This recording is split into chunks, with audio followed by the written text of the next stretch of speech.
The music's just always great, I find, in this. Throughout all of Ace Attorney, there isn't a piece of music that I thought wasn't very good. So, day 1, 3 whole cases. Which was the one? That autosave is afterwards, so I'll go with that. That's interesting, they separate the autosaves from the others. Alright, let's go. Yep, that's it. Oh yeah, it's sort of his second case. I should fix that title. Because he's going to the office. And we're going to find out what's happened to Phoenix right after all this time. Right. Okay, Justice. Time to stop trembling. Ah, you must be here for the interview. Right this way. Huh? Hello there. You found the right place. Welcome. What's with this girl? Well now, shall we begin? Begin what? Right, first things first, any special talents? Talents? Yes, well, you must have at least one.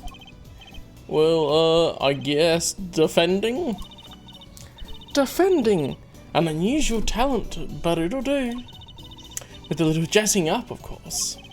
You think so? Let's give it a go, shall we? Huh?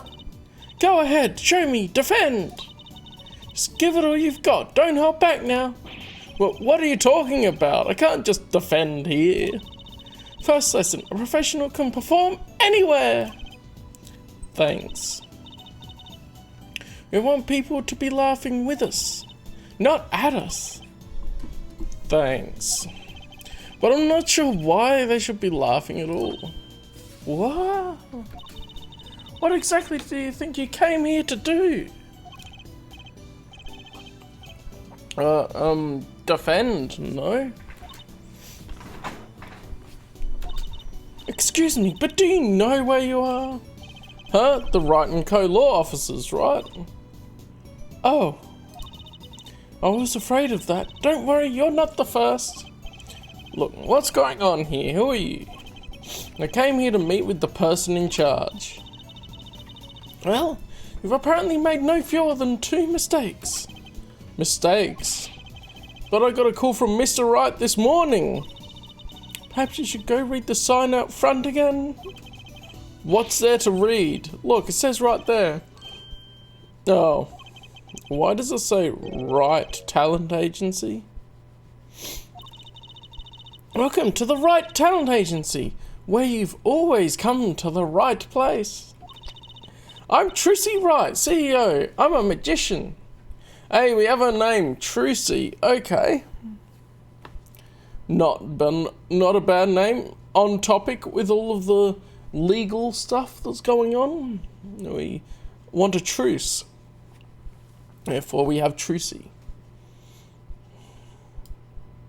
How's the audio? I think that's fairly good. Yeah. It all came flooding back. The trial. That girl! Hello, sir. Please, pick a card. Mm-hmm. That's right. She's my daughter. Trucy Wright. Oh yeah, I was down here. The bottom right.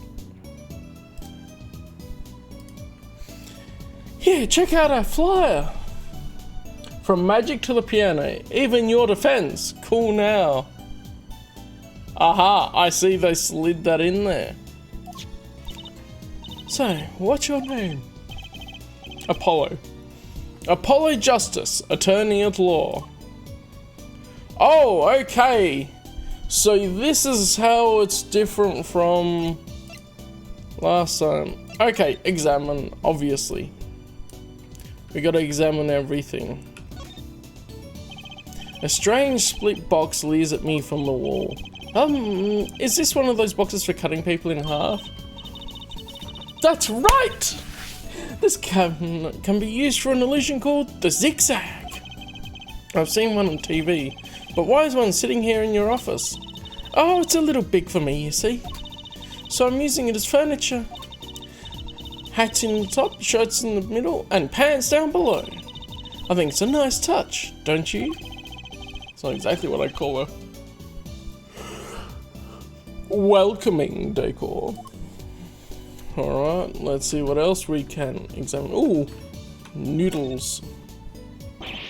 Whoa, that fork is floating! Not. Why do you have a plate of plastic spaghetti here? That right there is the whole reason I became a magician. Do tell. I saw a plate just like it in a restaurant once. The floating fork looked so real. That's when I knew. Someday I'd make magic more amazing than that spaghetti. Oh baby, we're gonna be performing magic in the courthouse for sure. That's one of those hula hoop things everyone was crazy about. Way back when, you know, hula hoops are the old days now. The future is now, where we don't worry about hula hoops. Really? I had no idea these were that popular. I'm not so bad at one myself, actually. I'm something of a hula hooper myself.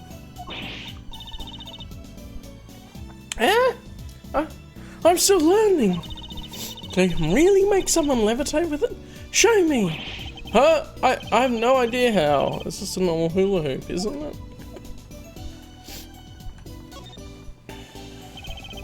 There are all sorts of strange paraphernalia sitting on top of the piano.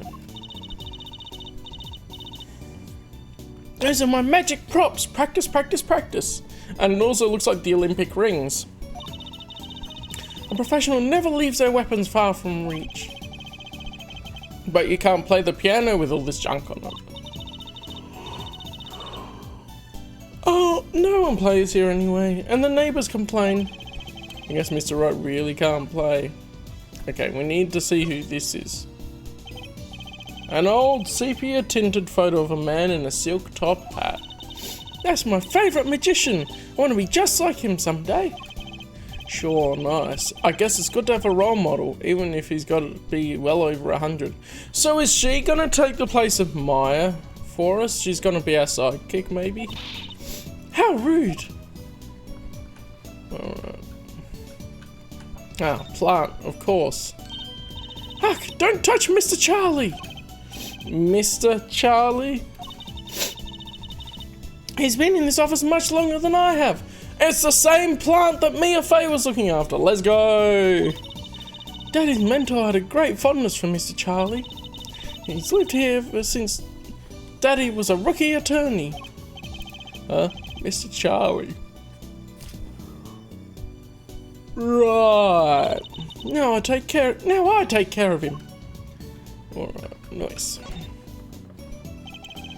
That table doesn't look very sturdy. You've never seen one of these? It's a magic table. So, like, you make this teapot disappear? So you might think, but that's not it. Before your very eyes, the contents of the pot change. From Earl Grey to Darjeeling. Wow. Only the most astute of tea drinkers will notice. Kinda hard to see the difference, I think.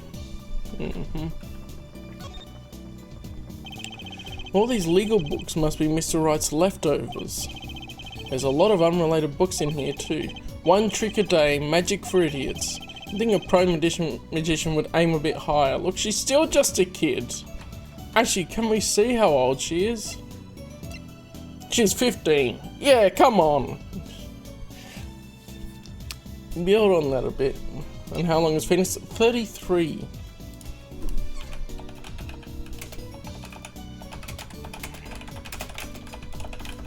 Wait, how old was he in Trials and Tribulations? He was 20. So this is actually 13 years after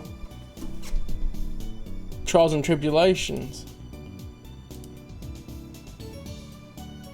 Yeah, wow.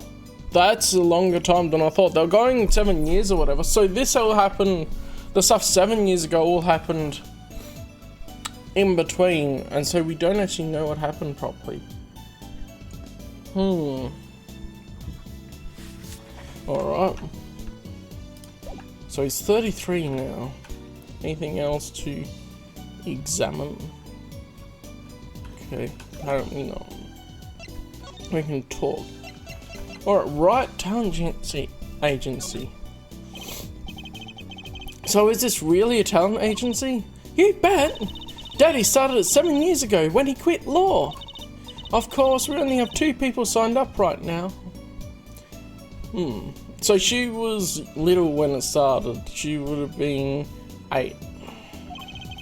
2 people. Does that include you? Tracy Wright, magician extraordinaire. I've done a lot of stage shows. Paid too. I'm a professional, you know. Right. Promise you'll come to one of my shows, okay? Let's see. Oh, and the other person our agency represents is Phoenix Wright, pianist extraordinaire. I love the turn on extraordinaire and extraordinaire. Your dad, in other words. Didn't he say he couldn't play the piano? Our agency doesn't see that as a problem. Why, there are many magicians who can't do magic.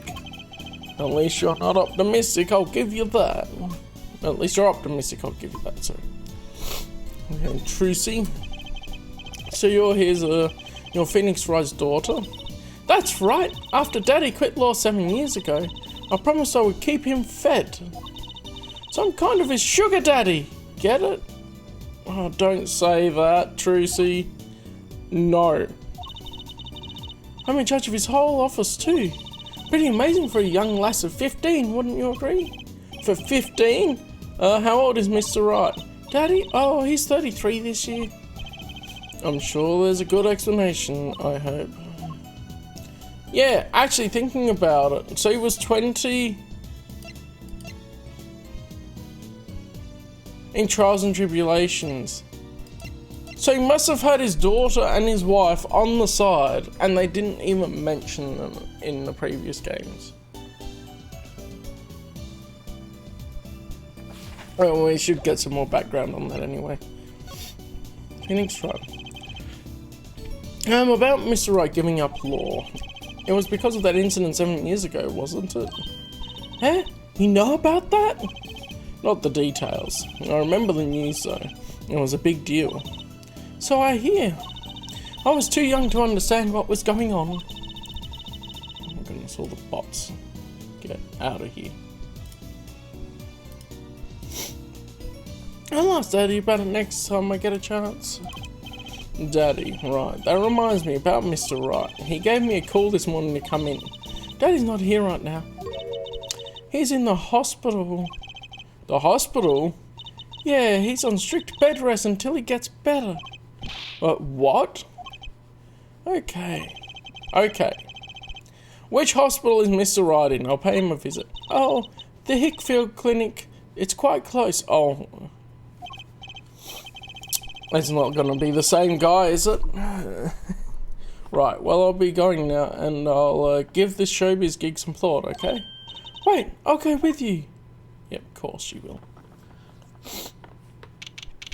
Aha! He's been reading up on his manga and watching his anime while he's going.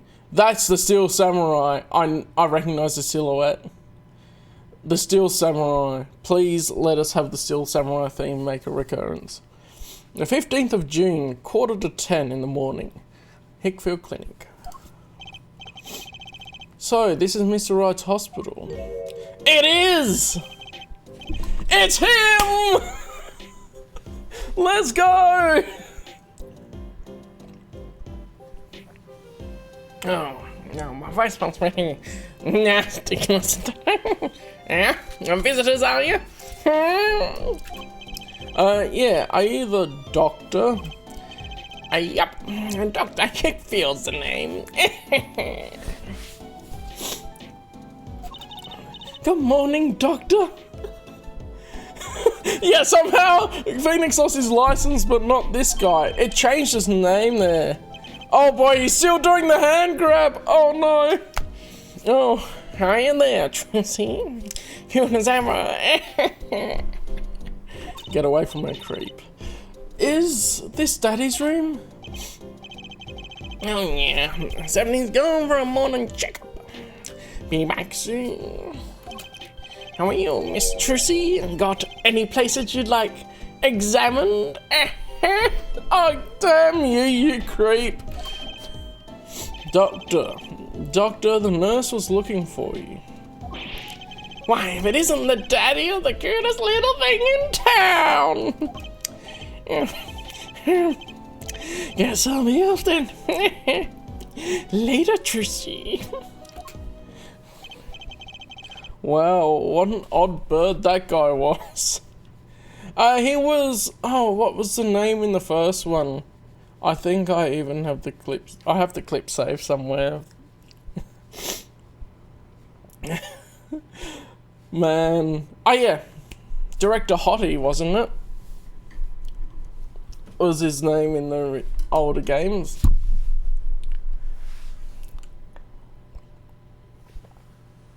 So he's Dr. Hickfield now. There's a hello lock on. What an odd bird that guy was. Good morning. Don't expect to see you so soon, Apollo. Mr. Wright. Examine! We immediately have to go to the Steel Samurai. What's that on TV? Looks like some sort of action hero show. Oh, I know that one! That's the Sniffling Samurai! Oh my goodness. It's the sequel when now the samurai has a cold. His booger flick attack is a big hit with the grade school crowd. Oh my goodness. I had no idea you like this kind of stuff, Mr. Wright. Well, what else is there to do when you're stuck in bed? Besides, the episodes will just keep piling up if I don't keep up, you know. Yeah, try not buying them. Now's the only time I get to watch them write up my reports. Your reports? It's a long story, like a lot of things actually.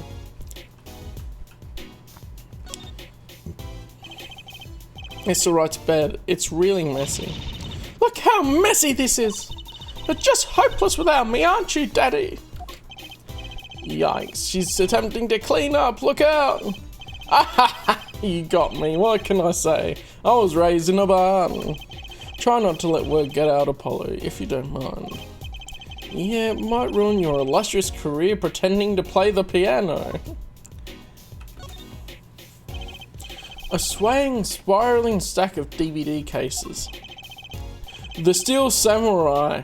The Nickel Samurai. There we go. He's re-watching his favourite anime of all time. The Pink Princess. The Zappy Samurai Electric Bugaboo. Let's go. Electric Bugaboo. They're all children's action hero shows. This kid I know keeps sending them to me. We know who that is. Maya. Huh, like a niece or nephew? Something like that. Quite the collection. This kid's parents must be really generous with their allowance. Funny, Mr. Wright doesn't seem the type that kids would like. Oh, we know it's Maya. Come on. Oh, little piano. Ah, Daddy, you snuck some grape juice in again? Oh, he's got the old man stick of the grape juice. Why didn't I click with that before? He's got to have his prune juice. The doctor said you weren't supposed to drink that here. Trucy, look at the label. Oh. Deep sea mineral water. That's fine, I guess. Yeah, he just changed the label. How could you fall for that? I switched the labels. Don't tell Trucy, Kate. Yeah, exactly. Exactly, I'm onto your tricks, Phoenix. What can I say? The man loves his grape juice. Oh my goodness. Anything else in here? Okay. Can I move? Okay, so move means going to a completely separate area at the moment. Okay, what happened? So, what happened? Who could have imagined it? Me, a victim of a hit and run. You were hit by a car? Oh, he tried to swerve, I'll give him that. Picture me tossed 30 feet through the air. Bloody Imperial system.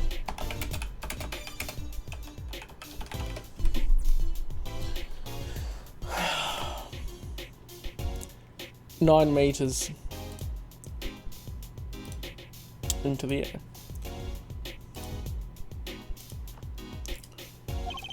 Only stopping when my head hit that telephone pole.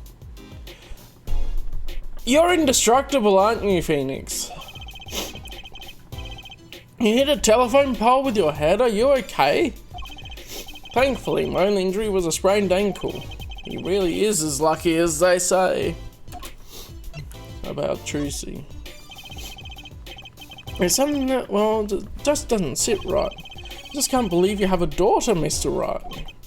And she's so big. Not fat, but you know what I mean. Okay, is the audience standing here with like, she's 15 years old. That sort of doesn't line up when we never heard of her before.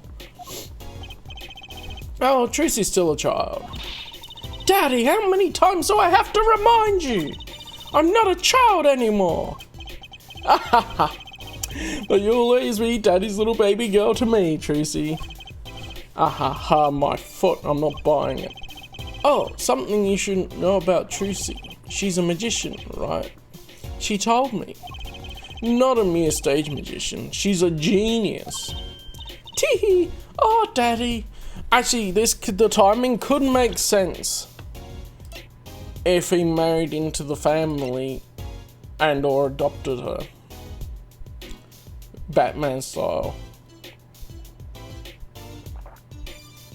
Because Robin was Dick Grayson was the carnival one, was I think, if I remember correctly.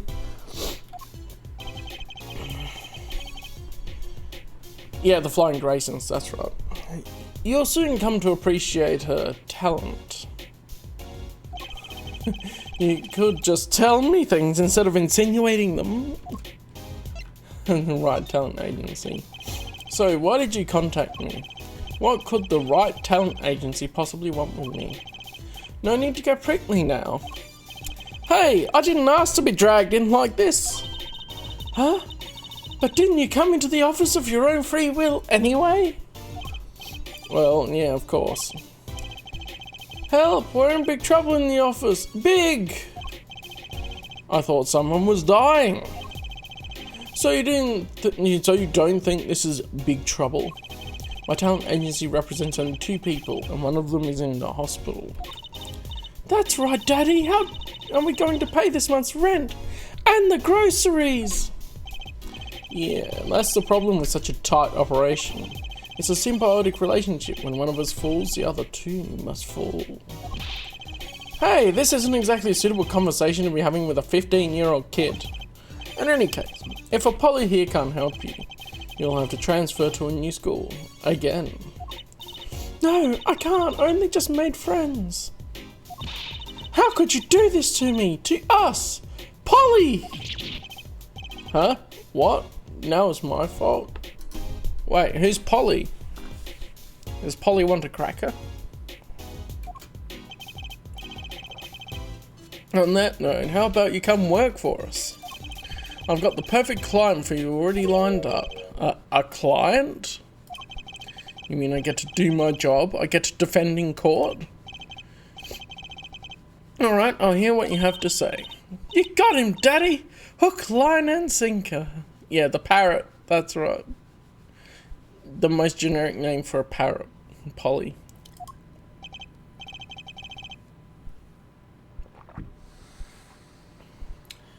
Oh, it's the parrot that was on the witness stand as well, isn't it? And they kept him. Yeah, the DL6 the DL6 witness, of course. That one was Polly. I forgot if that was Polly, but the memory's there. The memory's always there. I played it through once and it was so memorable. I'm gonna be the sniffing samurai if I don't blow my nose.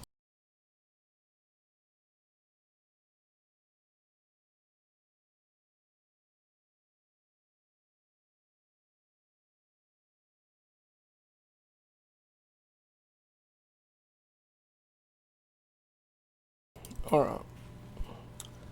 Aha! Now it's time to reel him in. It's official. I'm scared. our client. Alright, so who's the client? Ah, yes, here. Take a look at the map and I'll explain. Last night, I left the office just before 9 o'clock. Okay. I was going to that Indochine pasta joint, Olden Tays.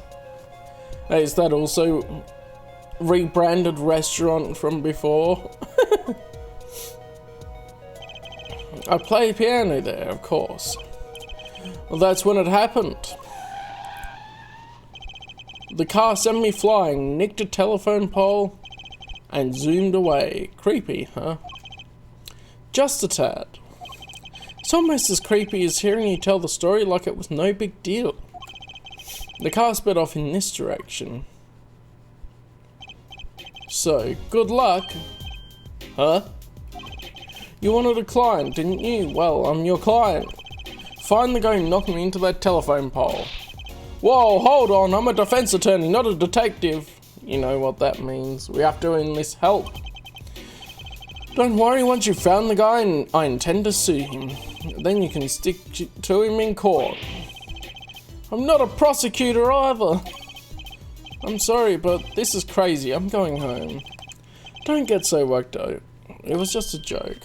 Huh? Oh, Daddy. Sorry, Apollo. He just loves jokes, you know. He had the details and everything.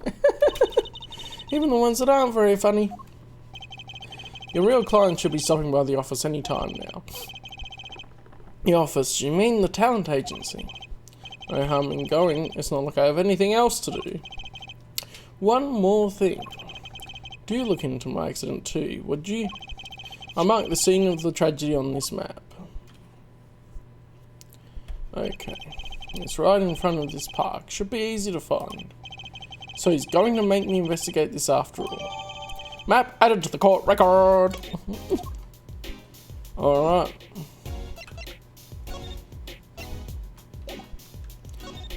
I can present my badge! What's that? Looks strangely familiar. How could you not recognize an attorney's badge? It's been 7 years. I've forgotten a lot of things. That knock to the head didn't do you much good either, probably. I guess some 7 years are longer than others. Okay. What if we ask him about his daughter? Oh, I can't present profiles to them. Damn.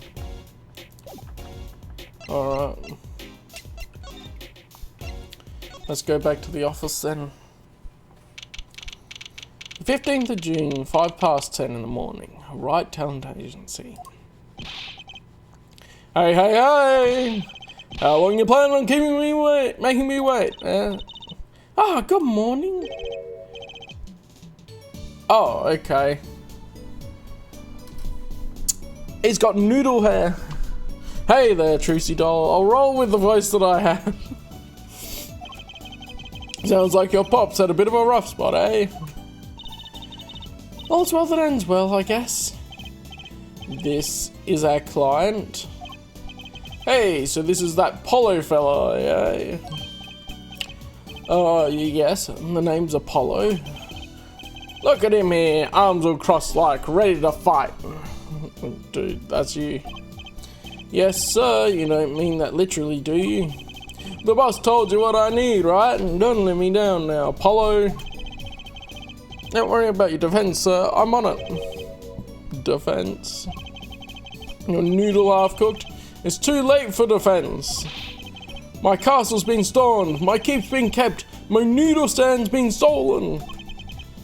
Noodle? You know Mr. Eldoon from the noodle stand, don't you, Polly? Oh, she's calling us Polly as a nickname. That makes more sense. No nicknames, please. And no, of course I don't know him. You new in these parts? And not really. Then you know the best noodles in town. Eldoon's Noodles. Whose noodles? My noodles. Help me out here, Trucy doll. This guy is Mr. Guy Aldoon, our client. Maybe you can tell us what the problem is, Mr. Aldoon. Oh boy, we're in for it now. They're just not holding back with the crazy. Let's go. Anything for you, Trucy doll. Can I examine anything else here? Is anything different? Oh, this maybe I didn't get before. A blue silk hat, just like the one Trucy is wearing. Oh, that's just for show. Don't wear it, please. Last thought from my mind, honest. I put it there so clients can see it and know who I am. Nothing says magician like a silk top hat. Okay. Yeah, that's gonna be same dollar. Cool. Who's this guy? So, you run a noodle stand, Mr. Aldoon. Guy Aldoon's name. And noodles are my game. The secret's in the soup. I've been searching for the perfect soup for a year and a half. Oh, that's not that long, really. My family's been noodle men for generations. I got a lot of expectation on my shoulders. 15 fathers passing the noodle to 15 sons. That's a pretty old noodle. And fool that I was, I pushed it away. I rebelled against my pops and picked another livelihood. But that didn't turn out so well. Oh. There was no denying it. Salty broth runs in these veins, boy. So, it was like destiny that you became what you are. Right, destiny's the word. Oh, I fought it. But in the end, I was bound by the twisted noodle of fate. Not a mental image I care to linger on. So, last year I started my noodle stand. The 15th generation of Aldoon's noodles. Aldoon's noodles it is then. So tell me more about Aldoon's noodles. You don't know the genius that are my noodles? I made them so salty, why they're saltier than salt. Now I really don't want to find out. Daddy's a regular at his noodle stand. He frequented my pops' stand back during his attorney days too. Yep, him and his assistant. There we go. I'm sorry, I'll be sure to drop by your stand soon. Wish you could, sonny! Eh? I wasn't even paying attention earlier. Heck, I wish I could. I'd give anything for a bowl about now. What do you mean? It was stolen! My stand! Gone! Do you hear those sirens? Stolen? Stolen stand. It was last night. I was doing my rounds, blowing my whistle.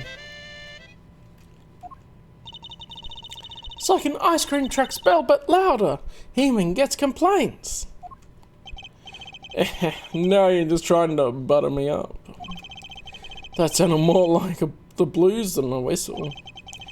I closed up my stand for the night and parked by the house. Then, this morning, dark and early, it was gone! My keep, my castle, oh! Here we go. The dramatic music begins. Maractus Clinic. Come in for a consult today. A rival doctor's clinic? And what else can I notice here? He's got the bowl there.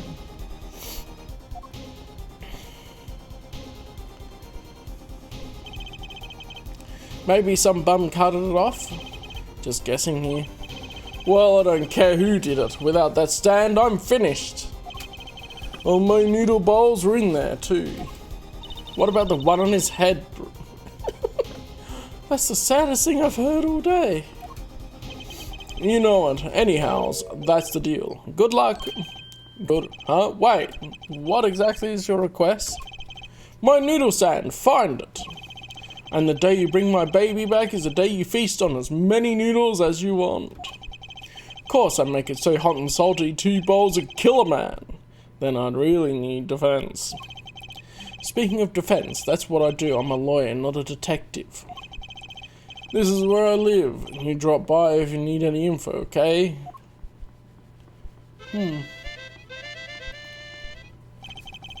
they're obviously connected with the car that hit Phoenix. And get it back today if you can, Apollo. I got noodles to make.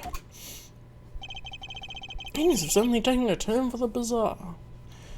I would believe that she's also Maya's child from the look of her, but we'll see what happens.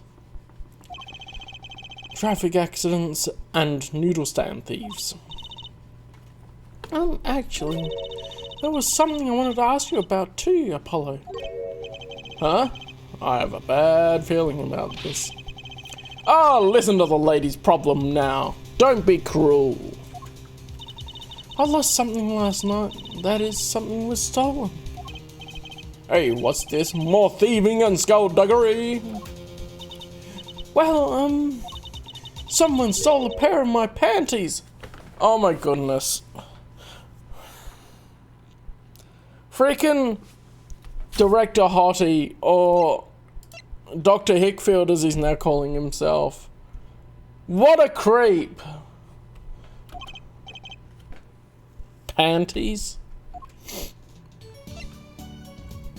Oh my goodness. Now we have to find out who stole the panties of a 15-year-old girl. So they were, stolen my panties, yes. Right, panties. That's a crying shame, that is, Trucy Doll. I was alone in the office last night. I had hung my panties out the window there to dry. At least they were clean ones. They weren't used panties, at least. Then a thief came and took them, my favourite panties. I ran after him. Give those back, I shouted. Wait! Well, that was certainly brave of you. But I lost him. Without those panties, I don't know what I'll do. Oh, come on, they're just panties. But still, that's the damn creep. We need to figure that out. A darn crying shame, yep. Well, at least the scene of the crime is convenient. Oh my goodness, it's all around the same place. Mark it on your map. I'll be heading home now. Remember, find my stand or there's an empty bowl in your future, Apollo. Right. You help out Trucy Doll here too, yeah.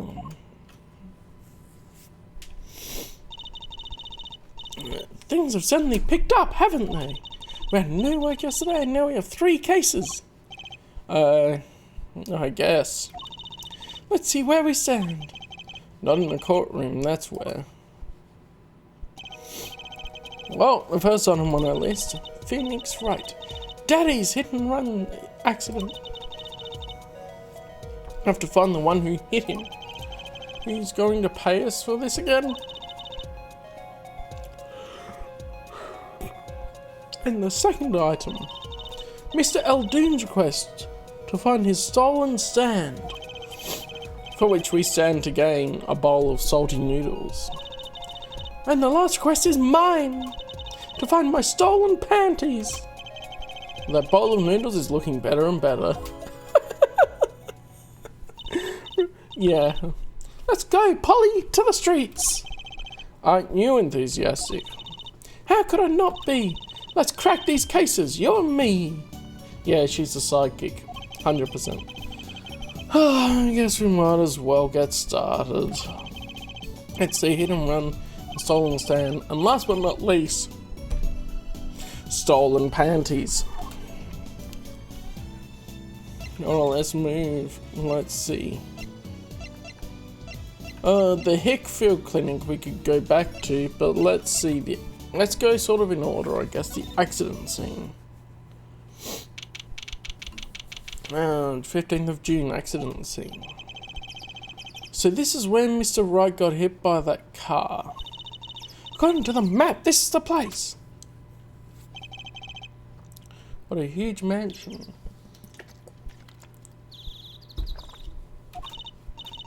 Apollo, there's a nice looking lady over there. Let's question her. Okay. I'm a little curious about the park over there too.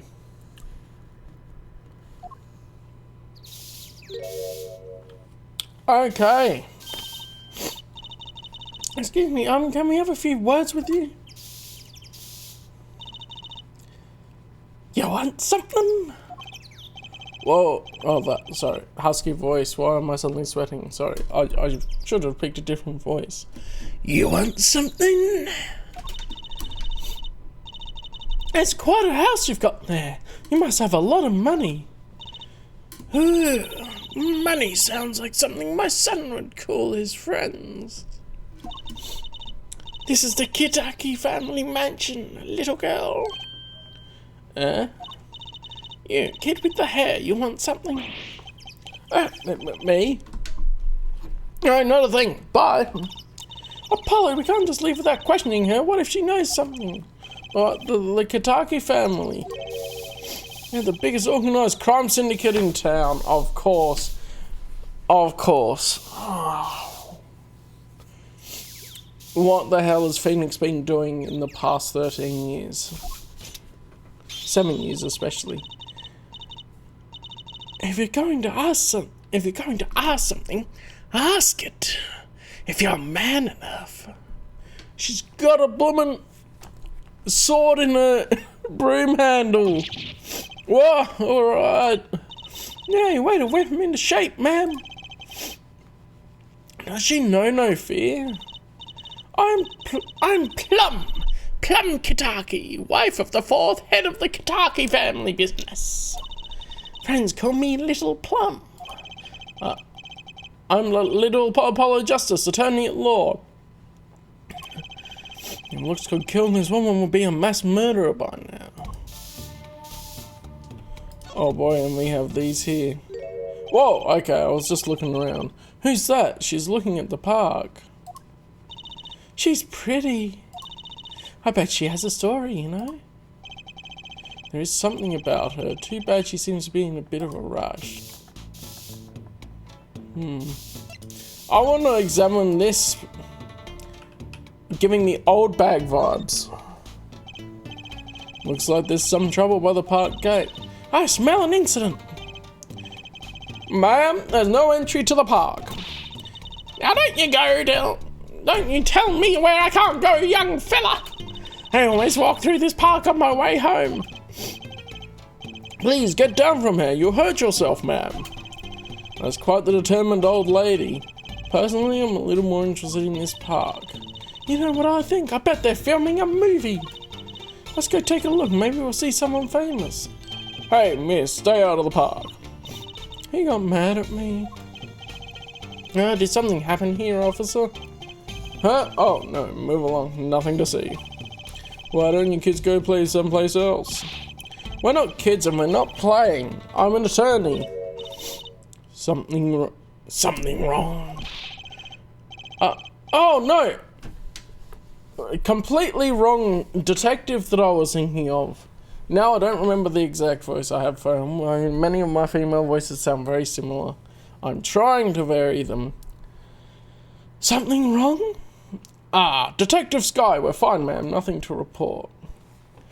She's back. Ema Sky. Detective. Why is she wearing a lab coat? You're hardly one to comment on how people are dressed. And these kids are? Curiosity seekers, ma'am. They claim to be lawyers. Why don't you kids run along and play someplace else? Look, we're not... Oh, I might spill something on that pretty face of yours. Want a dose of experimental Okay, hang on. I can't do that with the voice first time. Hydroxyacetylenodosatrase. Want a dose of experimental hydroxyacetylenodosatrase? That's close enough. Hydroxyacetylenodosatrase. There we go.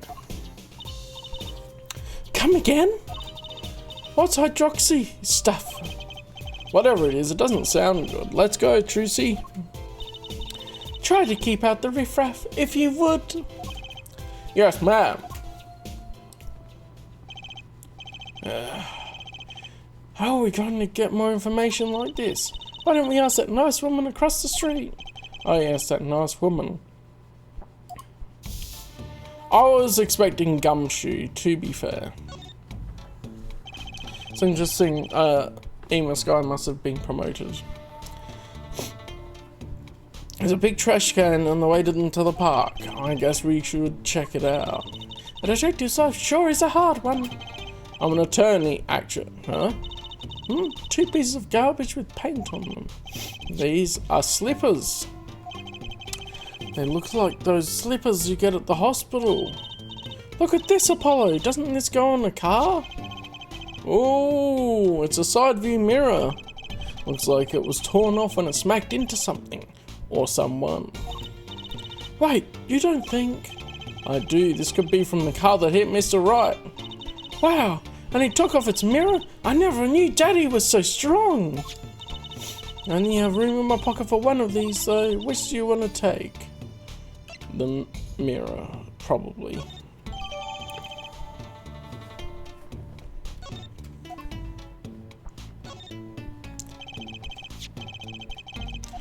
Okay, we can swap them.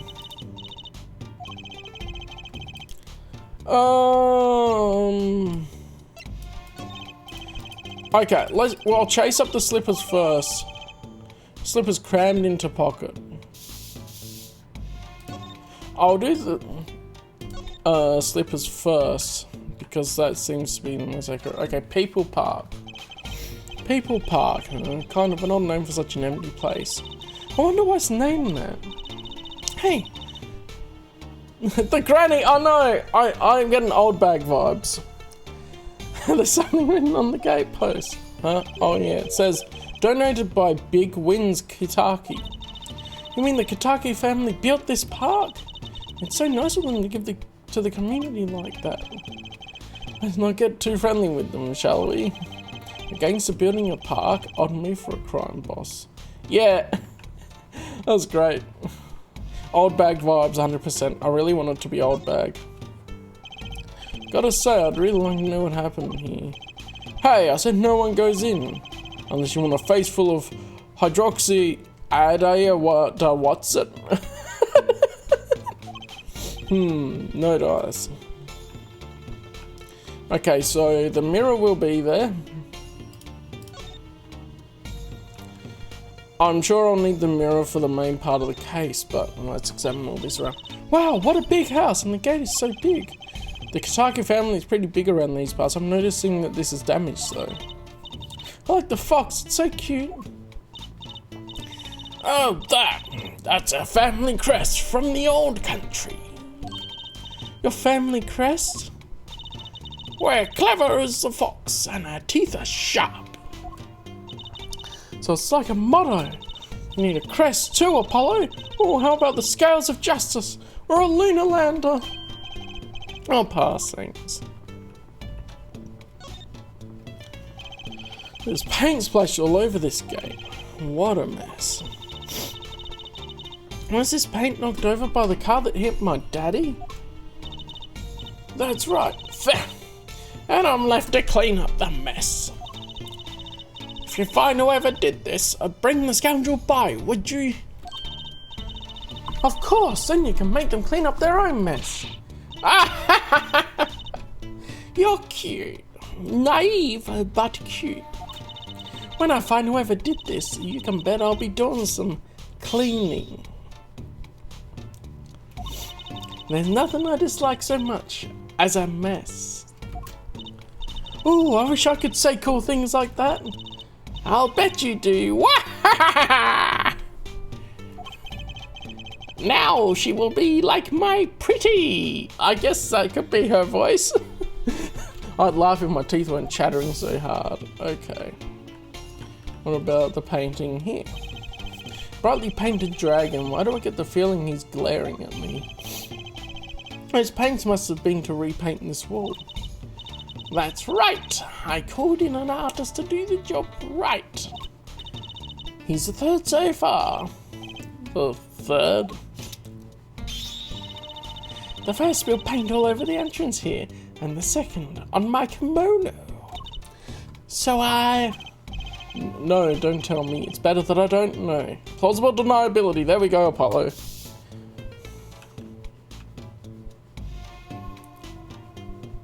we got anything else here? No. Okay. Talk. The Katakis. Little Plum? That's a really cute name for someone, so... Chungus. Yeah? Yes? Whoa! What is it, Apollo? Well, how about you go through me when talking to her, okay, Trucy? Huh? That seems like a bit of a needless procedure. I'm a lawyer. I live for needless procedures. That's a quote right there. Oh, little girl, you should know. We're gangsters. Oh, that means you're the bad guys. Trucy, through me, please. I'm begging you here. The bad guys. I like the sound of that. I'm going to need some warm tea after this. It takes a lot of hard work to protect a family fortune. Things aren't as easy as they used to be for us bad guys. So you're saying the business is in a slump? Let's not ask about business if we can help it, please. No, that could be a relevant detail. Trucy's on the right track. Let's ask about the accident last. People Park. Can I ask you a question? What happened in the park across the street? Oh yes, quite the commotion. Chicago lightning, as the boss would say. Chicago, huh? Gunfire, someone was killed. Strange circumstances too. You're kidding. What a morning. Trouble everywhere, the park, the gate, even our house. Did something happen at your house too? A crime without honor, without remorse. Yeah, Chicago in my Japan, or is this in sort of a New York setting?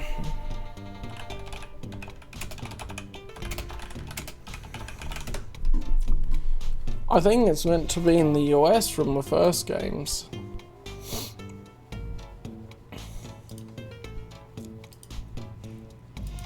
Where does it take place? Someone's saying it takes place... No, he rules out the US.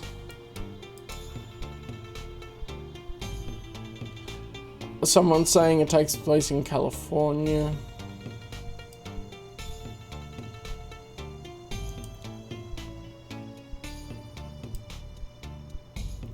Someone else saying Los Angeles. Yeah. The US in some ways. So this is just a Japanification of the US.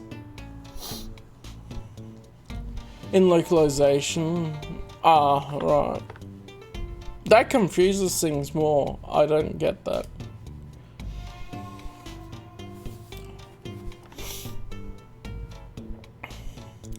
I mean, yeah. I just took it as its own fictional setting that probably blended elements from different countries together. Like, does it have to be in a particular place when it's a fictional setting?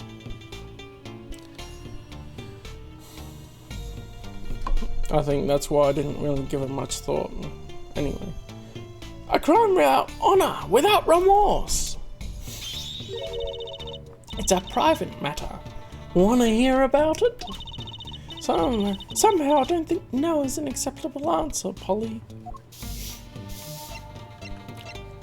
Oh yeah, that's right. The Great Ace Attorney Chronicles are set in Japan more. 100%. Yeah. From what I've seen, yeah.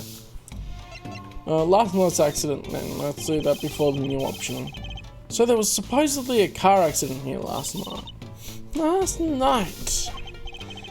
Oh, of course you wouldn't know about it, so sorry to bother you. Wait.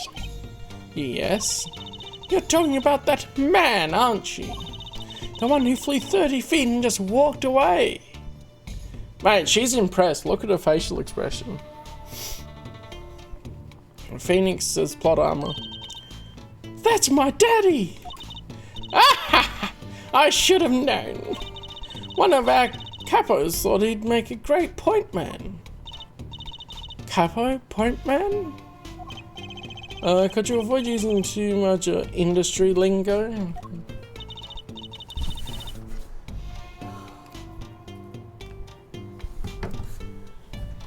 In any case, it's been nothing but trouble. I've been cleaning up this mess since morning. Bah! Cleaning up this paint.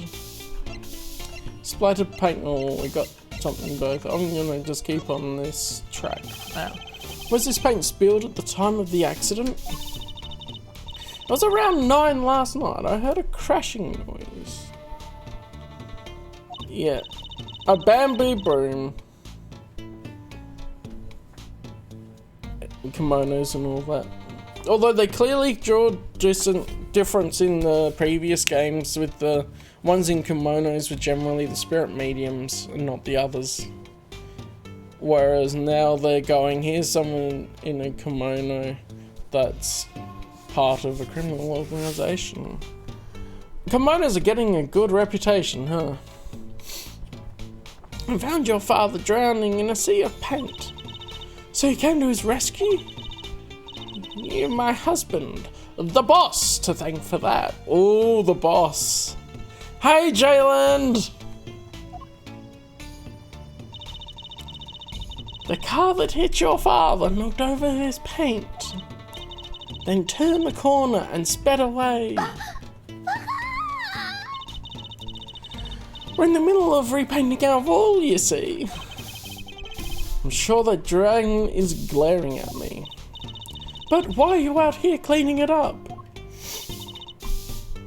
I mean, they wouldn't have changed the actual things. Yeah, Phoenix, so somehow Phoenix's daughter is 15 and he's 33. So something happened to make that happen in between the games, because he was 20 in the last game and now he's 33, so 13 years have passed. And then 7 years ago an incident happened and he had to quit being a lawyer. Oh yeah, apparently that's the criminal organisation Kitaki family symbol. They haven't explained it yet. I'm sure more details will arise. What do you mean? I mean, aren't you a gangster? Don't you have any goons to do your dirty work for you? Please go through me when you want to.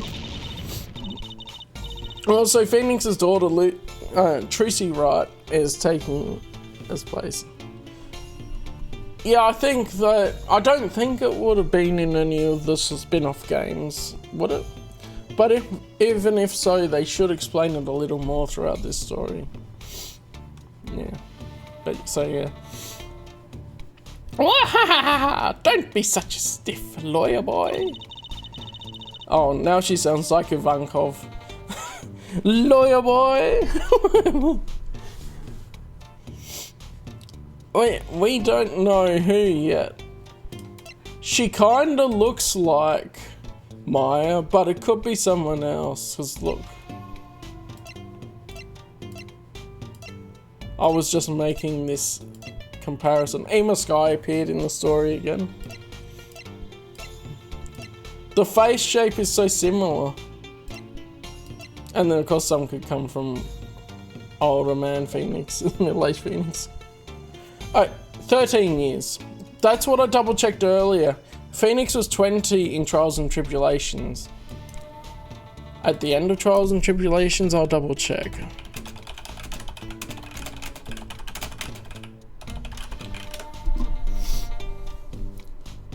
Oh, 26 in Trials and Tribulations. So the random thing I looked up was wrong before. 26. So yes, it is 7 years since the last game. Okay, I know. Oh yeah. She's 15. So I was mentioning this earlier. Stop missing. No, I get confused on the dates and the ages. I'm not a numbers guy. I've already told you that. But she's 15. Either way, she was around and born while we were playing the other games and there was no mention of her. So either she's been adopted into the family, or he's like... We haven't seen the mother yet. So he may have married into it, or he had like... something happen otherwise. Yeah. I suppose we gangsters do have a certain image. Yes. But we're community-oriented gangsters, you see? The boss likes to give back to the people, see? How noble of him. I availed myself of the public facilities to get rid of all the garbage.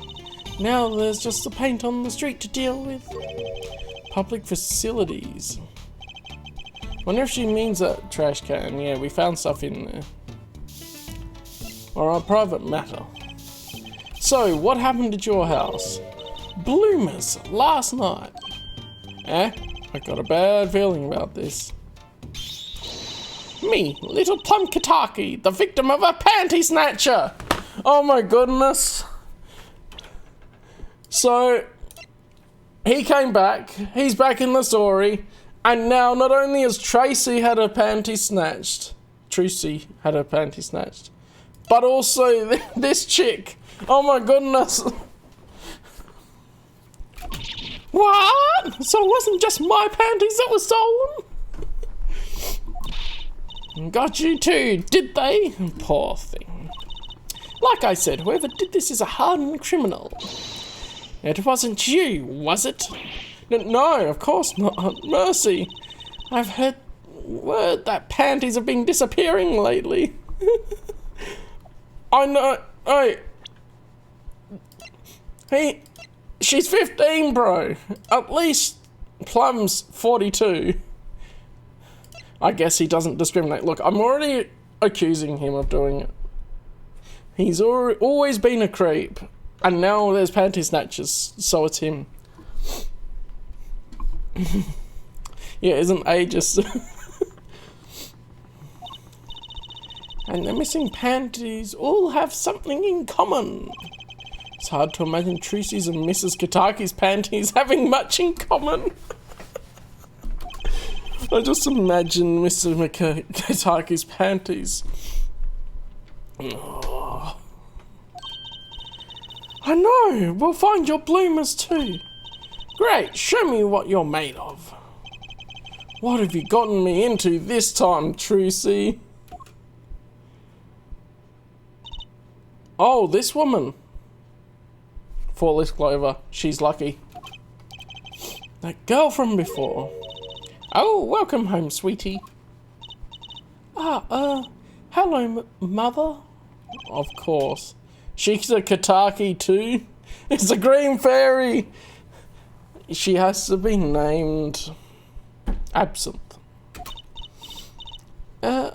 Miss. Here, a flyer. Write anything, agency. The Write anything, agency? What's this pose? Anything, agency? Yeah, do you like the new flyer? So, this is our defense attorney, Mr. Apollo Justice. Attorney. Drop by our office, we'll be waiting. Ah, goodbye. Okay. Why did you give her a flyer? I don't know, she seemed like she could use some help. She's the heiress to a gangster dynasty. She doesn't need our help. I wouldn't be so sure. Okay. Oh yeah. We need to see this now you're both here. I'll do this again. Looks like there's some trouble in the park gate. I smell an incident. Ma'am, there's no entry to the park. Now don't you tell me where I can't go, young fella. I always walk through this park on my way home. Please get down from there. You'll hurt yourself, ma'am. That's quite the determined old lady. Old bag vibes, 100%. Alright, so we could go to scene of the stand theft. Let's go there. So, old bag leader, indeed. 15th of June, scene of the stand theft. So someone stole this dude's noodle stand. So, what's this place? This would be Mr. Eldoon's house, silly. Oh, so this is where his stand was stolen from. I can see a piece of evidence lying on the ground already. They said that they took all his noodle bowls, but clearly there's noodle bowls there. Oh, look, there's a doggo. Hey! Look, there's a police car parked over there. 3 shots for the price of 1. Bargain at the clinic. 3 shots for the price of 1. You're right. What's with the sparkly entrance? What is this place? A hospital? There's a sign. Miraculous Clinic. Oh, that's where the thief went. The thief? The one who snatched my panties! He ran into this clinic last night. Wait, maybe that police car is here to find my panties! I doubt it. Well, there's only one way to be sure. Let's investigate. Ah, there you are, Sonny. Well, you find anything yet? No, not yet. The longer you loaf around here, the saltier your victory bowl gets. Just remember that. No, she probably does not want her panties back. And we need to find the person that's stealing them. Apparently they were her favourite panties, so there you go. And this bowl of noodles is sounding less like payment and more like punishment. Alright, let's go. Doggo! Look, a doggy! Good boy, Salty. I'm sure the dog has a real name, Trucy. Yep, sure dog's name's Spoon. And it's a she, by the way. Spoon doesn't seem so lively. She didn't get a bowl of salty broth this morning, that's why. Poor little thing. Apollo, let's find that sand soon, for Spoon's sake. I'm pretty sure dogs aren't supposed to eat noodles. He did just say the broth. It doesn't say that there's noodles in it. Is this yours, Mr. Eldoon? Hey, there's the heart and soul of Eldoon's noodles. The bowl absorbed my salty soup. Pretty soon it's gonna taste just like noodles. Wow, it does smell like noodles. Oh, my other bowls got taken away with my stand. Get it back for me, sonny boy. I'm begging you.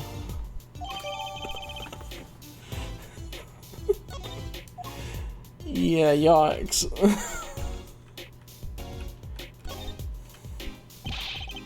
That's the place right there. That's where I kept my stand. Covered all nice and pretty with that blue tarp there. So you use this plastic sheet to cover your stand at night. I see. You see? What? Did you figure out why it was stolen? Well, no, but it does suggest that they knew what he was or she was looking for. They clearly knew what was under that sheet. So it wasn't one of those casual drive-by stand snatches, you mean? Not bad, sonny boy. Not bad at all.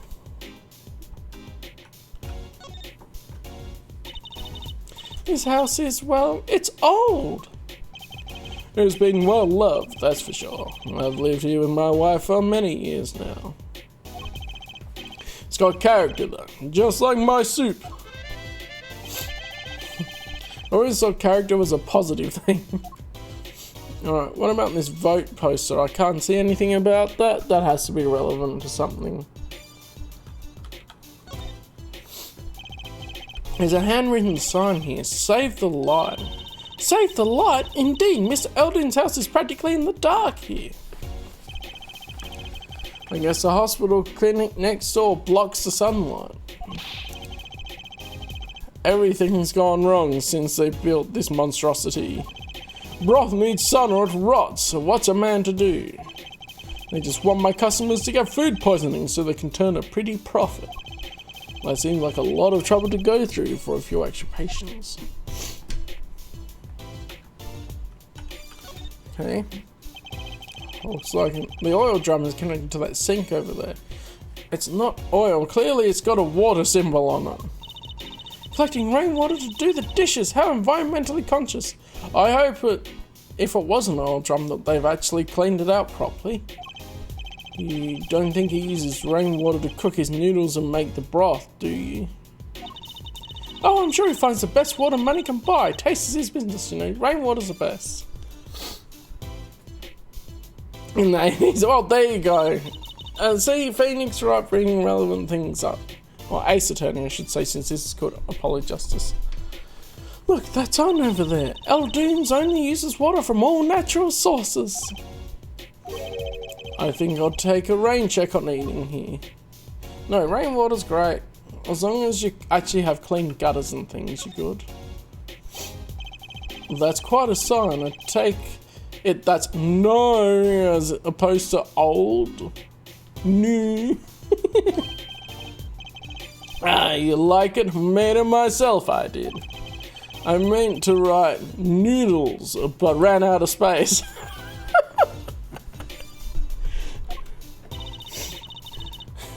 Prior planning prevents poor performance.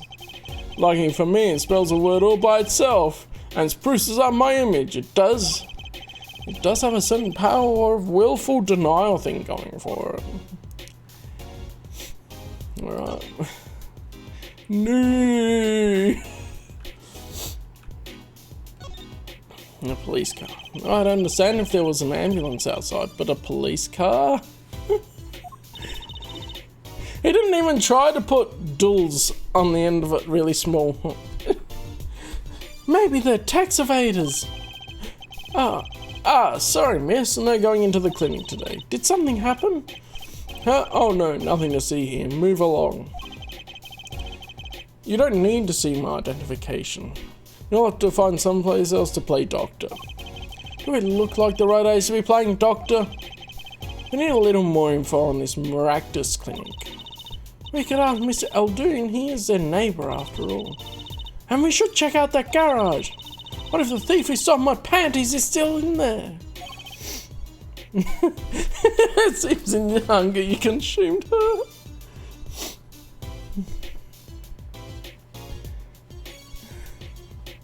Bad timely.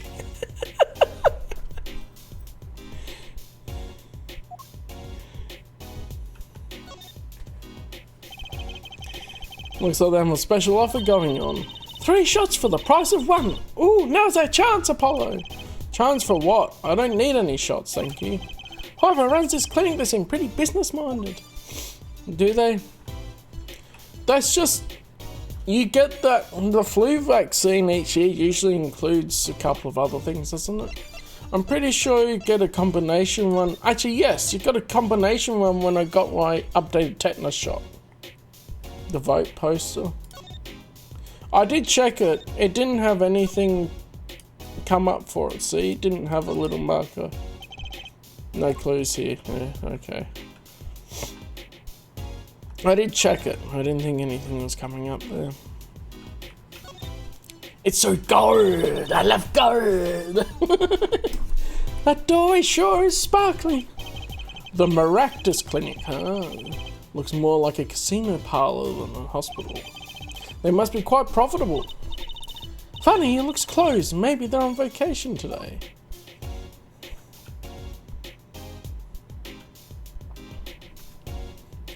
Whenever I say vacation, I think of vocation. Damn English. It's supposed to be holiday. Alright, we've got things to talk about. Golden Clinic. We got the Golden Clinic. We got the Golden Clinic in our town. Eldoon's Noodles. So, your stand, Eldoon's Noodles, was it? Aye, passed down from father to son. That stand seen its shares or so. So it runs in the family, you might say. I bet high blood pressure does too. Got him, Apollo. So, your stand, Eldoon's Noodles, was stolen. I'm just imagining now it just turns into a JoJo stand and he pulls a pose and his noodle stand appears behind him and it's called Eldoon's Noodles!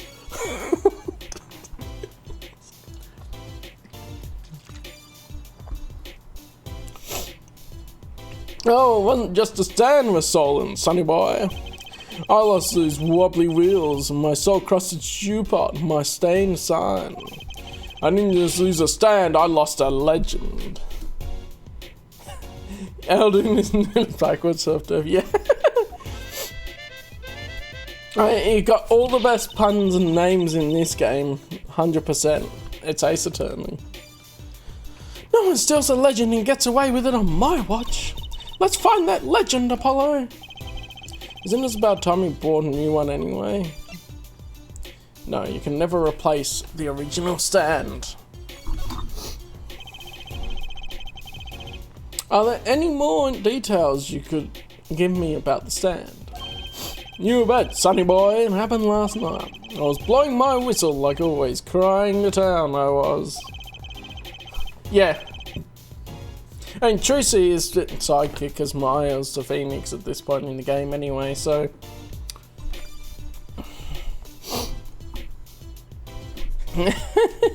No, that adds character. Lock on. Why would you clean it? The smell of broth filled the streets, thick and salty. Exactly.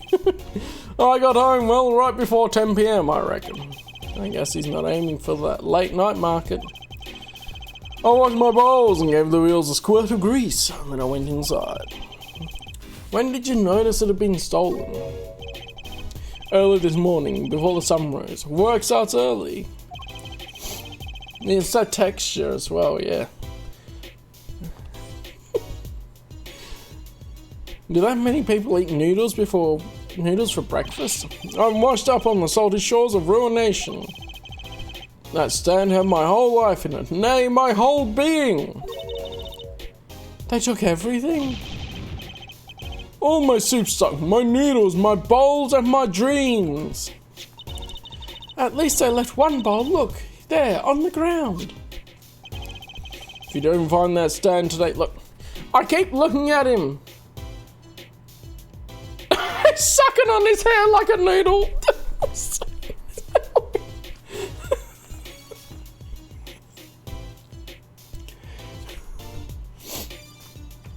He looks like one of the zombies from Scooby-Doo on Zombie Island, if I just look at his face. That's what I was gonna say. You don't find the stand today, then I'll be forced to walk the streets peddling that bowl. My last bowl. He was never this clever again, I know.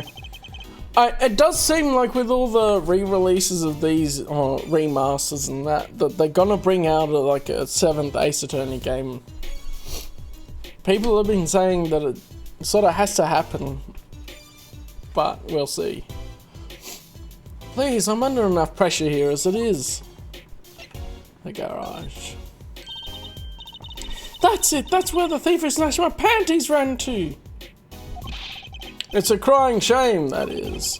If they have to steal, make it my loincloth, not some pretty girl's panties. Oh, dude. Why? I mean, then you're not underage. That is true, yeah. Don't think they can pull it off. And also, a lot of it is like, how many times until it's starting to repeat the same thing? They have to have something new to add to it rather than just repeating sort of same things. The garage, right? You don't think the thief lives here, do you? Fair. I won't put it past that good-for-nothing doctor. Do I detect a little animosity here? Let's make sure to check out that garage thoroughly.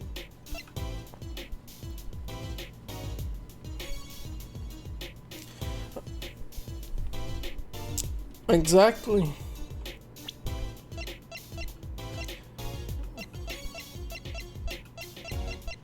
That's Ema Sky, we know that. Apparently in an extremely touchy mood. Thinking of panties. Yeah, like kids don't care as much. At least kids in Western countries don't care about their clothes that much. I feel like. Whereas in some different countries, clothes would be much more precious because they'd be the only ones that they have and that sort of thing. So I guess it's all relative. Maractus Clinic. Hey, do you think something happened next door? There's a police car out front. Probably gave someone food poisoning, I'll bet. Does this disintegrate? Look, I've had some for years. I do have to chuck them out eventually though, because they disintegrate, yeah. If anyone's at risk of giving someone food poisoning. The police got here, this car that got here this morning, actually. I asked what they were up to, but they wouldn't even tell me. The neighbour. Not that I was surprised much. That doctor works for the wrong crowd. Oh, it was just a matter of time before he got what was coming to him. The wrong crowd? Never you mind about that. Okay. There's nothing else to examine here.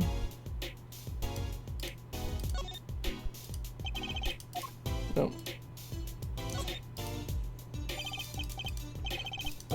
Hang on. I meant to do this. I guess the hospital clinic blocks the sunlight. Everything's going wrong in the this movie. Oh, okay, yeah, he said this before. Something transferred over. Oh yeah, because it was going on the save the light shot. I was just checking I got everything. Yeah, I don't see anything else, alright. Maractus Clinic Garage, okay. Actually, it's probably one of the cheapest things here. Undergarments. As long as you go to... You don't get the expensive ones, of course. You don't have the precious lingerie. You don't wear them that often, they don't disintegrate.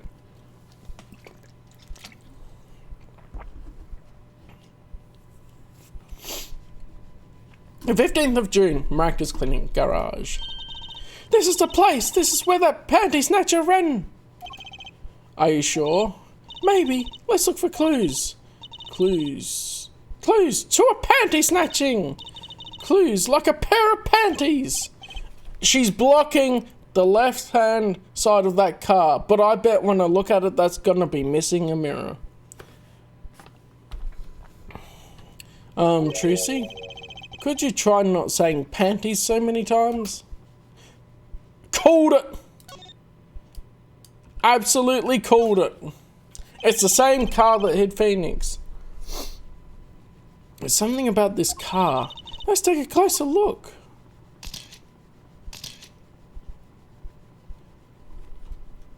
I called it. Here we go.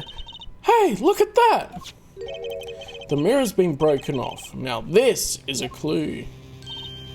What? You're smiling like you know something I don't. Oh yeah, let's go with the music. You aren't keeping a clue from me, are you, Polly? A clue? Let's see. Oh, I don't have the evidence with me because I picked up the damn slippers. Oh, hang on. Not that I can think of. No? Then what were you smiling about? Oh, I wasn't smiling. It was the dust in here. I thought I was going to sneeze. Wachoo! I don't make faces like that. Achoo! You're so misleading. No yawns and contagious but sneezes. I'm sure there's got to be a clue somewhere. Let's keep checking things out. Okay, look, you know, let's just explore the rest and then go and get the mirror and come back. Yeah, she calls Apollo Polly. It's like Feeny. Look, a cell phone. Someone dropped it beneath this tyre. If the car moved, it would be crushed for sure. I wonder if it belongs to the doctor here. We should bring it to him later. Cell phone out of the court record. Can I go back? Yeah.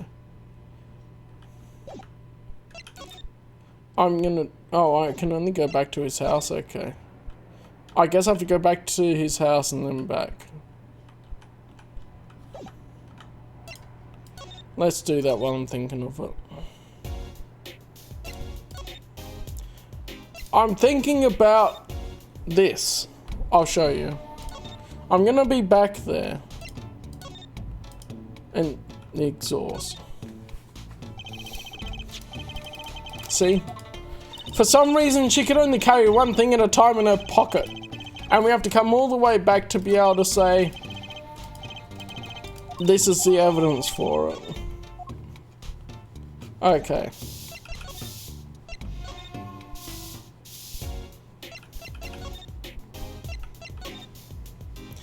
Wait, going back to it.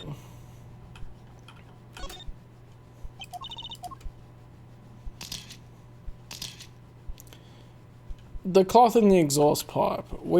Actually, here I don't think we call them mufflers. That reminds me, I once read a record of a case that Mr. Wright worked on many years ago. Apparently, there was this car with a piece of cloth shoved in the tailpipe. That's another word for it. That piece of cloth turned out to be a vital clue to solving the case. Wow! I remember that case record whenever I'm checking out a car. And I always check the tailpipe. Everyone's gotta have a hobby, I guess. Wouldn't it be funny if... Hey! There's something in there! What? Wait a second. Are these your... Ah! My panties! What? Her panties appeared! What the hell? What? Already? Yeah, I thought there'd be more to it. Wow, thank you, Apollo. You're a genius. Amazing. I didn't miss them. I wanted to come back to do the side mirror thing now that we have this in the court record instead of the other stuff. Or the slippers. No, really. Don't mention it. No, I'm serious. I'm really impressed. You must have a nose for finding girls' panties. Oh my goodness.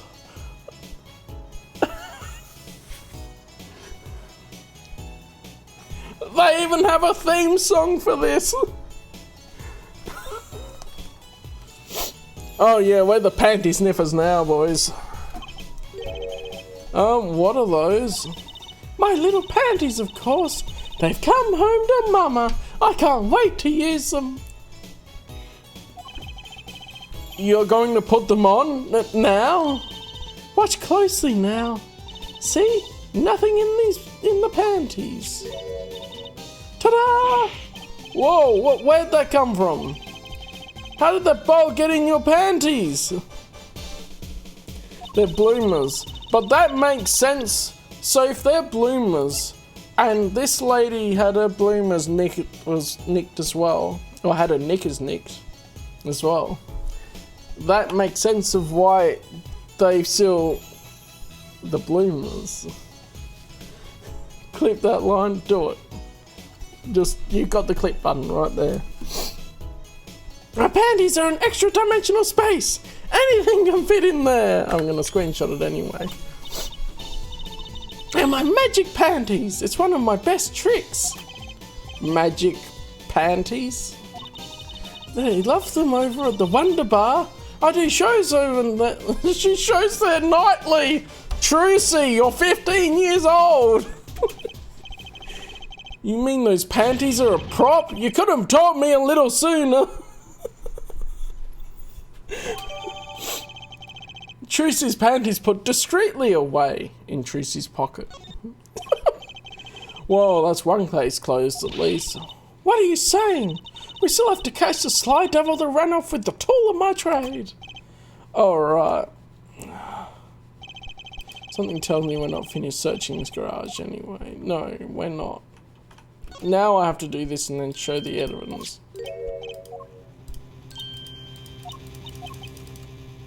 Now I can show the evidence because it's in the court record. I couldn't do that before. My clue is this! Oh, new music. Whoa, it's the same colour and size and everything. A perfect match. I guess we could check it out. 2 pieces of garbage with paint on them. Look at this, Apollo. Doesn't this go on the car? It's a side view mirror. Looks like it was torn off when it smacked into something or someone. Whoa, looks like we've just solved a case. So the car that hit Daddy last night is sitting right in front of us. Yep. Wow, you put the pro in professional, Apollo. Gee, thanks, Tracy. Apollo! Huh? What is it? Now that we've solved this case, we should go report to Daddy. He'll mope if we leave him alone too long, knowing him. Okay, he doesn't seem the type to mope, though. Phoenix is dead. No, he's got plot armor. He flew 9 meters into the air, or they say 30 feet, and then hit a telephone pole, and then he had a sprained ankle.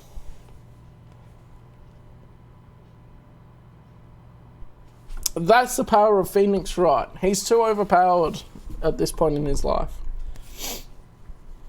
This is hardly a case worth reporting. We've got to examine everything else though. We've got to go Scallybro. Eek! Something's there! Oh, it's just a gold-plated human skeleton. Painted human skeleton. Just a human skeleton and painted gold. There's a mannequin hand waving at us from the box behind the skeleton. This place just screams hospital storage, don't you think? It screams something, that's for sure. And then, what's up, pussycat? Hey, a kitty cat! Here, kitty, kitty, kitty! It's not coming down. We do look kind of suspicious, you have to admit. Okay, what is this video you sent? I'll watch that afterwards, 100%. I love how he's in that though. Did we see that sometime before? Maybe, but it's been a while anyway if we have.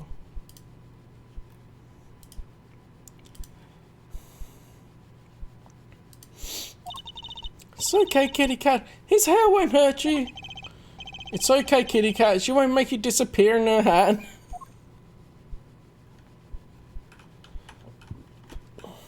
It's already, like, he was drugged before, and then he woke up sooner than they expected and all that.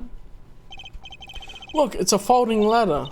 Polly, that's called a step ladder. Come on. No, usually step ladders, I would say, are the ones that have, like, 2 or 3 steps to them. Whereas a folding ladder, I would say, is a folding ladder. Because they're full-size ladders.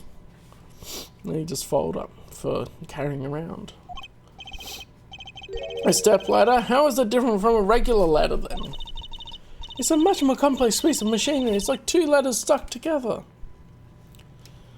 Also, it was adopted into the family. Rather than being a biological son or daughter of the mummy and daddy ladders, it was adopted. So you admit that basically it's a ladder, right? Wait, huh? You have to look past the form at the essence of the thing. Can we talk about something else? Alright. Anything else to do? Okay, that's what's here.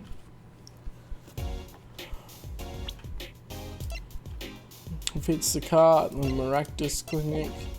It's basically telling me to go talk to Phoenix, but...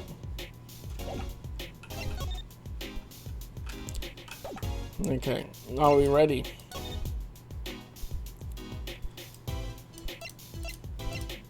Oh yeah, we can't. We haven't been back here yet.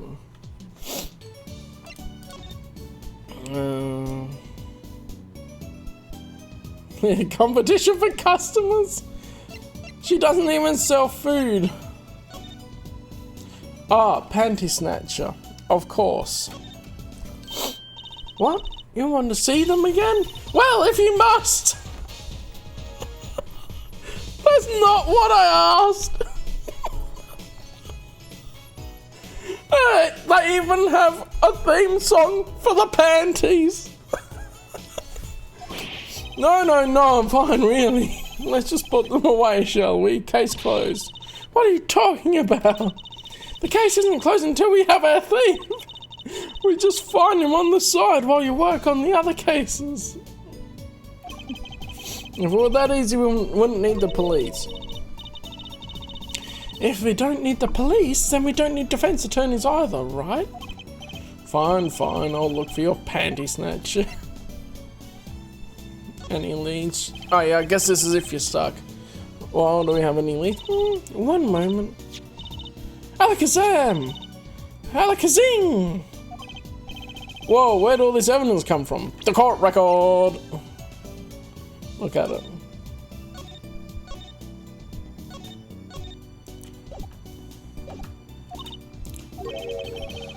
So what happens next? That's it. Pretty neat, huh? Yeah, neat.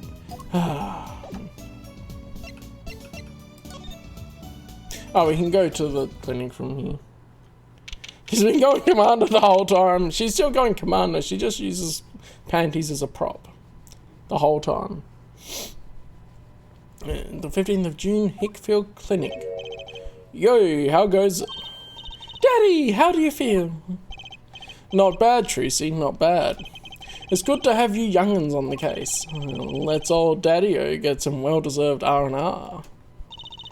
The elderly need their rest. Isn't he only 33?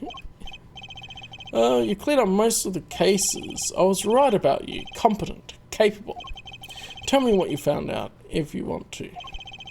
Your enthusiasm is overwhelming.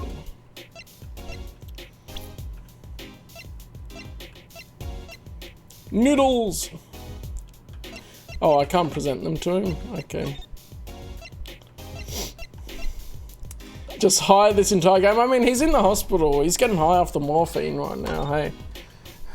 That's the reason why he's in hospital. He's like, oh, it hurts so bad. Pump me full of morphine. Very great. And he's catching up with his Steel Samurai sequels. He's on the Sniffing Samurai, who that apparently has a booger flick attack.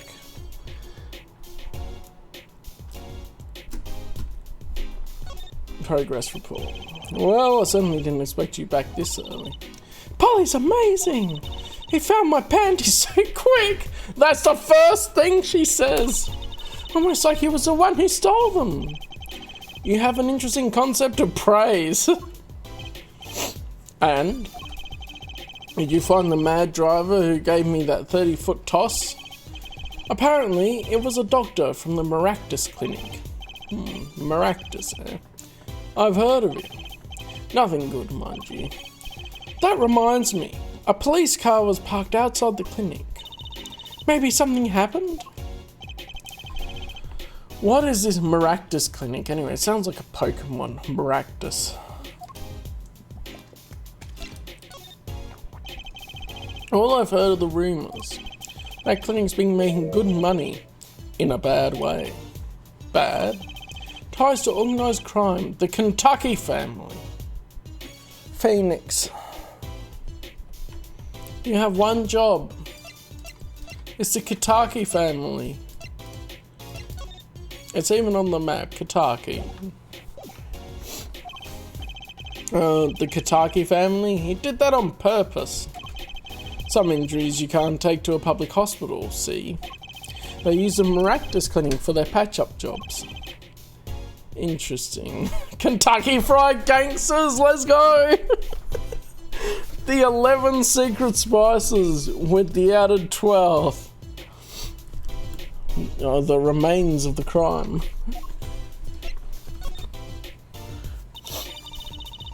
It looks like something had happened in that park. Ah, a body was found there in unusual circumstances. How does he know? Something more unusual than being dead?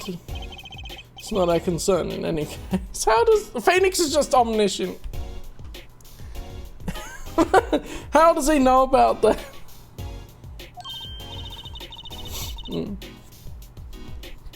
Right, let's ignore that and find that noodle stand. Whatever happened to professional curiosity? Thanks, really. If I get tired of sleeping, maybe I'll head down to this miraculous place. See, he's just using the hospital for morphine. Maybe hit him up for some reparations. A little legal action would do me some good. I was wondering when I'd get paid. We solved the case of your accident and found a missing article of clothing. My panties! That leaves the noodle stand. Feel free to drop in if you get stuck. I'll be happy to help with anything not involving money. Of course. Goodbye, quid pro quo. Hello, pro bono.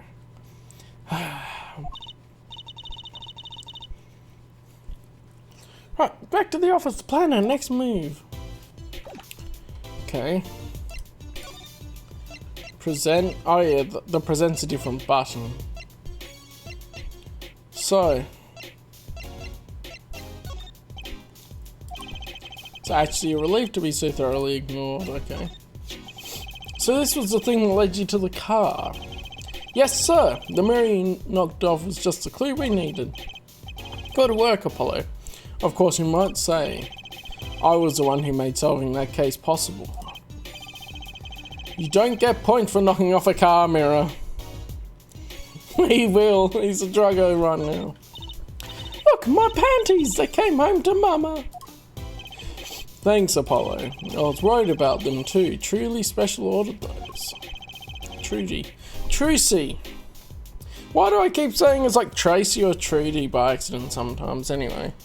A sudden display of parental concern. I'd have to buy a new pair. Those must be expensive panties. Make that a not so sudden display of cheapskatedness. The bowl. Okay, doesn't have anything to say about that. What about the map? Right, location of the accident on your map. Okay, not much else. Anything different to talk about here?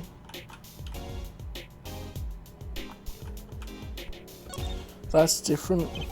This looks like a child's toy piano. Gotta practice. I want my fingers to get stiff. Apollo always keeps his weapon close at hand. Shall I play you a tune? No thanks. How unfortunate. I so rarely get a chance to play. Alright. The way you can't just go to places is interesting, but I guess it was funneling us towards here. Right, anything agency. Aha, she's here. Hey, you're the woman from the Kataki place. Yes. I knew it. Something's the matter and you want our help, right? Well, you've come to the right place. This way, please. Thank you. My name is Alita Tiala. Uh-huh. That's totally a real name. Yeah. They're anagrams of each other. The first and last names. I have a request. Alright, your request. Your request? Let me guess, something's been stolen? Your flyer. Alita Attila the Hun! Attila the Hun! Exactly! Attila the Hun. It says, now defending, so I thought... What? You mean you want me to defend you? Me? Yeah, be my bodyguard, Apollo. Maybe you can tell us what happened. Were you hit by a car? Did someone steal your stand? Oh, your panties? No, no. I'm not the client, actually. A client would be my, well, my fiancé, I suppose you'd call him. You know that grape juice is just wine. Fiancé, what happened to him then? He was arrested this morning. The charge was murder. Murder? Have you heard about what happened at the park? Oh boy, Apollo's sad. I mean, you know Apollo's... How old is Apollo? It doesn't have him in here. Let me see. Apollo Justice. Documented age range 15 to 24. Okay.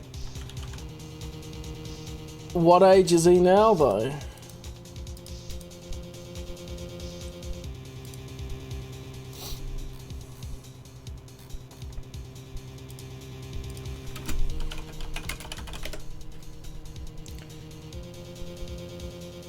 What?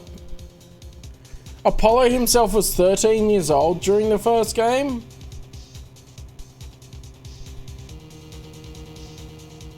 I'm gonna need to see some confirmation on that. Oh, Apollo Justice AA on something else says he's 22. I don't know, I'm confused. No, I think the internet's just being so weird and I can't confirm. So hopefully we'll see his age somewhere in the game. I do like Alita as a name though. It's probably 22. But that's also on some random scene post, so I don't know. I'm not gonna look too hard right now. Unless I do, because now I'm worried. Hey, that 13 can't be real though. Can I see?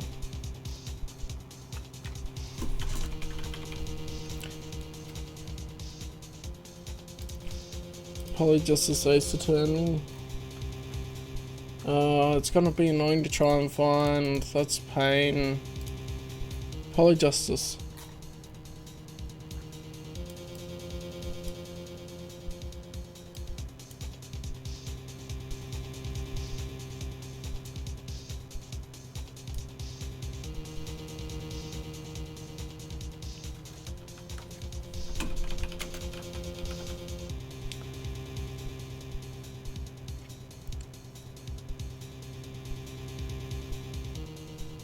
It's gonna take too long to try and find. Yeah, it seemed like Apollo was under the mentorship of the guy in the first part for a bit, and then it was his first proper case. Which Phoenix then did his big brain play and turned him against his own mentor. Anyway. Have you heard what happened at the park? Charla's story. So, what's your story? You frequent the Kitaki Mansion, yes? Are you a member of their, organisation? No, not yet. Not yet? You see, I'm to be married next month to the boss's son. Oh boy. Oh boy, the boss's son. So he's a gangster. Yes, but the Kitakis are locally responsible gangsters. I thought it'd be nice for a change, quit my boring job, live the good gangster life. Oh my goodness, this woman. I think you're onto something. No, Trucy. Mrs. Kitaki, I like the sound of that. Alita Kitaki, okay. I'm not sure your daddy would care much for that. Murder in the park then. But what happened? I haven't been told all the details, but I do know a body was found in the park near the Kitaki Mansion. Also thinking about the timeline of lawyer stuff, like when it's the law that all cases have to be solved within 3 days, they might have speedlined the education of it, I don't know.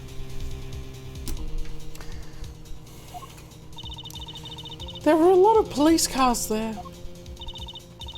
Apparently, the victim was shot with a pistol, but I hear the circumstances of the shooting were rather unusual. And your fiancé was arrested for this? What sort of person is your fiancé? Your fiancé. Your fiancé is the Kitaki family's only son, correct? His name's Waki. Waki Kitaki. I brought a photo. What is with the name? Is he a Jabberwocky? Oh no, he's a furry. Oh, he has the blue badger on his shirt. Well, that's quite the photo. I know. Oh, he can be powerful and menacing, but so cute. But if he's the boss's only son, yes, I'm sure he'll take his father's place someday. Say, I'm a boss already of this agency. Please help my Waki, please. Right, my first solo defense case. Crime boss's son or not, I'll prove he's innocent. I prepared a letter of request. I know you need those.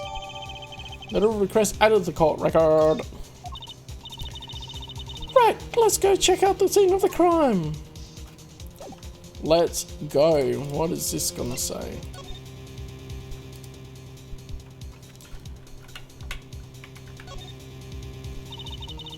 Why does this envelope say hit request?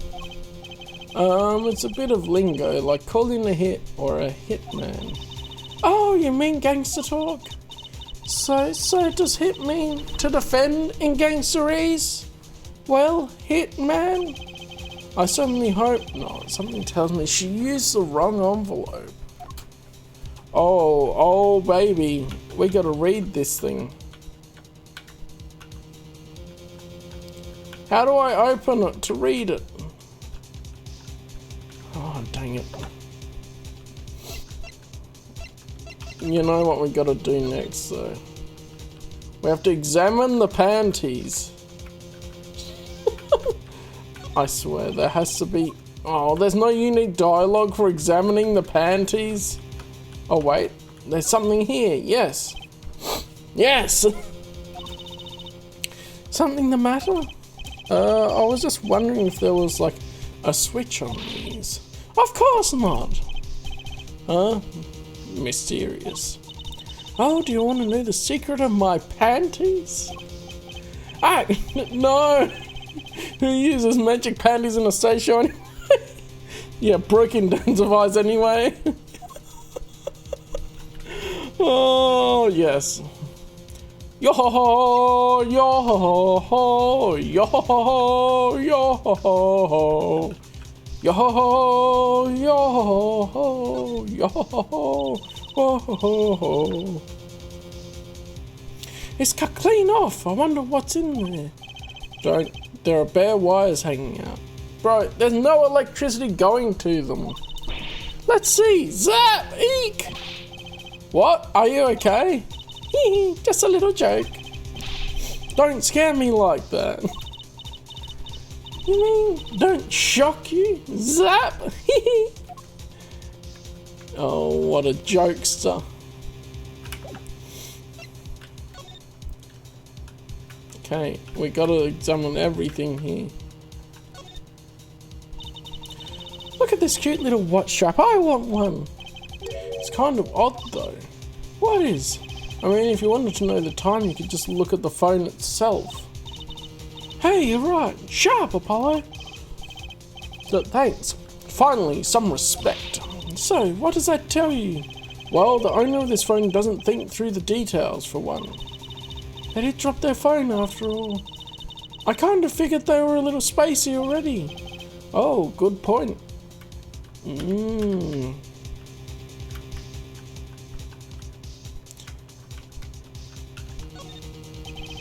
Okay, I think that's all we see there. Are they a Kevin Spacey? Detention center. Okay, I guess what I'm gonna do here and talk to Wacky.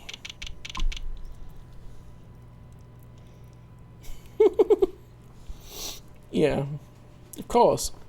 The 15th of June Detention Center Visitors Room.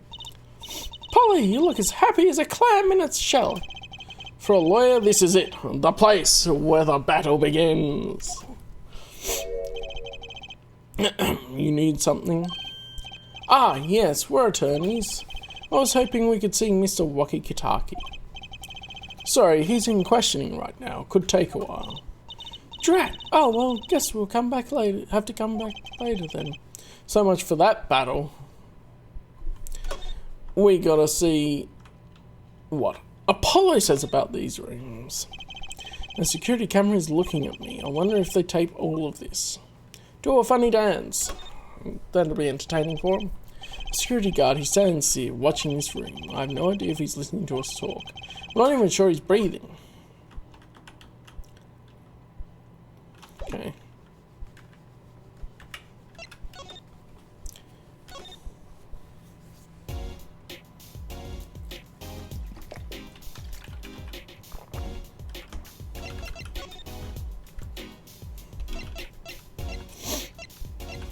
And where do we want to go next?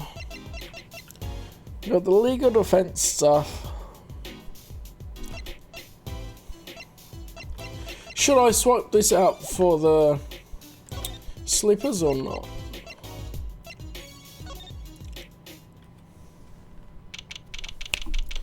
This will work. The lady's still trying to get over the fence. So this is it, my first murder crime scene. Oh, and a motorbike's there instead of the officer. Ah, it's you kids again. Look, can't you find some other place to play? We're not playing! We're investigating, aren't we, Apollo? Sir, I have a letter of request here. Letter of... Why does it say hit request on it? Miss Tiala must have used the Kitaki stationery. Excuse me, coming through. Oh, this guy. Mr. Gavin. Well, he's changed his outfit. Excuse me, coming through. Ah, it's you, Mr. Gavin. Who's this guy? Isn't he a mentor, dude? Oh, we don't have his profile anymore. I must say, I'm used to being inspected by the ladies. But this is the first time I've felt this way with a man. Mr. Gavin? Yeah. Oh boy, here we go. I gotta put on the German accent. Ah, Fräulein, what is a sweet parcel like you're doing in such a dismal place? Can I help? Yes! The policeman officer fellow here won't let us in. We even have a letter of request. It's him once more, yep. You must be exhausted standing out here. I will take you to the scene of the crime. Oh, really? By your leave, officer. Yeah, yes, officer, of course, sir. Oh, very well, this way, Fräulein. Whee!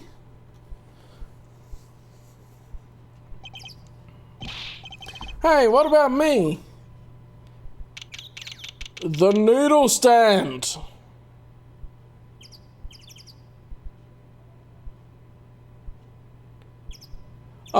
Gavin.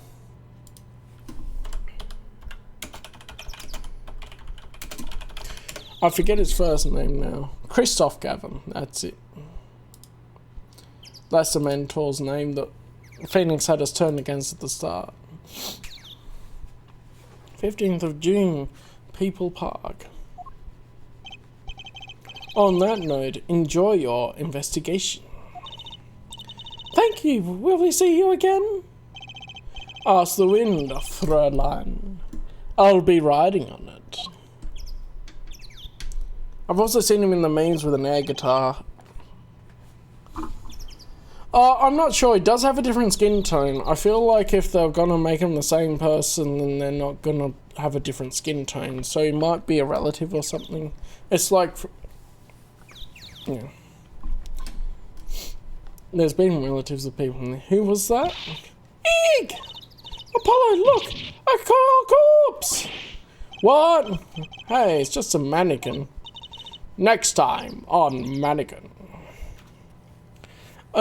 Yeah, I think he's someone else from the tutorial. But they're obviously related. He has the same hairstyle and he's got the same last name. Like, the Von Karmas are related. Wow, it sure got me. Might I ask? This is probably Ema Sky again. I forget what voice I heard. Might I ask exactly what it is you're doing here? Yeah, there we go. Oh, it's you. How did you kids get in here? Oh, this guy. Well, he was more like a prince, really. He let us in. Trucy, you gold digger. Him again. That glimmerous fop, always getting in my way. Anyway, this scene is off limits. Excuse me, we have a letter of request. One moment. Why is she holding a big magnifying glass?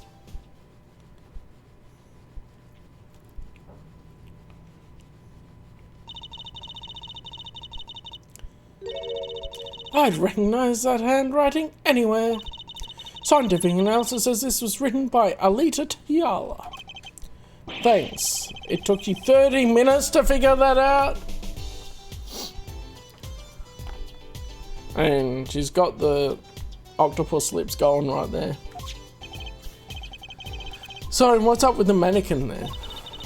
It's taking the place of the body, preserving the scene of the crime as it was found. The body was pulling the stand? So, you're a defense attorney, are you?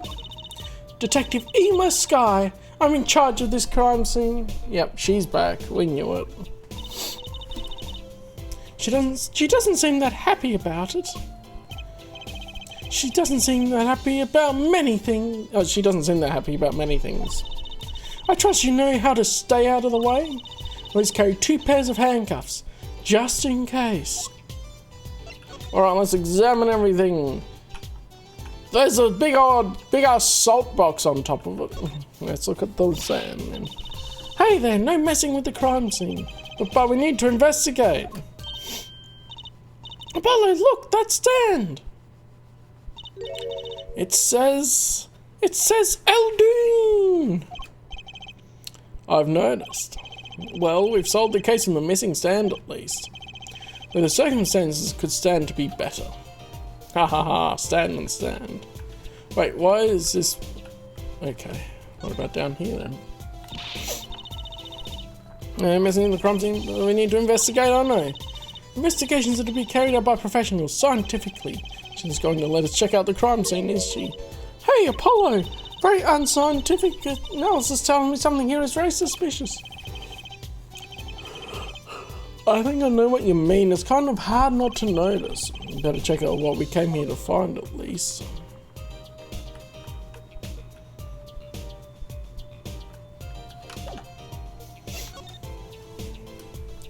The case. Detective Sky. Quiet, please. It's snack time. What is she munching? Almonds? Or are those like chocolate covered pieces of licorice? They sound more like nuts.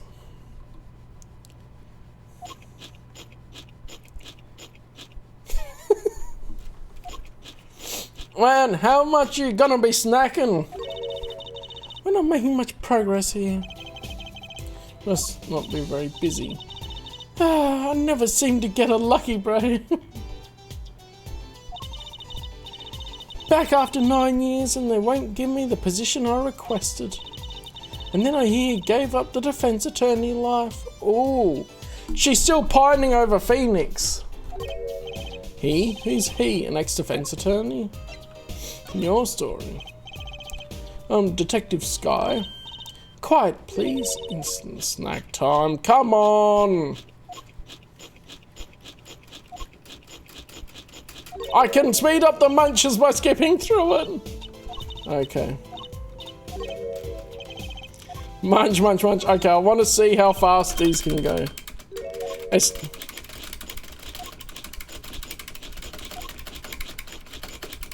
That's how quickly she can munch. Yeah, they munching those a lot. Okay, so it's present. Oh, I can't present profiles, that's right. Attorney's badge! Oh yeah, I have to press a different button to actually present it. If you could spare a moment to take a look at this, can't you see that I'm extremely busy? Eating snacks, yes. Busy eating snacks, I'd say. This is going nowhere fast. Oh, is this her phone? Okay, I was wondering if it was her phone, but apparently not. It does match the vibe of Wacky as well. Well, if we could present profiles, we could present the Phoenix profile to her. The spitting image of Mr. Gavin blew in like the wind and left like the wind. So he's 19. And Alita Tiala is 21. Okay.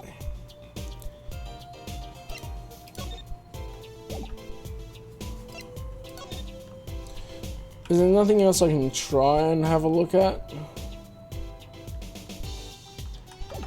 Mr. Eldoon could kick up a stink about them keeping a stand there. Okay, lady's not here. Is that saying something different? Several colours of paint have been splashed across the gate. It's almost all dry. This is going to be tough to clean. Look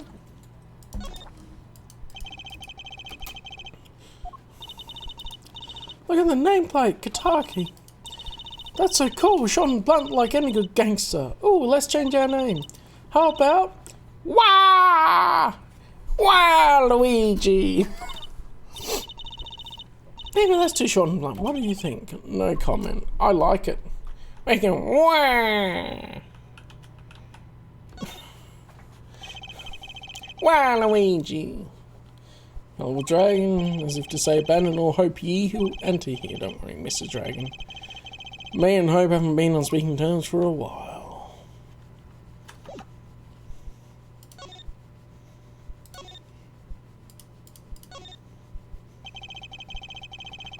Looks like that woman's still causing trouble. Look, no one goes in, that means you.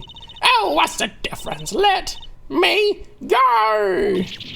Ow! Ow, ow, ow, ow, ow, ow! Ah, so sorry. That's it, I'm suing! And I might change my mind for $5. What is she, some kind of con artist? They're not letting anyone in the crime scene. The guard at the entrance is humming a song. He's got rhythm, actually. Maybe he plays in a band.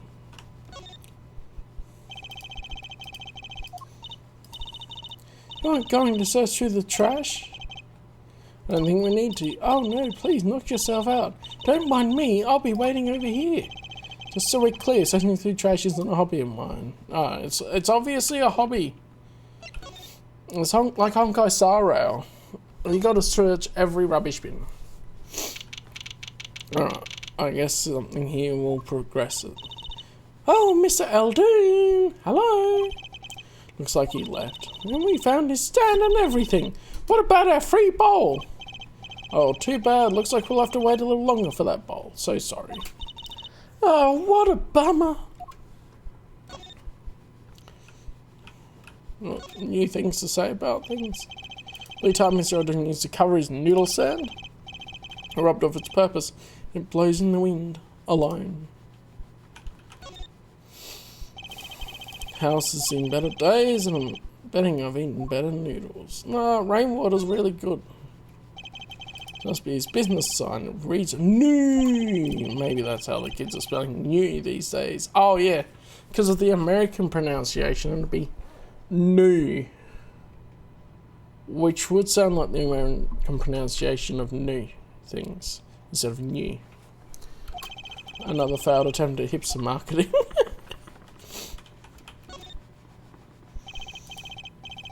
Handwritten sign here, save the light. Hard to make out the sun in the shade from the clinic next door. Alright, not anything else here. Police car parked in front. It's empty. Police must be inside investigating. This is a banner for some campaign. 3 shots for the price of 1. Somehow I don't see people lining up for that. Front entrance of the Maractus Clinic. Walls and posts are so highly polished I can see my face in them. Hot dang, my hair looks good. That's what he cares about. Okay, move. Can we go into the garage? Is there anything in here?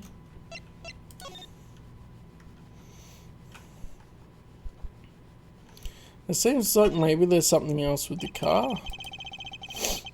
I'm gonna hit Mr. Right. This car versus Mr. Right. Not quite the match of the century. Okay, so not much more there. Alright.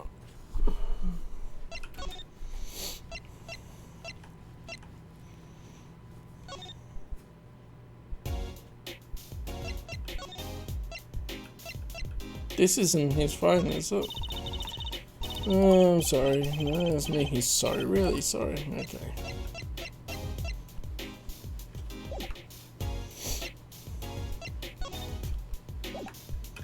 Okay, so nothing much there. I imagine then it's Kataki Mansion. There's nothing much else here. I guess that motorbike was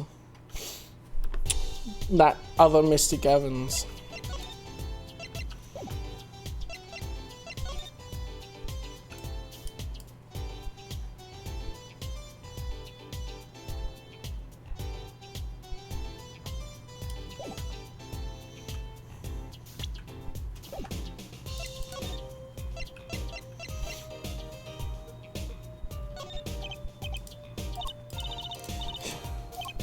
Ah, she's not even distracted by panties.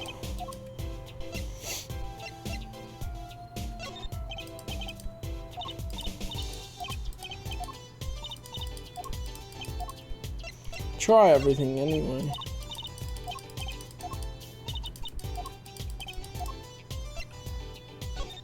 Bowl? The bowl could be connected to the case.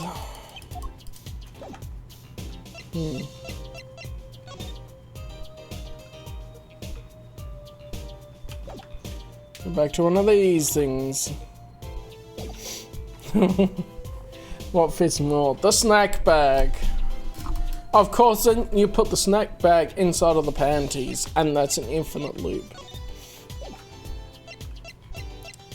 So...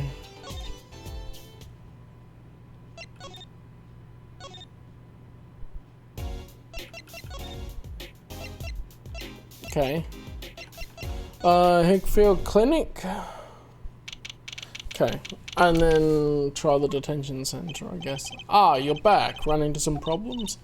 Oh, Polly, didn't you want to tell Daddy something? Who, me? No, I'm fine, really. What's this? So there is a problem? No problem. Actually, I got a defense request. A defense request? That is a problem. Huh? I've given up the court. I'm not a lawyer anymore. The request was for me, you fool. Oh, right. You're a lawyer, aren't you? He's doing that on purpose, I know it. He's just trolling. Murder. So, what about this defense request? It's related to the murder in People Park, actually. Guess what? We found Miss Eldon's noodle stand at the scene of the crime. Did you now? That's unusual indeed. That damn smile! Never heard of a noodle stand being used as a murder weapon. I think the murder weapon was something else. You mean you don't know what the murder weapon was? That funny detective lady won't let us on the scene. What kind of detective wears a lab coat anyway? A lab coat? Didn't think she'd be involved with this. You know her? You could say that. Sky connection. So, you know her, don't you? I met her on a case. This was about 10 years ago. She was still a high school student at the time. That will make her about the same age as me. He can't be 13.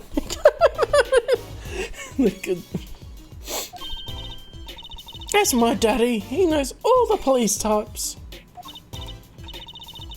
Oh, maybe you know the other guy too. Actually, we can look at the profiles. 25. So with that, he's probably about 25, 24, 25, I'll say. That makes a lot more sense for what you're saying too, J-Land. 25. Right age for a brand new lawyer.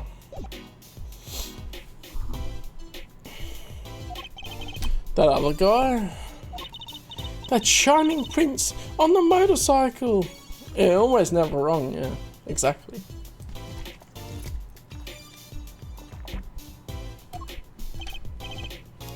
Prince? Mysterious prince. Yeah, she's infatuated with him.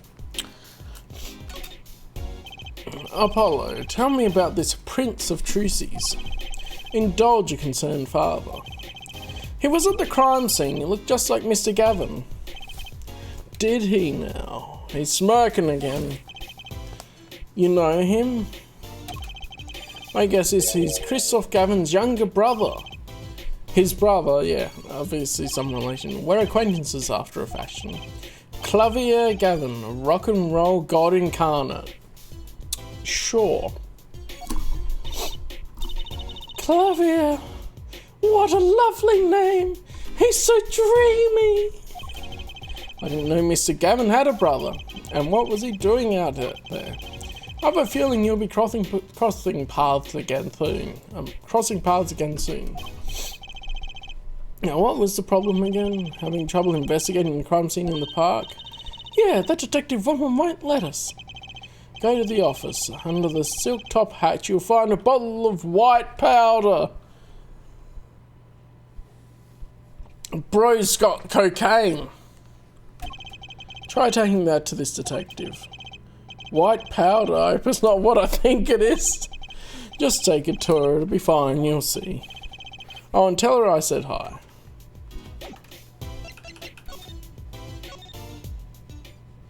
Yeah, the half-closed left eye is weird.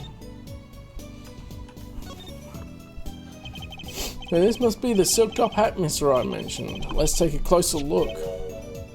Huh? Whoa! You know what this is, Trucy? I remember finding some in Daddy's dresser when I was little.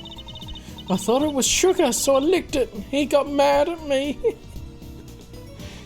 He just doesn't care anymore. He's just so calm and collected now. That was all he needed, was to stop being a lawyer. Boom.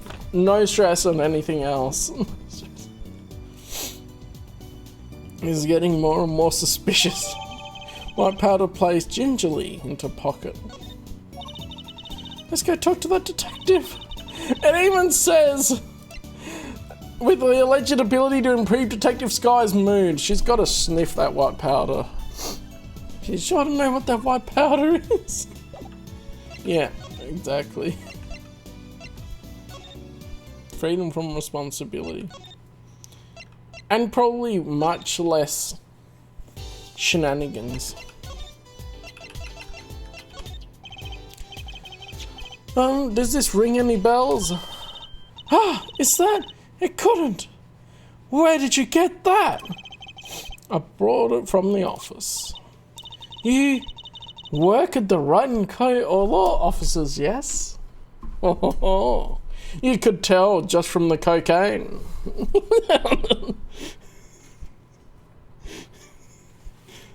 Kids will do it all the time. Yeah, sort of. Detective Sky, how do you know my daddy? Daddy? I'm sorry, who did you say you were? Trucy Wright, Phoenix Wright's daughter. What? Mr. Wright has a daughter? Yeah, she's just moping because when Phoenix left the law industry. You seem so shocked. Well, if you're Mr. Wright's daughter and you're his apprentice, then I'm available to help you in any way I can. Oh, thanks. You can start by not calling me Mr. Wright's apprentice. This powder is used for detecting fingerprints. Fingerprints? Yeah, you snort it, and you can see all the fingerprints. It's like detective mode in a video game. Guess you might call it a memento from the time I spent with Mr. Wright. You make that sound so suggestive. White powder memories. They knew what they were doing. If you find any evidence with fingerprints on it, please let me know. Well, just for prints. Well, she's quite the eager beaver all of a sudden. Let's go, alright, examine. And this is Mr. Eldoon's noodle stand, obviously. It does say Eldoon in big letters, doesn't it? And that mark on his paper lantern there looks familiar. It's going to be a little weird telling him what with the corpse and all. Anyway, that wraps up 3 of our cases. That's right, congratulations, Apollo! And it leaves us with 1 case that's worse than all 3 put together. Murder.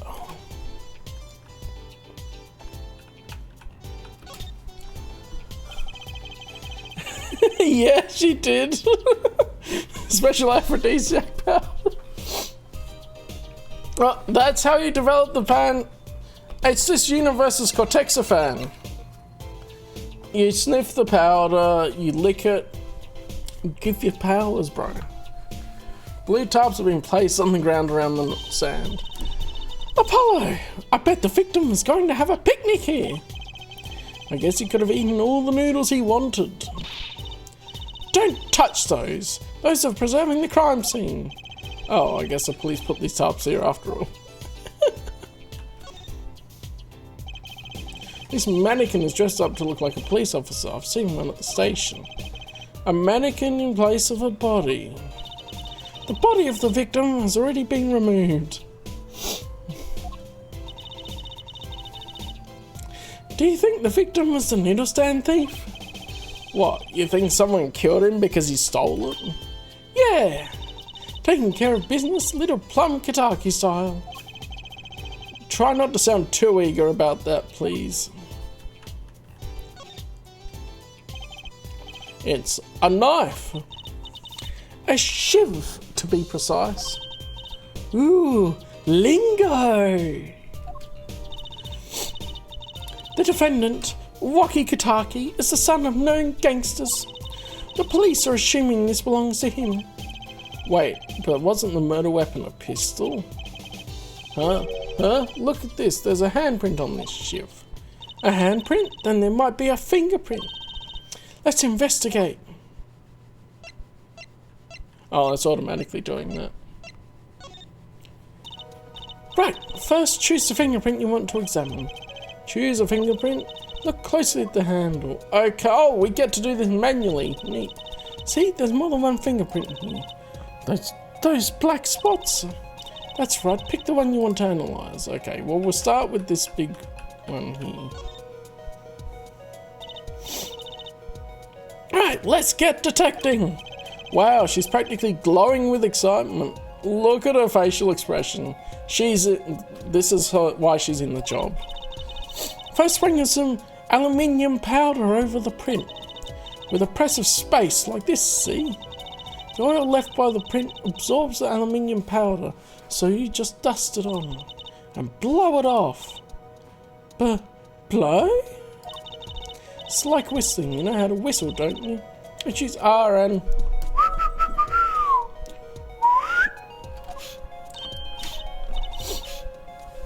Wow, amazing, it's like magic! Heh. Isn't it though? Right, let's give it a shot. Incidentally, it's important that you cover the entire fingerprint with the powder.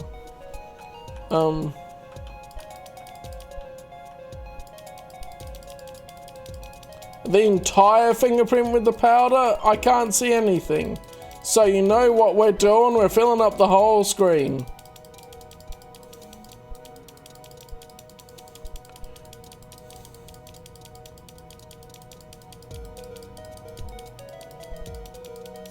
Alright, blow. Now we can see it a bit better. Oh yeah, game of the year, 100%.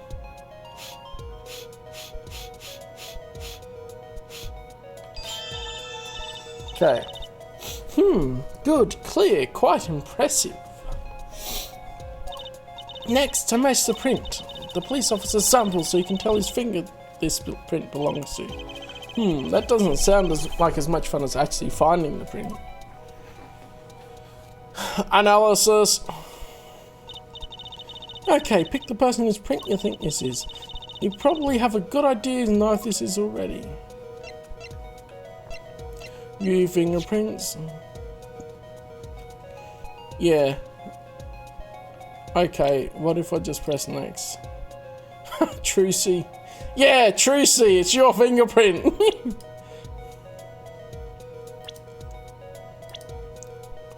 Wait, Palmeractus, when did I get his things?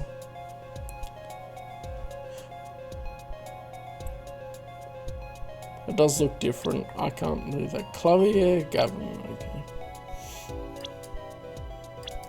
Well, they have everyone's prints here. But yeah, that matches that.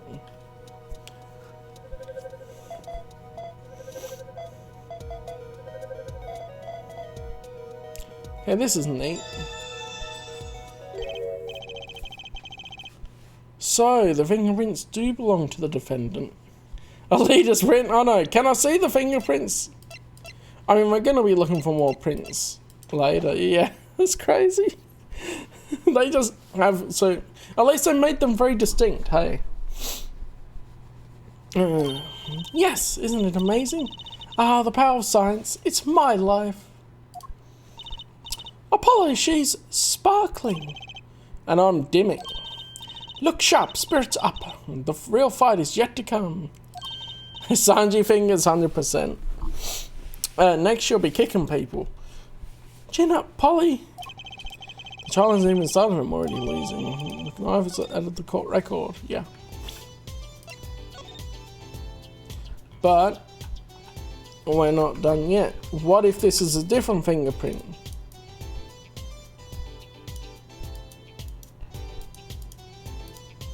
I can do it again. That would mean he was here the night of the crime. That's what I call irrefutable scientific evidence, indeed. He's such a sad boy, he's like, oh, what can I do? Not so neat when it happens to be evidence against our client. Okay. I was wondering if maybe it's an introductory one so it wouldn't have it, but like, there's one print here, but what about this print here? That could be a different fingerprint. And some of the others could be different fingerprints, so we would have to test each of them.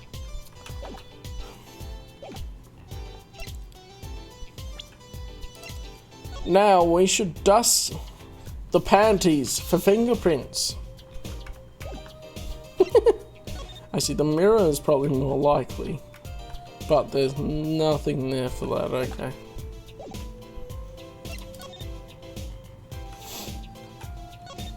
Let's look at the bin. There's got to be a good clue or two around here. You and your trash cans, go ahead! Knock yourself out! Please, can't you see I'm doing my... Huh? Look! Another pair of underwear! Oh my goodness. It's the other ladies, isn't it? It's Plums. Ow, Apollo! You're a genius of finding panties. Stop saying that. Wait, these aren't... They're not mine. God, these have been stolen too. Bloomers added to the court record. Oh, baby.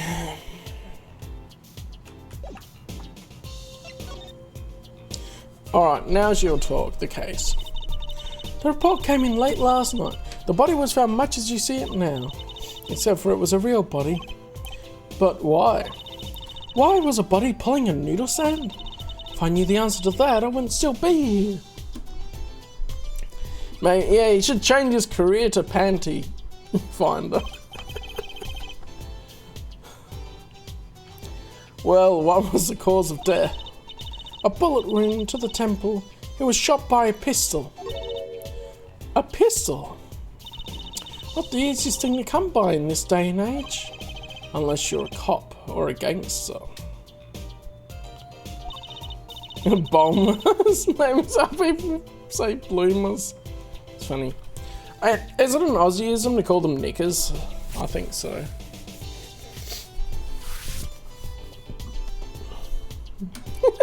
An underwear themed name.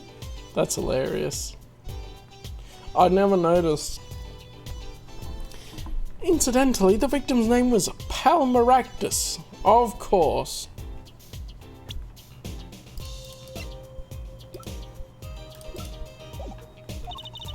I just received the autopsy report, in fact. Yes, the autopsy report. Let's go. Time of death, the 14th of June, after 10 PM. Cause of death, single bullet to the right temple. I mean, really, what's up with this case? It's enough to make me want to run off, pulling a mysterious noodle stand behind me. Not so mysterious, actually. It's because I don't even know the... Well, I didn't know the Bulmer was a name for underwear. Trunks, I think of bathers, I guess. Of course, trunks isn't in Aussie English as much. It's in American English more.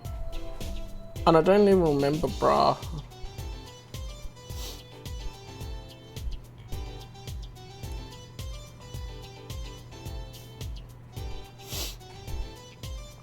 I guess Kakarot is carrot, but that's still a little bit different. Oh, no, all Gokus have Go in their name, I know that one. Go. Well, except for his missus, Chi-Chi. If I remember the names right. Technically a Goku by marriage, but not by blood.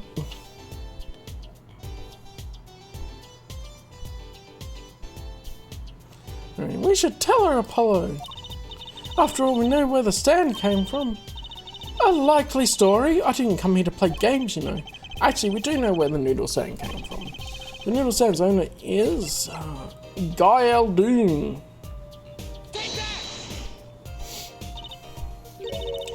Yeah, that's Cal theming. You can't get away from the theming. Oh, I did start the hiragana, and they had Ushi is cow, but so it's like the T with the loop down the bottom of it. She was the line with the bit under it. Anyway, I'm trying to remember now and I forget half of it, but that's alright because it'll repeat it tomorrow and hopefully it'll stick in my brain a bit better.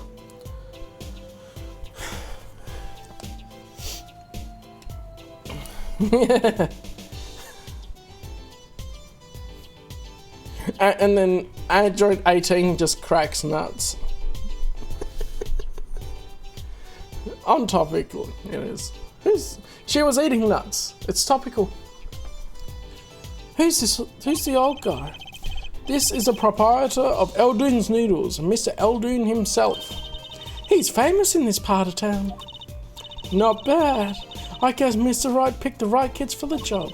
That's saved me a lot of work. Thanks. Noodle stand added to the court record. Let's go.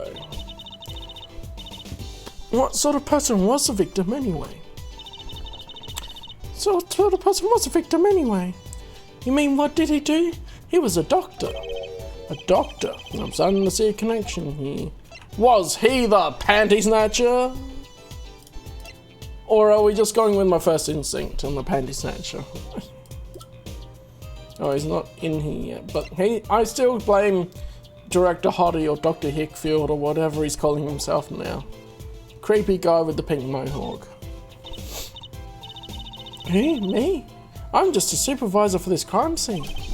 Detective Sky. I was out of the country for a while. I came back to be a forensic scientist. Ooh, Oh, were you studying abroad? Something like that. I was studying in Europe. Forensic sciences, mind you. Ah yes, Europe, where everyone goes to study. And when I got back here, they threw me in criminal affairs, just like that. Why didn't you just become a forensic expert in Europe? Well, I suppose that was an option, but I had a lot of favours to repay to people back here. Favours? Wasn't she in high school when she left? What? What's that look for? I was involved in an incident before I left. And Mr. Wright and his people helped me out. I owed them. Really? I had no idea. If she's been out of the country for a while, she probably doesn't know about Mr. Wright's current state of affairs. The defendant. Could you tell us a bit about the defendant? He's the only son of the Kitaki family, yes? Waki Kitaki. I don't know if he is the boss's son, but he's certainly throwing his weight around violently in the detention centre. I see. Why was he arrested in the first place? You are a defense attorney, aren't you? You're not his by any chance? Actually, yes I am. Well, we have a witness to the moment of the crime. Eh? The witness called the police. They'll be testifying during the trial tomorrow. What? Alright, could you tell us a bit more about the victim? Well, let's see. Apparently he's a physician at a clinic in the area. Quite well off too, from the sound of it. The clinic's name is the Maractus Clinic. Of course, it's after him. Maybe that's why the cop car was parked there. What? You've been to the clinic? Yeah, don't want a related issue. Told the detective about the case of the stolen noodle stand. I see, so that means Dr. Maractus stole the stand and pulled it all the way here? That would seem to be the case. But why? Don't ask me. So, have you met the defendant? No. Visiting hours are almost over at the detention centre. You might think about wrapping up here and heading over. Good idea. I don't know what good it will do. We have a witness and a knife with prints. Have I mentioned I've got a bad feeling about this? Don't worry, it's like a right tradition. Some traditions I can live without. Yeah, but we gotta go and give her panties back. Give her bloomers back. Oh yeah, she's not here.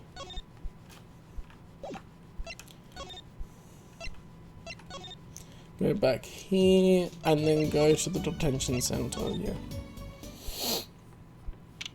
Alright.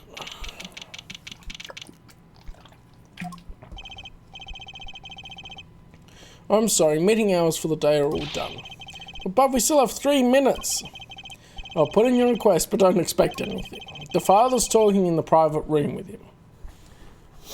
The murder weapon. Bloomers. But no one's found the murder weapon yet. Like, the pistol hasn't appeared in the court record. The father? You mean like a priest? No, it's the boss. It's a big bad boss man. I mean the suspect's father. Mr. Winfred Big Wins Kitaki himself. Oh, now that's a name. That's a gangster name. Who the hell names their kid Waki? I guess his missus is plum. Maybe she's all plumped up. Oh, there we go.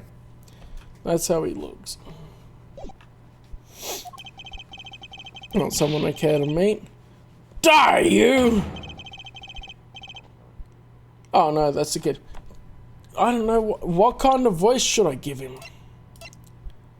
Die, you! You're the one on your way out, old! Ah, they're here. Whoa, this guy radiates power. What? The headband and the apron just are completely in contrast. What does it say about Apollo's badge? Oh yeah, I'll show you. They have numbers now. There's a number inscribed on the back of the badge. There are many numbers like it, but this one is mine, proof that I'm an attorney. To tell the truth, I get a happy feeling inside just looking at it. And it says, yeah, how long did I yearn for one of these? Just putting it on makes me feel ready. Anyway, the Don. Whoa, this guy radiates power. Power. With a cute apron. You lucky. We gotta give him the Italian mafia voice, even though he's obviously Japanese oriented. You lucky's lawyer. Yeah, yes, sir. Well, I'm Big Wins Kitaki, 4th head of the Kitaki family. Capiche? I'm supposed to have the leaf? Or is it a tanuki? Because don't they transform to look like other things?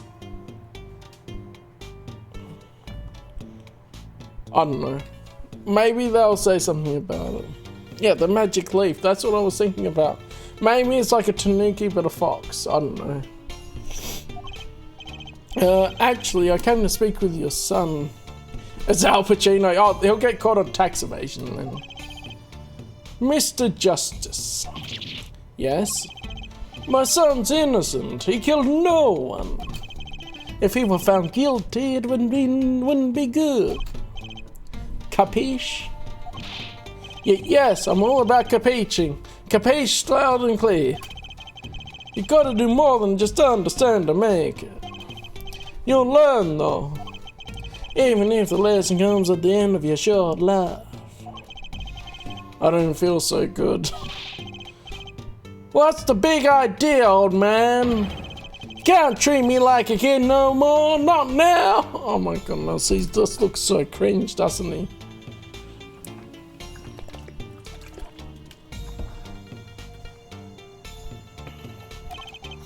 You know, I wanted to go to the clink. I like it here. You must be wacky. Okay, what's this? Yeah, The Godfather. 100%. I still need to watch The Godfather. I should do that one time. A G's not a G till he does a hard time. Bizoy! What the hell is that sound? You'll see. When I get out of here, things will change. Silence. My apologies, Mr. Justice. He's usually such a nice boy. Forgive me if I have a hard time believing that. Huh, you can't take me under your wing this time, old man. You heard me, I don't need no trial, I did it. I think that's enough for today, Mr. Justice. Don't let me down tomorrow.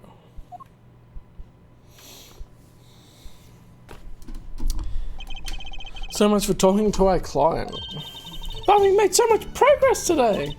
We even found my panties. I had fun at least. Oh my goodness. The context. Of course, the biggest mystery of them all remains. How am I supposed to build a case for the trial? Oh, almost forgot. It's time for my show. Tonight I'm performing at the Wonder Bar. You should come to check it out. Ah, wunderbar.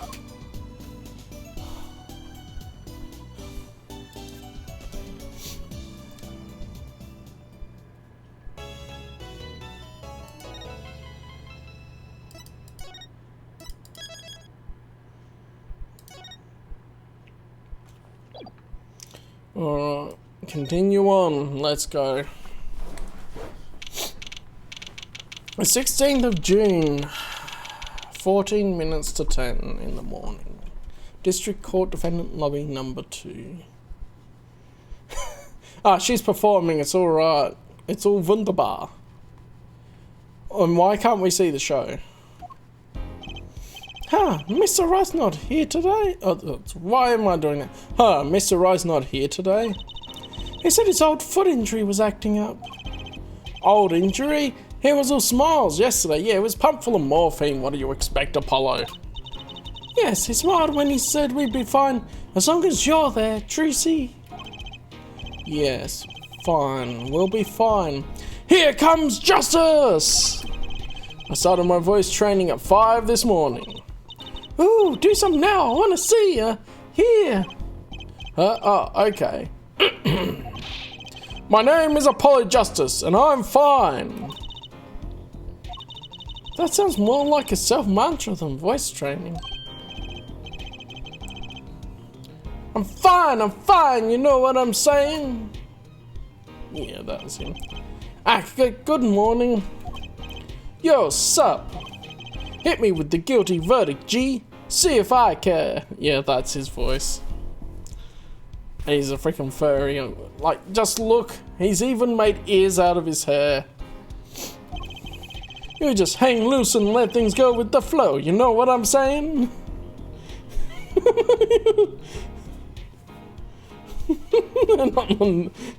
Gonna go turn on the node. Yeah, exactly. Not really. Wacky, don't be rude running your mouth like that in here. See, that's the difference between me and you, old man. I ain't afraid of no cops. Who you gonna cool? Cop busters! Real G's can't keep it real till they spend some hard time in the pen. You'll have absolutely no idea what you're talking about. Sounds like they've both been voice training too, Apollo. My worst fears realised. The trial's starting and I still haven't had a real talk with my client. He's just bouncing up and down. Ah, here we go. 16th of June, 10 AM. Angry Naruto face, yeah, exactly. Here he is, Clavier. Court is now in session for the trial of Waki Kitaki. The defense is ready, Your Honor.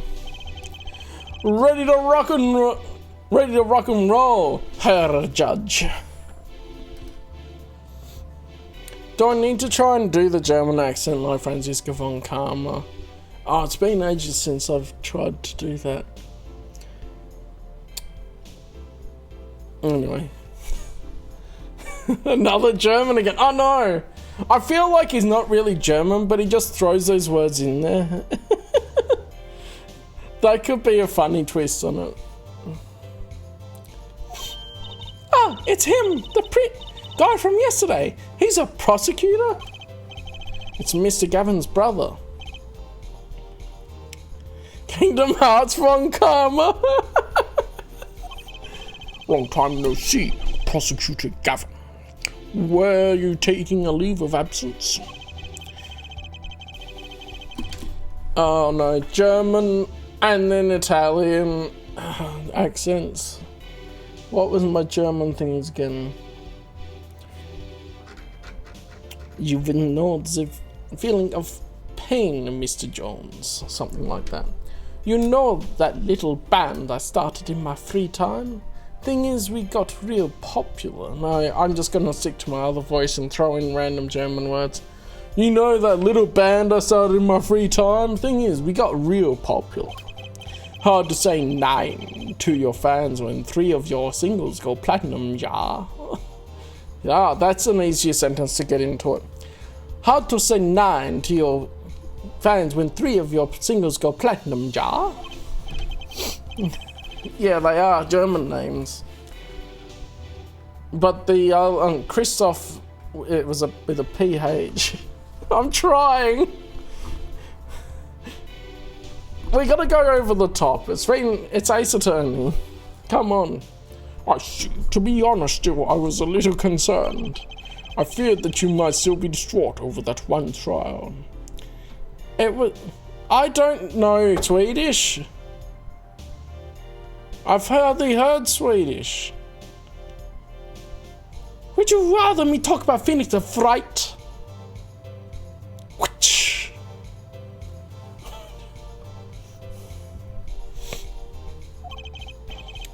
Not to worry, Herr Judge.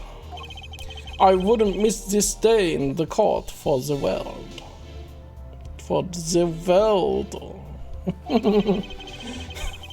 It's worth even more than VIP passes to one of my concerts, yeah?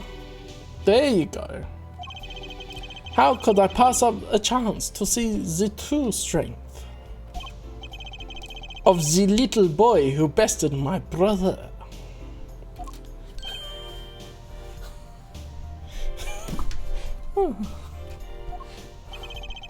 It was worth cancelling a show or two.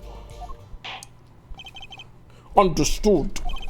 You may give your opening statements to the court. Before that, I was thinking, is the air in this courtroom not a bit serious? It is a court of law. There's no way to get the crowd jumping, her judge. You're not supposed to jump. This is a courtroom. Achang, baby! Today we played my way. Oh boy.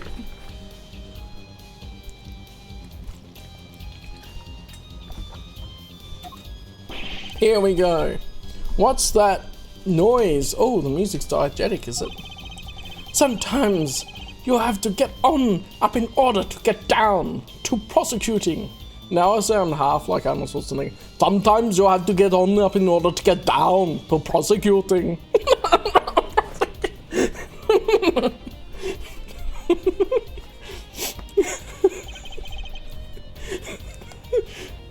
This is crazy. The victim, Paul Maractus, director of the Maractus Clinic. The scene, People Park. He was found pulling a noodle stand. He does. What in the world was the doctor doing pulling a noodle stand? Yes, I believe you will only find that out by asking the defendant right here, right now. Because it's an undeniable truth that he shot the victim. What do you mean, undeniable?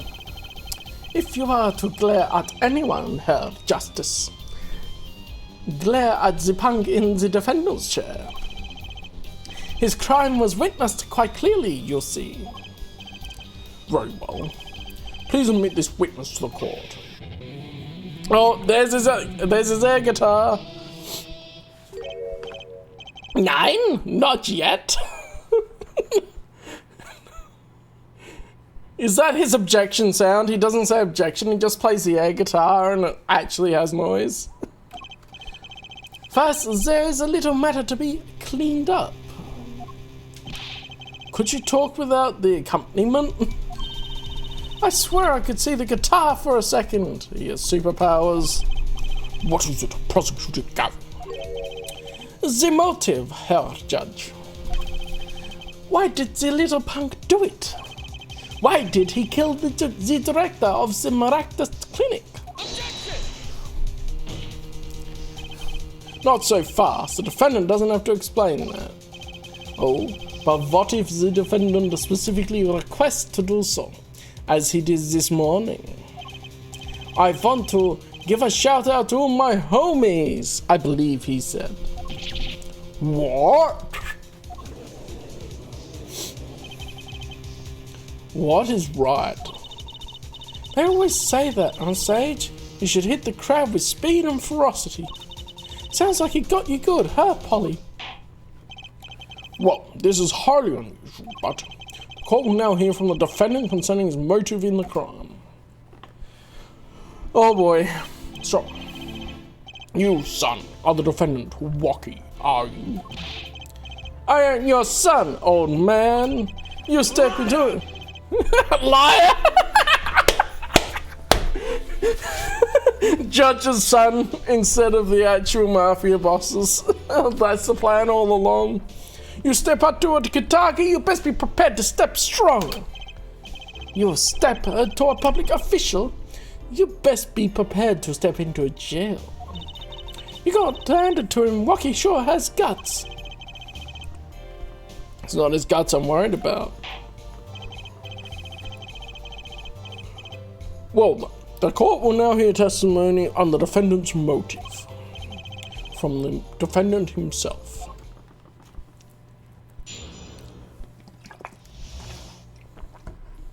Walkie-Kitaki's truth. I'll tell you one thing, that doctor was a quacker. Someone had to show him what's what. I was in his clinic about half a year ago. He messed up my up something bad. That's why I'm a cat boy now, and I had to wear this pink jacket with the furry stuff on it to match. And then he just lets me go without a word. See you later, bye. So I gotta go in and get another doctor to patch me up again. That was the day I done figured it out. No OG's gonna let that pass. That's why I went to the big brain time indeed, yep. Doing some deeper. That's why I went to his pad that night. Know what I'm saying? He went to the noodle stand. You're saying you're one of the victim's patients. A lot of stuff goes down when you're keeping it real on the street. True that. Tell you one thing, that doc was whack. Very well. The defense may begin the cross-examination. Can't believe this is the first time I'm hearing about all of this. All the better, though. Go kill yourself. Alright, we gotta press him on every single thing and then figure out the evidence. First of all, the word you're looking for is quack. And isn't that a little harsh? He's your family doctor. Who asked you, pointy locks? Just who do you think you are? Your lawyer? Look, I ain't trying to hear that. He was a quacker, plain and simple. He must be quackers. How do we do the Donald Duck voice? No, I don't think I've ever tried to copy the Donald Duck voice before, probably. Here we... No, that's not gonna work. Quackers. Yeah, anyway. Quack. Donald Duck. He told his lawyer to fuck off, yeah. This is really something. By someone you mean, was there anyone with a score to settle with this doctor besides you? I mean, you better ask somebody else, Holmes. What do I care? I made up my own mind and did what had to be done, straight gangster style.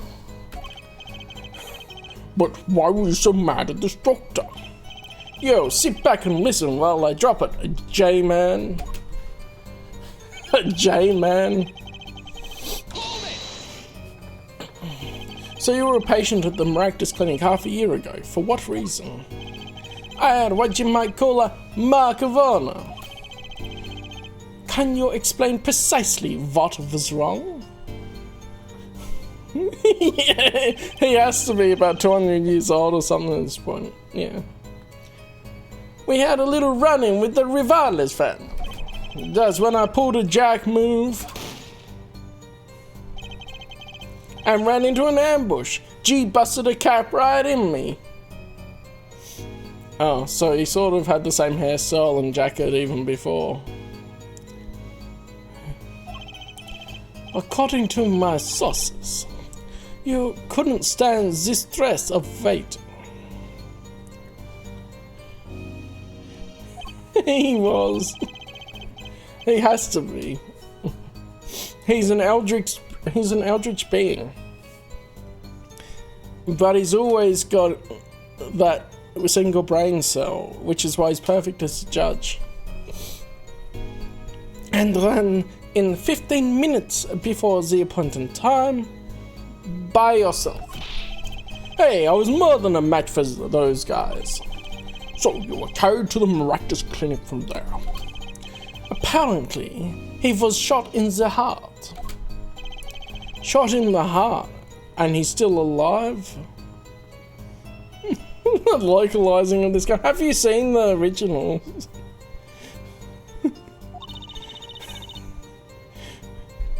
I can catch bullets between my teeth, but I never learned how to catch them with my heart.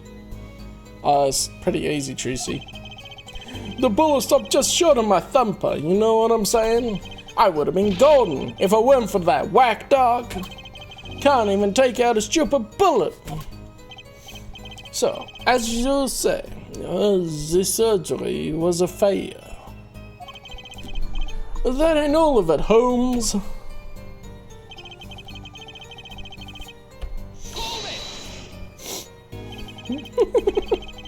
What do you mean he just let you go without a word? I mean, it's so fun to do the voices, and man, the localizing would be so whack if I actually knew the original.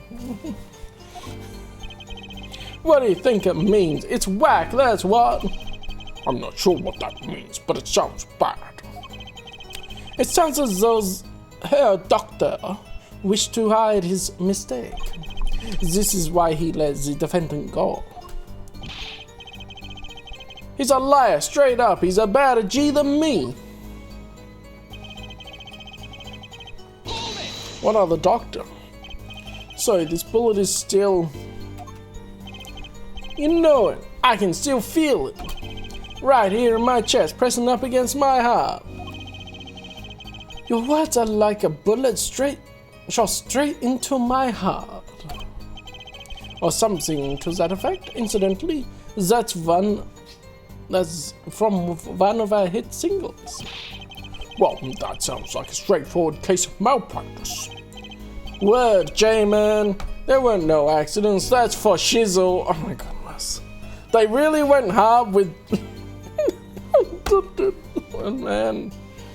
There's no way they would have a translation for shizzle in Japanese, would they? It seems that there were issues with this doctor.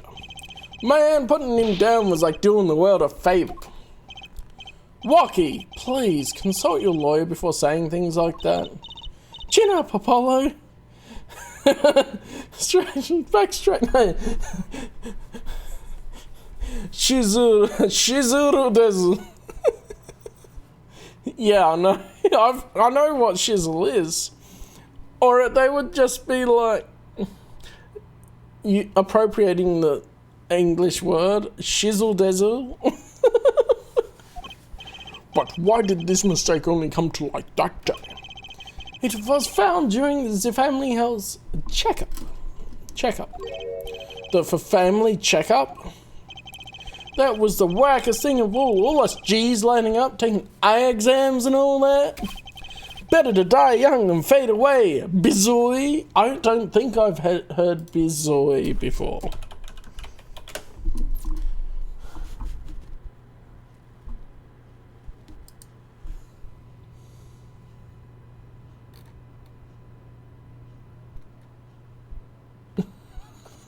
Oh no, I searched bizoi. The first result that came up was Reddit. And they had Nestle Kitaki.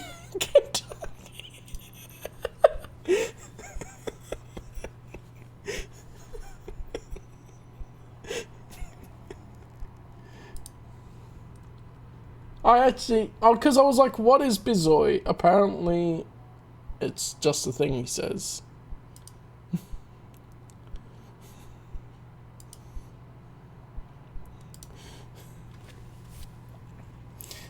Dog, I mean, he's just done what all famous people do. They have an impact on the language. It's like Winston Churchill, every speech he made, he put a new word in to try and have it take off. Relief to hear. What's the relief? What's a relief? Oh, did your father not tell you? That bullet you carry so close to your heart, if not attended to immediately, it could kill you. What? Yes, Herr Dr. Miraculous had knowledge concerning this ticking time bomb in you. Knowledge that could have saved your life. I did it! Yes! Oh, yeah. That can go down here, hey. Let's go, resubscribe, 2-month streak!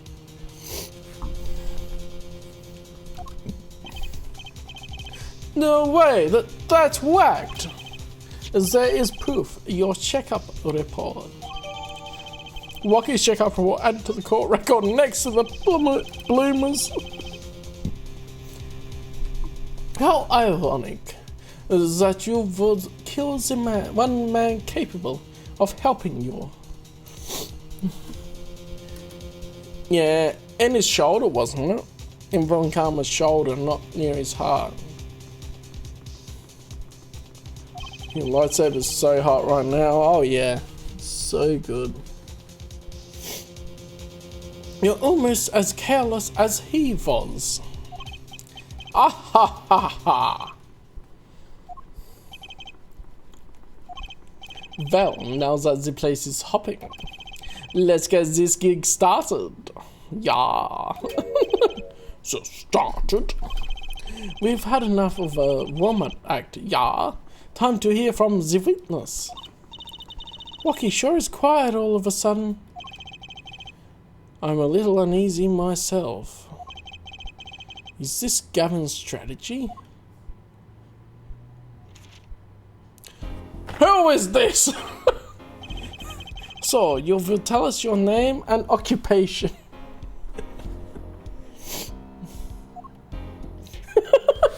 Oh, that combination of emotes.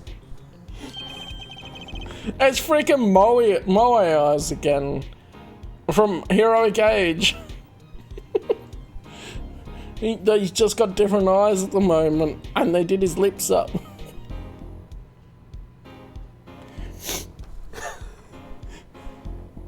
They've just I'll put it as one of the ones higher up because I didn't have a good one. That one's one for me that would be worth it.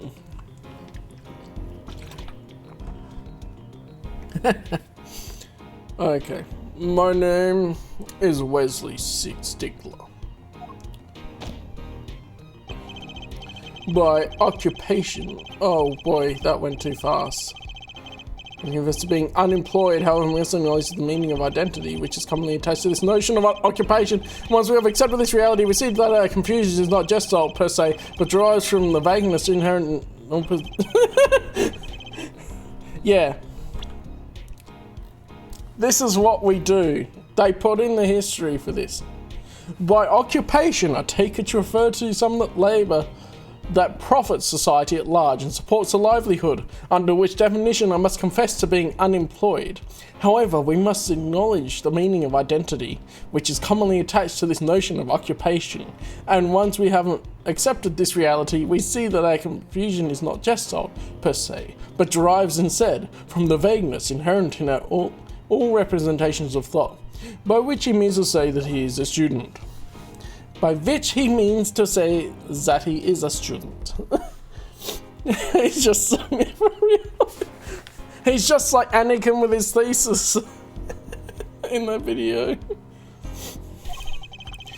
A junior at Ivy University, if I'm not mistaken. Yes, in the Department of Science and Engineering. Filled with curiosity for all things, I spend my days in pursuit of truth, honing my...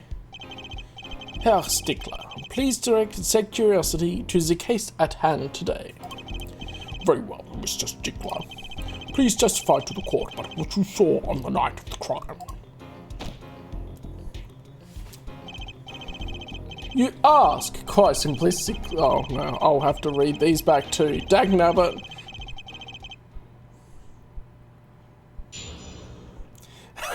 They just skip his rant.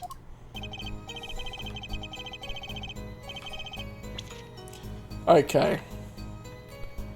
You ask, quite simplistically, what I saw. However, we must understand that Homo sapiens possess two eyes, each of those designed to receive and interpret data, sending images in the form of signals to the fades away. Thank goodness for the history in this one. It makes that so much easier.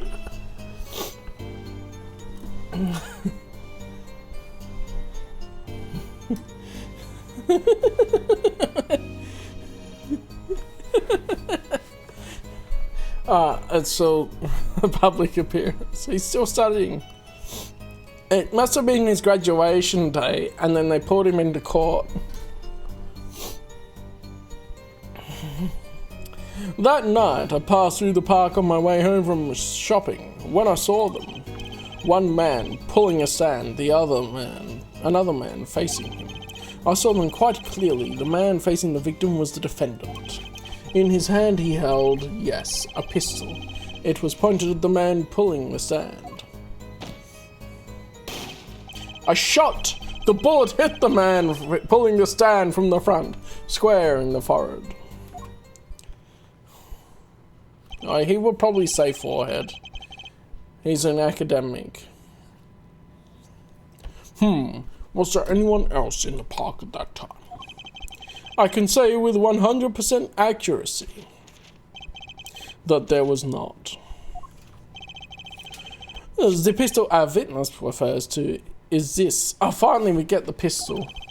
The court accepts this into evidence. Pistol added to the court record. Okay, good. Very well, Mr. Justice, you may cross-examine the witness. Okay, hang on. We must examine the pistol for anything that we would want. Aha! Whoa, don't put that thing at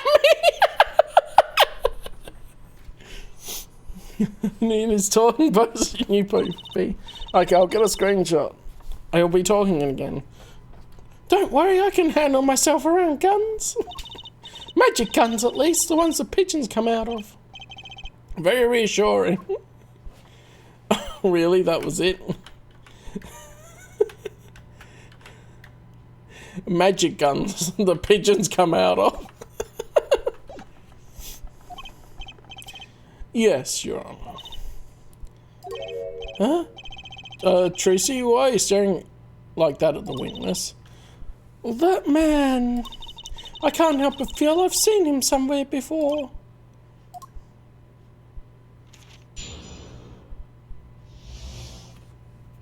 Not in the park.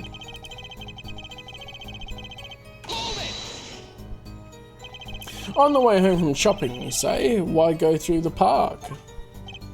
Ah! A fascinating inquiry. Okay, I'm gonna get a separate screenshot of this too with the snipping tool so that you can do that. And then, yeah, exactly. I'm gonna chuck that in the gamers corner. There we go. Boom.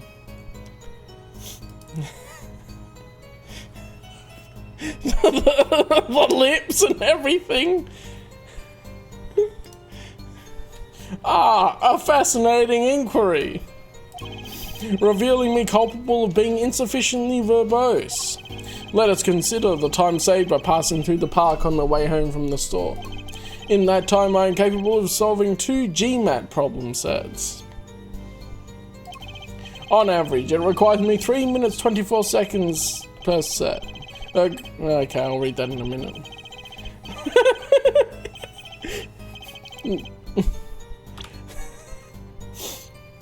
On average, it requires me 3 minutes 24 seconds to complete one such set. Ergo, the time to complete 2 is, on average, 6 minutes 48 seconds. However, in the case that the questions are in the verbal category, admittedly not... that's enough, I get the idea. Yes, perfect solid. Mr. Justice, the court hopes to finish cross-examination sometime this month. Please, I have a recording booked after this trial. And I've got a show to perform. Gee, sorry you're all so busy.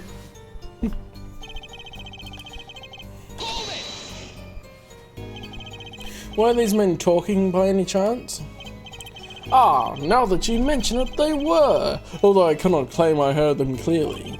Only fragments, such as, you lied to me, oh, and I'm gonna give you a taste of your own medicine, pal. Ah, ha ha ha ha, it's just as our defendant claims. I believe he wished to teach the victim what it felt like to take a bullet to the heart.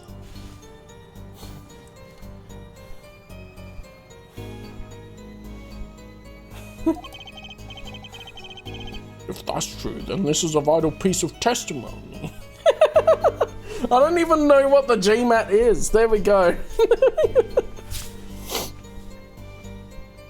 I guess he's just doing GMATs for fun in his spare time.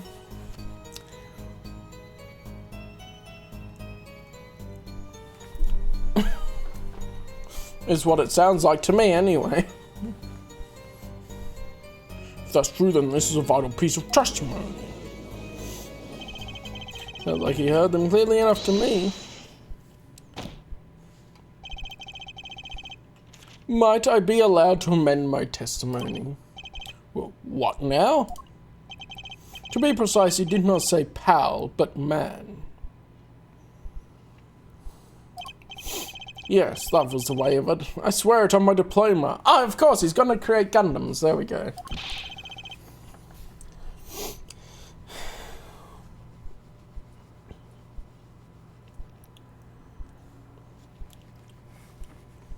What did he say he was studying then? I don't think we can see that far back, can we? No. Gundam reactor energy? What's the difference? And this other man, who was he? Bro science indeed. The man facing the victim was the defendant. How can you be so sure it was the defendant? The crime took place at night. It would have been too dark. the tap of the lips like, this bores me. Perhaps I was remiss in not mentioning this earlier. Huh? You see, in class, I always sit in the very backmost seat. Do you know why? Who cares? Because I do not wish anyone to copy my perfect notes. And this relates to your testimony how? I mention this to illustrate my predisposition to that which is perfect. It was dark, you say, yet there are lights in the park. If I say the defendant was in the park that night, then he was in the park that night. It is a hard, immutable fact. He sure is confident. He seems to be telling the truth, too. Yes, the pistol was pointed at the man pulling the stand. The pistol fingerprints were wiped, but we have fingerprints on the knife, so he should have actually been holding the knife. Are you sure the pistol you saw is the same as the one just submitted as evidence? Am I sure? Surely you jest. Or so a common witness would be tempted to say. Huh?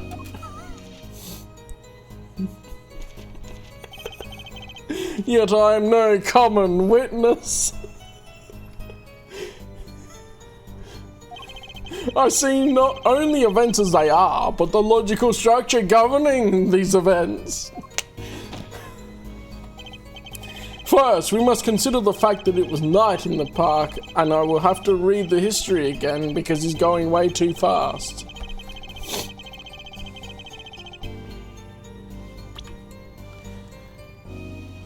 First, we must consider the fact that it was night in the park, which indeed restricted my field of vision due to insufficient levels of illumination.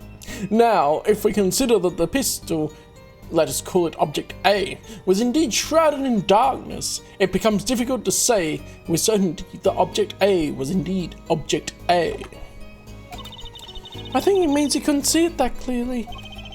A badge for a normal witness. Yet the fact that a pistol was fired before my eyes is indisputable.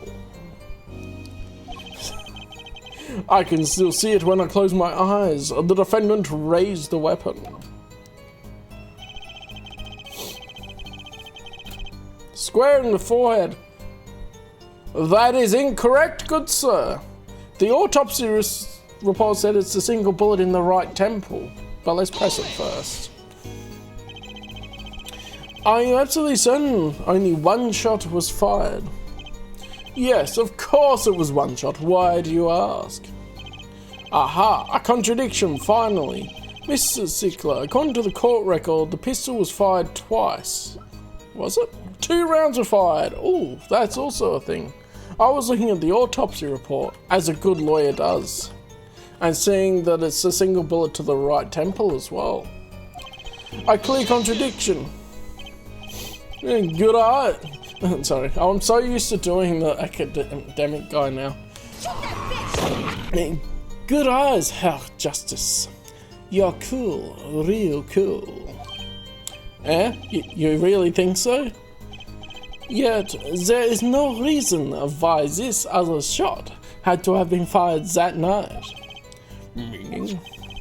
This pistol came from the Kitaki family mansion, yeah? I think this is not unreasonable to assume the pistol had been fired once before that night. The buffoons, indeed!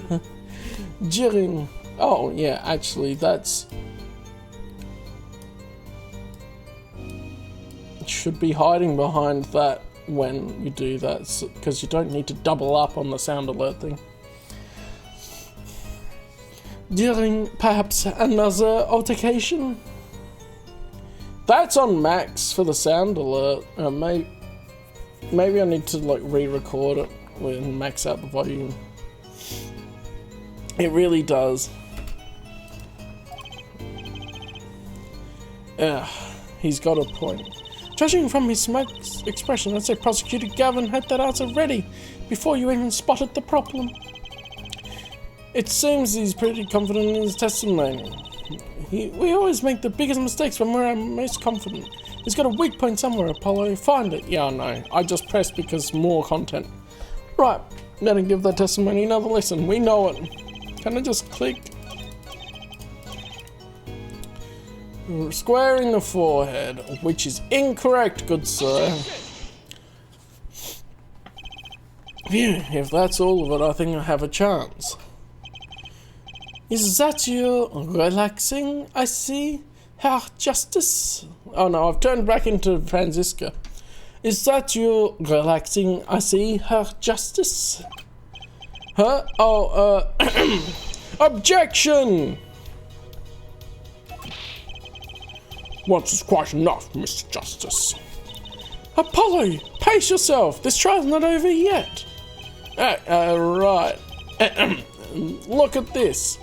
The autopsy report? Is there a problem with the autopsy report? Right, a problem. Yes, the problem is the location of the entry wound. The location? You testified that the killer shot the victim square in the forehead, did you not? I have already determined your angle of inquiry. Allow me to explain. It is quite simple, really. Okay. We're gonna read the history of this guy again. Oh boy. They're talking about krypton particles.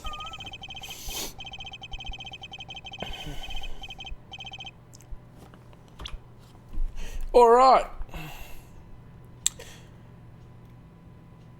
Allow me to explain. It is quite simple, really. First, understand that when I say square, I speak not of geometrical absolute.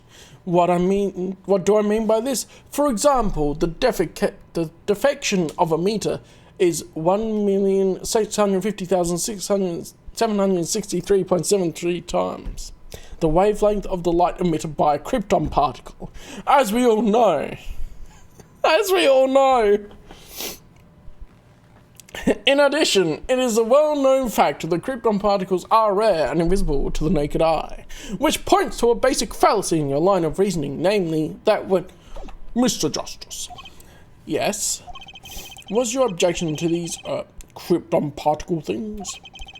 This is the big time, and you're obsessed with something so small? You'll disappoint me? As everyone knows, yeah? No, I'm obsessed with something big. I mean, there's a bigger, less nitpicky problem here. Do tell.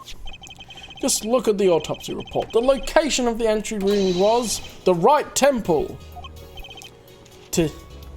Temple? Mr. Stickler, you said quite clearly that the victim was shot square in the forehead. That's a contradiction, isn't it? Have some confidence, Apollo. Well, good on you studying Krypton and Superman. Is this the same high school teacher that taught you that Sydney was the capital of Australia? Probably.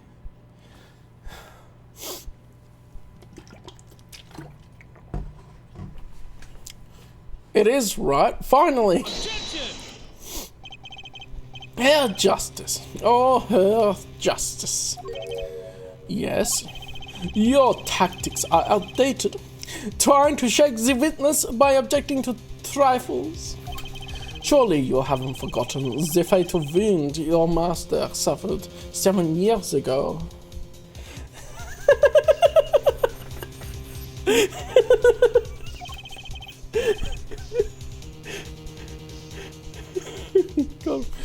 Phoenix of Right, was it? Was it? There we go, I got to say it again. The German accent. Look, I know the wound was in the wrong place according to his testimony. Yeah. Oh, his eyes. Oh, I need a screenshot of that.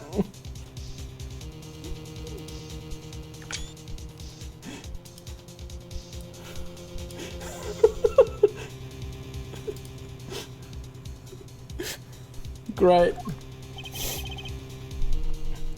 Hey, her forehead. Forehead? Let us imagine you are walking through the park. You see two men facing each other. One with a pistol trained on the other. What would you do, Herr Forehead? Meow indeed. Well, I guess I would try to stop them. I'd probably shout, stop. And you, Fräulein? Me? Well, I'd probably scream, eek!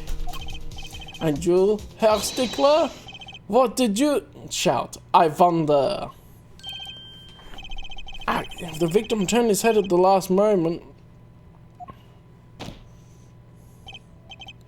Oh yes, thank you for jogging my memory. Oh, come on, the prosecution is clearly leading the witness.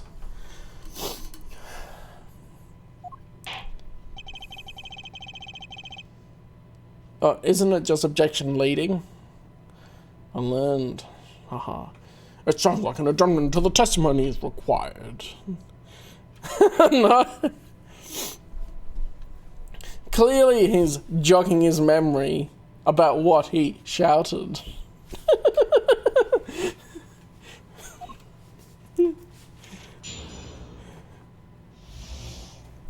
But we know that he talked it through with the witness beforehand and he's just setting it up. Or the witness is already an academic enough to try to do that. As soon as the killer raised his pistol, I took action. Cease this at once, you two, I cried, with composure.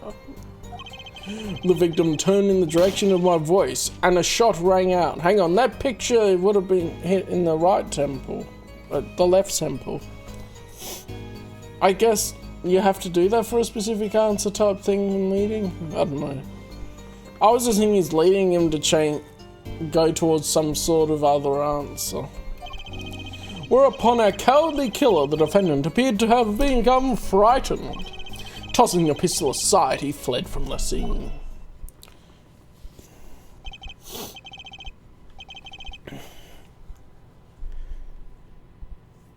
Yeah, okay.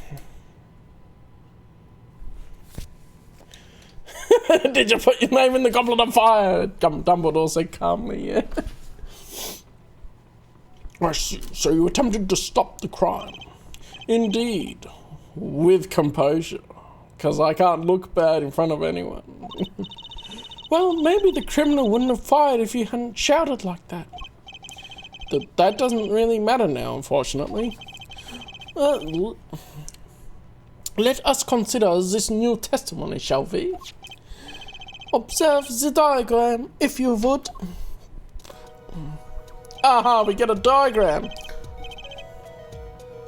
The witness, Mr. Stickler, was it? Stood here. Yeah. If the victim turned towards the witness, it would have hit his left temple. Oh no, hang on, it would have hit his right temple. Okay. I was turned around.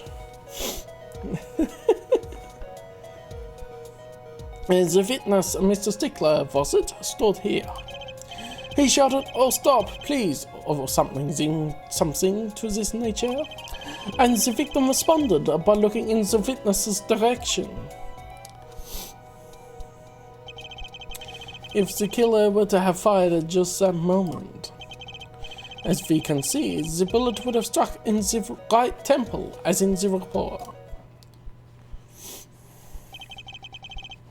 That does seem to be the case.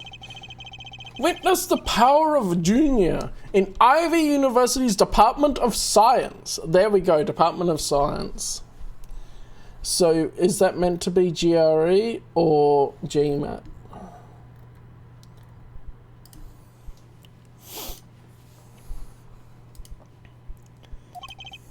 Very well, Mr. Justice, you may cross-examine the witness.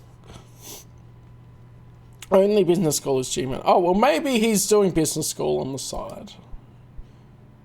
For fun. We'll go with that.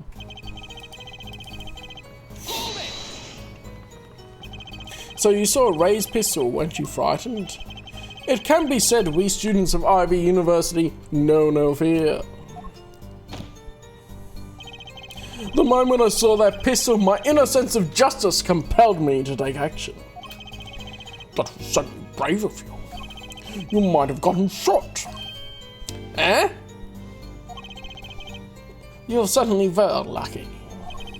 If I were in the killer's shoes, I certainly wouldn't have left the witness behind.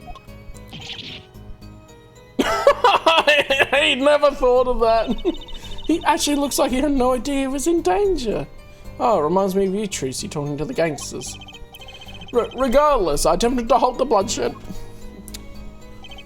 Cease just at once, you two, I cried, with composure.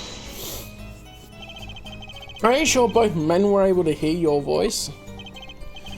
They were, of course. My high, exquisite voice echoed through the park.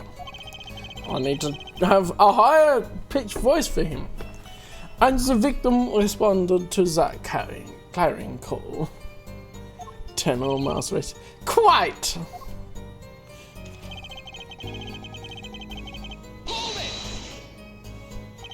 Did you hear the gunshot at the same time as the victim turned? Indeed, I would say about the same time, to be precise.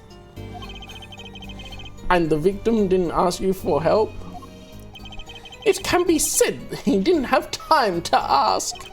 He didn't even have time to take a single step.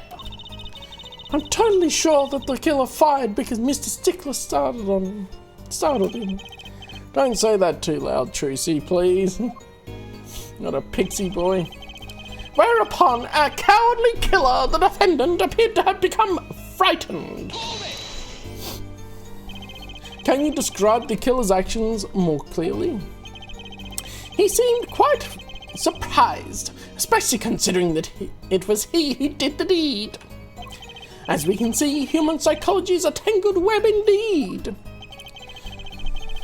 He simply couldn't believe what he had done. He shot, he panicked. A common tale, but true. Unfortunately, before I could take further action... Tossing the pistol aside, he fled from the scene. Where was the pistol found? You didn't try to apprehend the criminal? The prints are wiped on the pistol. He wouldn't have done that if he'd tossed it out of being frightened. It all happened so fast. I'm afraid I hadn't the time. There's something about that strike was odd, Apollo. What? The killer was in a hurry, right? He fired the pistol and tossed it right away. According to the testimony, that's what happened, yes. In that case, I'd expect to find something that we didn't find. Find what? I like that contradiction. Kinda sad to see it go. Not as sad as I feel. What do we do now? At least the testimony is getting a little clearer. She's right. Maybe I can find something to use in this new testimony, yeah.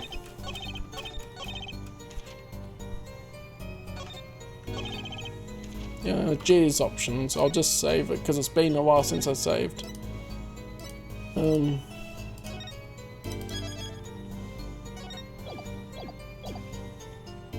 Present the pistol where the fingerprints were white. I'm pretty confident. Wait a second. Tess, another misleading request. Yet you're so beholden to your own mode of discourse, you can't see how it affects you. Come again. Wait a second, a peasant. Wait a second. You say, a second? Are we intended to just wait that? A single second? 1/60th of a minute? That's hardly enough time to draw a breath, let alone make a statement in court. Now, had you asked for a longer period of time, say 3 minutes 35 seconds, Mr. Justice. Yes, Your Honour. Am I to understand you're objecting to the length of a second? Yes, I mean no. Here, just look at the pistol. It doesn't have a single fingerprint on it. A common ploy made all the more common, I fear, by the prevalence of television. Criminals these days are loath to leave fingerprints. Wait, but you said the killer tossed the gun and ran. That's right. He didn't have time to wipe the gun for prints. Exactly. That's all according to Keikaku. He's getting flustered. The little girl sticking it to the university student. There's a song in there. I'm not little. Then let's think like adults, shall we? Shall we, Fräulein? What if the killer, the defendant, was wearing gloves? Gotta admit, I didn't think of that, Apollo. Well, Mr. Justice, could the killer have been wearing gloves? No way. We already know. The record of the murder weapon is very clear about one thing. The fingerprints were white, which means some trace of fingerprints remained, which contradicts your testimony. We also have the Kniffy, the Shiv, with his fingerprints on. If everything happened as you say it did, he wouldn't have had time to wipe the pistol.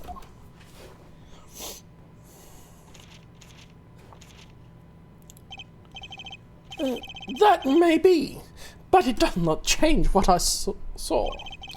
The killer, the defendant, he threw down the murderous weapon from his hand and fled. And this pistol was found at the scene of the crime, strongly suggesting that this was the weapon he disposed of. That sounds solid to me. Well, Herr Ford, any of your precious objections? What gives, Apollo? Let's see that voice training go to work. You know, I've only recently realised something. No matter how much you train your voice, it doesn't matter if you have nothing to say. What do you mean, nothing to say? Isn't it obvious from what the witness just said? Exactly. Huh? Isn't what obvious?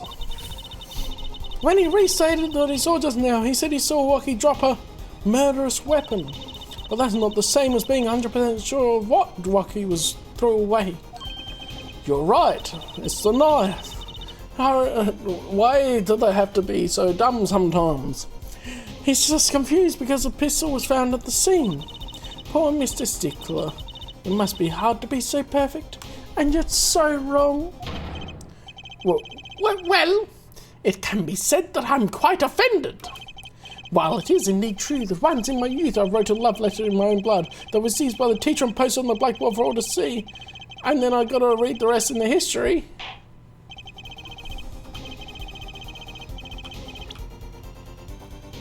Well, it is indeed true that once in my youth I wrote a love letter in my own blood that was seized by the teacher and posted on the blackboard for all to see, and for this, the appellation poor might well be prefixed to my name. Yet as for the issue at hand, what we can say for certain is that the witness saw the killer throw something. Does the defense have anything to say about this? No, if what he threw wasn't a pistol, then it had to be something else. At least one person on the defense team seems to be thinking. I'll wipe the smile off your pretty face, Callum. Perhaps you can inform the court as to the nature of this something else. What did the killer throw away before fleeing the scene? The knife. I've been saying that for ages. Is that a sword? Oh, come on, Judge. I saw one of those on the late night movie last night. Great, a sleep-deprived judge. This knife was found at the scene of the crime, with the defendant's print on it. Whose prints? A single piece of evidence proves two important things. One, that what the defendant threw down wasn't a pistol. Two, that the defendant wasn't wearing gloves. Indeed. Or, Herr Forret, you're forgetting two other things you've just proven. Huh? One, that the man the witness saw was the defendant, Mr. Rocky Kitaki. Two, that the defendant was holding a knife with the intent of harming the victim. Oh. But there are no knife wounds noted in the autopsy report. Therefore, he's not the one that killed the victim. Indeed. Never underestimate a governor is the lesson here. This court is of the opinion that a witness is fond of making assumptions. In that light, I believe it would behoove us to hear about what really occurred. With less assuming, please. Yeah, get good, Apollo. Like, come on. It's his second case in his whole career that he's done himself, but still. It is always the same with you people. Mark left the house on foot, and 5 minutes later, his brother left him. How long would it take for Mark's brother to catch up to him? Assuming that Mark never had to stop for a traffic light. Oh, his eyes!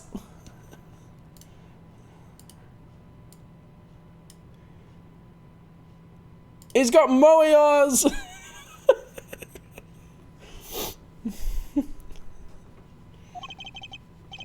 Assuming. Yes, that's what I said. Assuming. The transformation is complete. As if that were a probable situation at all. Yet here you are assuming that my assumption is no better. What this court assumes is that the witness will testify as to what happened after the shot was fired.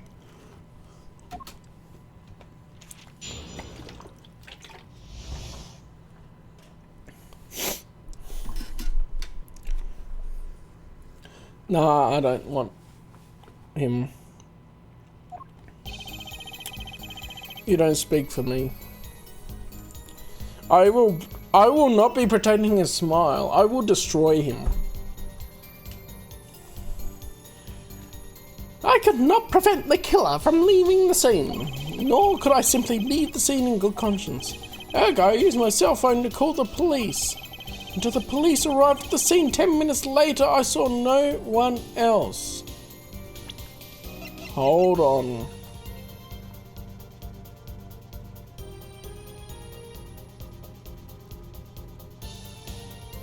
Is this his phone?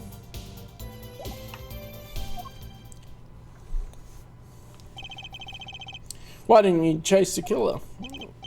He was, as you say, a killer. Of course I could have run him down, yet what would he have done when cornered? Sadly, it takes more than an aptitude for solving quadratic equations to know that. It would be his phone, yeah? Did the testimony earlier not prove the defendant's presence at the scene? And do we not also know now that there was no one else there? It seems clear that we have a killer. Does it not? Does it not, Mr. Justice? Gotta find a way to take this testimony down quick. Let's press everything and take our time.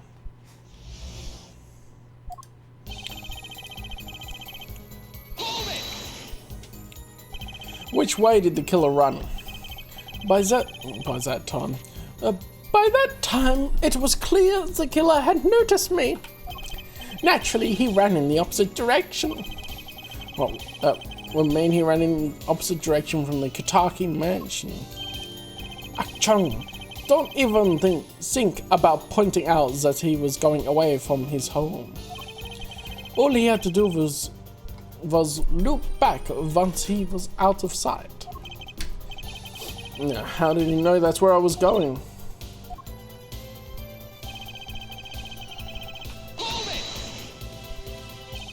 You were certainly composed for someone who had just witnessed a killing.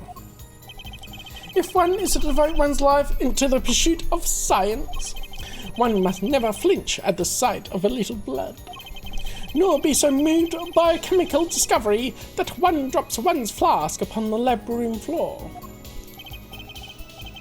Oh, cool answer. Very, very cool. So nothing strange about how he acted. Tracy looks like she has something to say.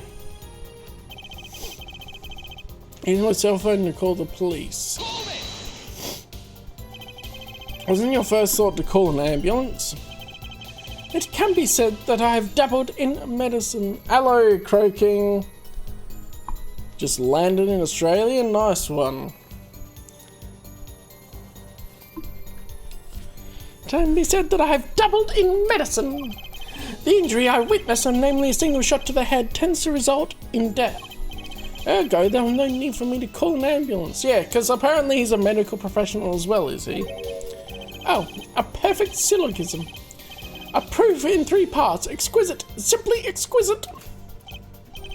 He actually looks like he's going to cry.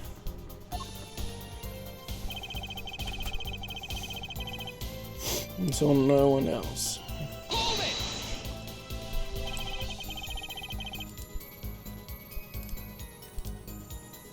Can you tell us in detail about these 10 minutes? I stood in a state of heightened awareness. Anything could happen at any moment. Anyone could appear from any direction. Is that all? No one came, nothing happened at all. I saw it all, which is to say I saw nothing. It was late at night, and it's not odd to think there would be few people around in the park. So he just stood there watching? Not much to go on there. Yeah, it'll be good. It's definitely gonna be good to go and get some sleep for you, croaking, hey? Tracy, if you got something to say, by all means say it. I can't find a single problem with that system. Wait, no, hang on. Had enough at last, a hell for it. Perhaps it's time to go back off a bit. No. The defense asks some questions, demand answers, Your Honour. Your opinion, Prosecutor Gavin? Oh, let him play attorney until he's satisfied, I say. I will amuse myself by composing my next smash hit in my head. Very well, you may continue with the cross-examination.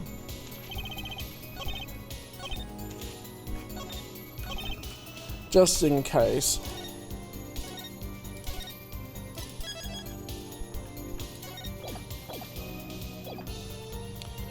Now,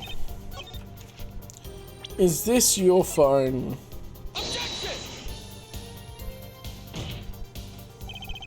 Is the statement is clear faulty? That doesn't prove anything. Okay.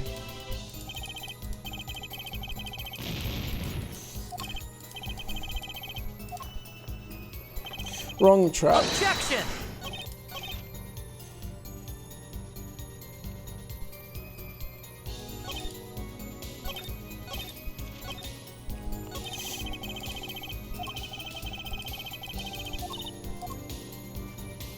Why is Tracy not talking? Objection indeed.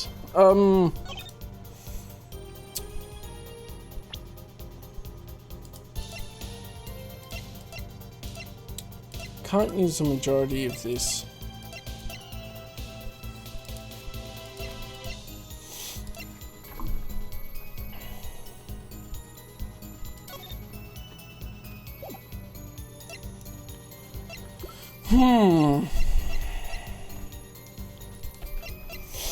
I don't see anything that we can contradict their statements with. I'm stuck in this loop now, okay.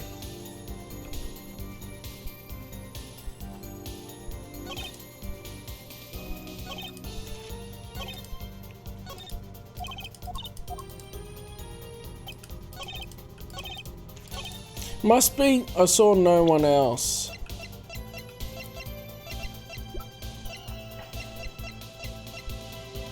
Does that mean he wiped the fingerprints then?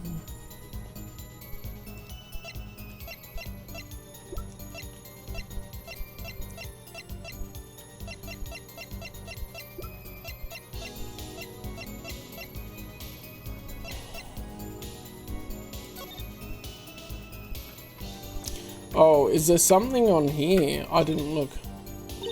Huh? Look at this, Apollo. Mr. Eldoon spelled his name backwards on this side. I think it says noodle. As in Eldoon's noodles. Huh? Oh, I get it. So the name of his story is the same whether way you read it, forward or backwards. Yeah, I guess it would be. Well, except for the last S. And how about a store called Team Meat? Yeah. Close, but that would be Tame Mat Yet backwards.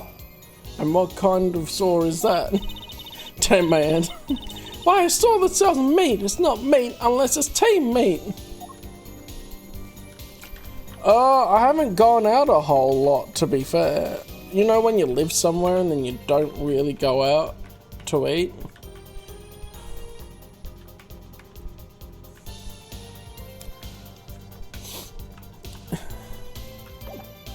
Wow, that was illuminating.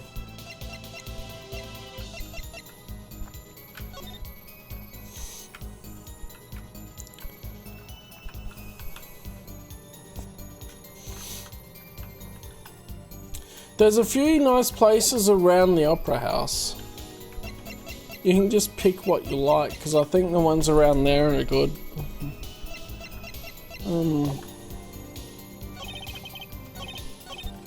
Let's just press everything again and see.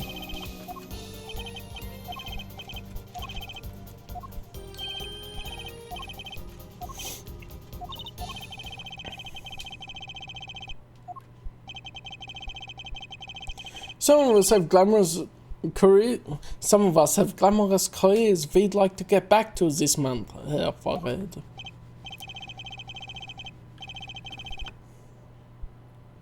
Yeah, things will be mostly shut now, probably, because, well, it just hit midnight, but yeah. Should I back off now? Sure, let's go with yes. Yeah. There's nothing fishy about that testimonial. There's nothing I can prove. But clearly there has to be someone else that appeared there. Yeah, I'm not sure what's open at this time of night. You got in late. It appears there are no objections to the witness's current testimony. There are any number of ways to explain the lack of prints on the pistol, I assure you. Yeah. I mean, there's the stuff like Macca's and that would be open, but they're not much good. But they would be open if you're hungry. Perhaps the killer was wearing gloves which wiped the previous user's prints off. Then, after the deed was done, this fell out of his pocket as he was throwing the gun away. No, I wouldn't say they're good. I mean, they're okay if you're stuck. But if you're actually looking at quality food, they're not anywhere near good.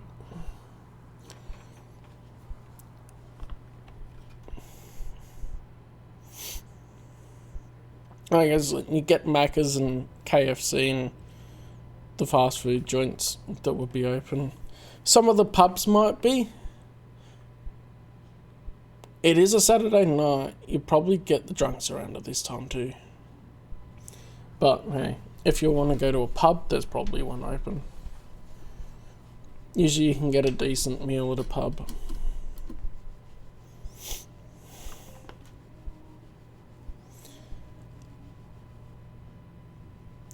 A mistake befitting of a small-time punk, in my opinion. No! It seems we've come to the end of the line here. No, that can't be all. Is this one of those fake outs where something's Trucy will speak up and actually do something then? How unfortunate. It seems that you weren't cut out to stand on the same stage as me. There you are for it. I believe this brings the cross-examination to a close. This court will now declare a verdict for the defendant, Waki Kitaki. I knew it. Eek! I knew it. They've done this before where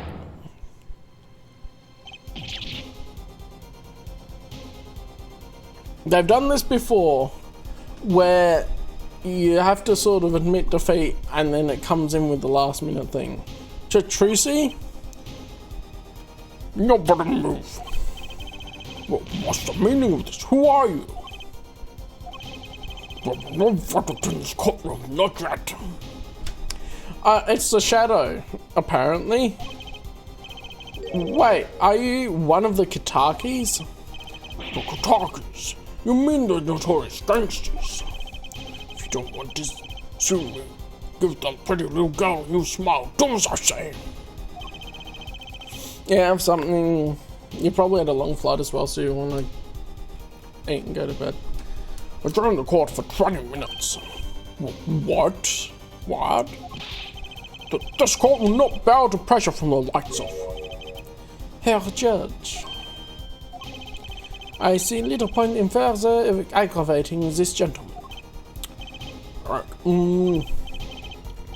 This is 20 minutes. I promise you'll regret it. Wait, how did he disappear so fast? Okay, so she's 100% Maya right now. She's just been kidnapped.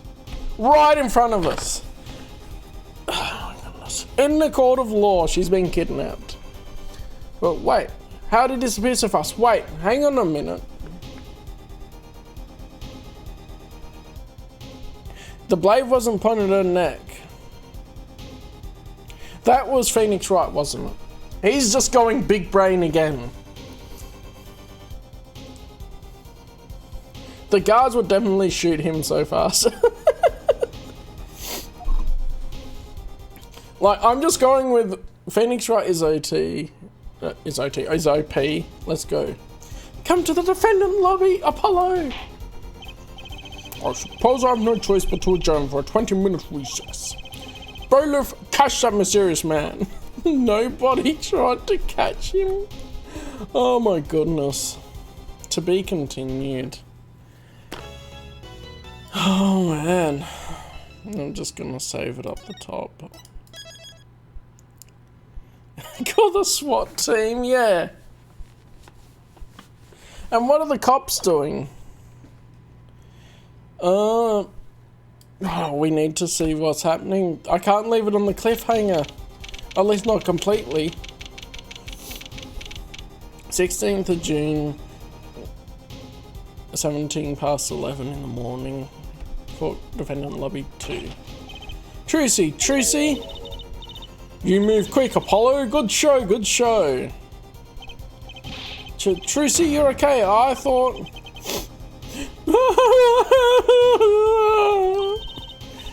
Don't cry, Apollo. There's good-for-nothing gangsters. There are some things you just don't do. I'm pressing charges. Wait, just calm down, Apollo. Or else.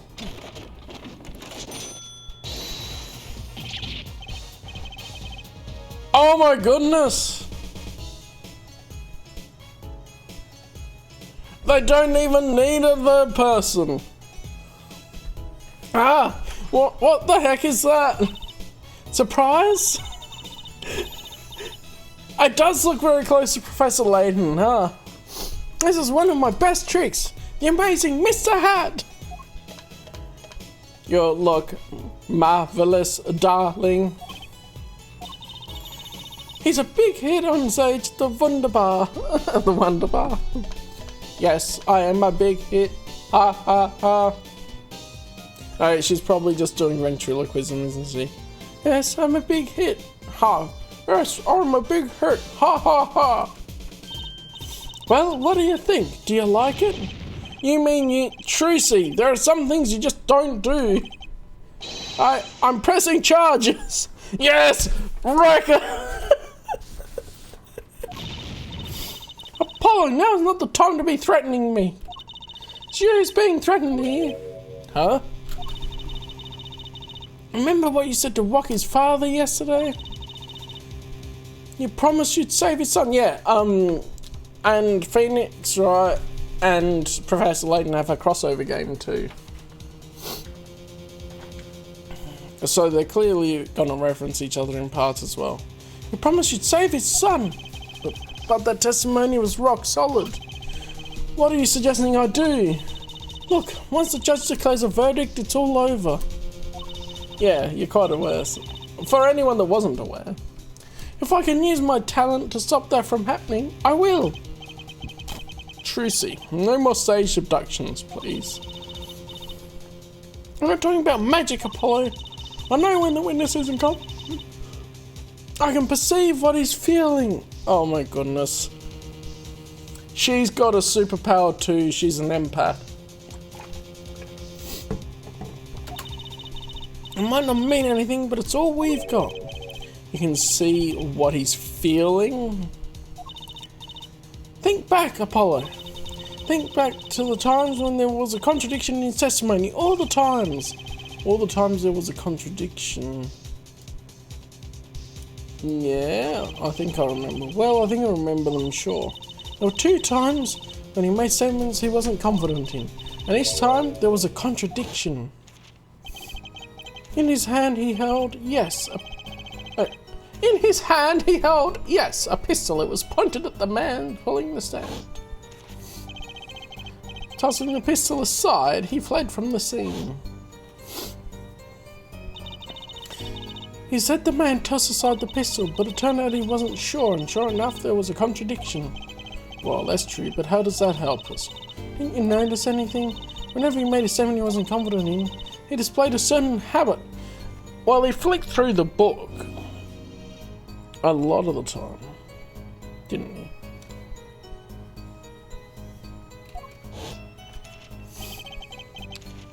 In his hand held, yes, a pistol. He also looks up from the book and looks at the camera. It's pointing at the man pulling the stand. Did you see it? The moment he said the word pistol, his fingers got all tense and he fiddled with the corner of the page in his book. How am I supposed to see that? Well, I could see him. How else do you think Daddy went 7 years without losing a game of poker? Son of a bitch. What?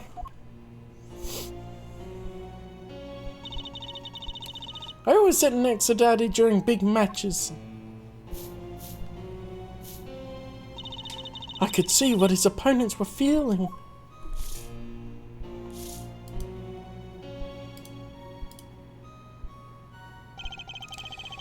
You mean that's how Mr. Right won all those games?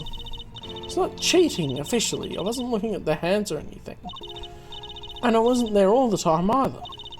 Daddy's quite good at poker after all. I'm not good enough to go undefeated that long. Right, so he cheated. But what does that do for us?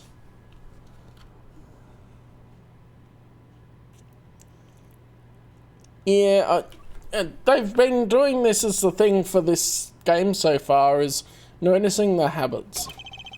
I don't believe this. You have to listen to his testimony one more time. No, scratch that. You have to watch his testimony. Perceive the truth. Watch your testimony. Perceive the truth. The only thing I'm perceiving is that I'm going to lose. Not true. Daddy said so. He said you have the power, Apollo. Mr. Wright said that. Watch the testimony. Perceive his true feelings. Is she serious? Time's up. Sorry, I can't think of any other way out of this one, Apollo.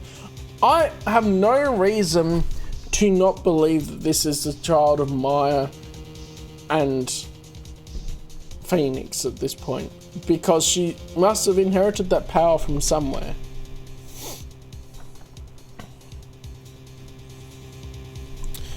She's got the brooch that holds her cloak on, and she has earrings that are crystal. It doesn't necessarily have to be maybe in the same shape either. And it's a bit different in the way of Cyclops, isn't it? That was, what was that she said before the trial started? Mr. Wright's not here today. He said his old foot injury was acting up. Yes, he smiled when he said we'd be fine as long as you're there, Tracy. Is this what he meant by us being fine?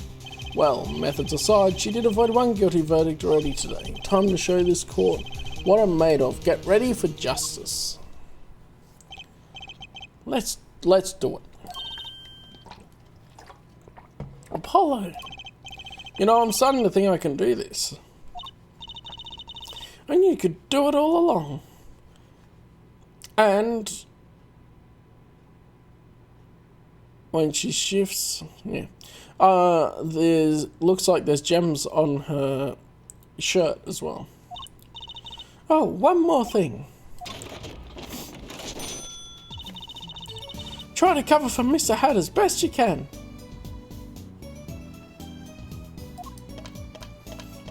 I just flew in from the coast and boy, my arm's tired. Right. The guard's right there. He literally sees everything.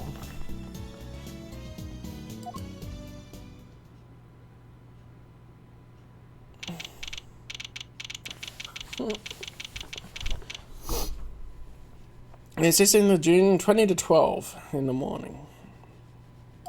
Room number 4. Court is now back in session. Right, we're fine. I'd like to say to the young lady standing next to you, Mr. Justice. Oh, you mean me? Don't you have anything to report? Anything concerning the mysterious phantom in the silk top hat? That just so happened to look like yours? Probably. Ah, right, him. Don't worry about him, I settled that. You settled that? Yes, it was an out-of-court settlement. Right. Perhaps Fräulein would have us believe it was nothing more than a passing dream. A fantastic illusion. Now you see it and now you don't. Am I right? I think he's on to me. I wish he would stop being so cool. Let us dispense with these niceties and get straight to the matter. What are your plans for our gifted witness? Right, the defense would like to request another cross-examination. Because I forgot to ask something. There was no issue with the witness's previous testimony. I'll grant your request, however, but this court will not permit stalling for time. Understood, Your Honor. Don't forget Apollo. When he isn't sure about something, he has a habit of fiddling with his book. Yeah, just shout that out then. Immediately he's already fiddling with his book. Okay. Oh, the starting position. If they all start with their habit, that's an easy tell. Could not prevent the killer from leaving the scene, nor could I simply leave the scene in good conscience. There we go, use my cell phone. Yeah, so it's a cell phone. Until the police arrived. I was on the right statement. I'm not sure I'm qualified to watch testimonies after all. Focus, Apollo, find his weak spot. Focus. I had the right statement. Here's here what he says. My expression sees his expression. Do I have to do something more? What other senses do I have? Well, what's this? He's beginning to believe my bracelet?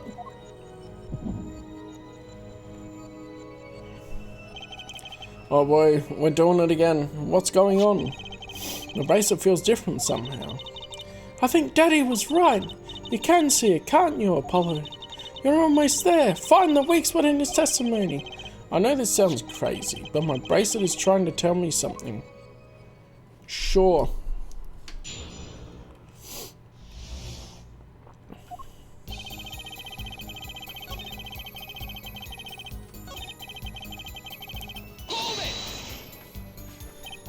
So you called immediately after witnessing the murder.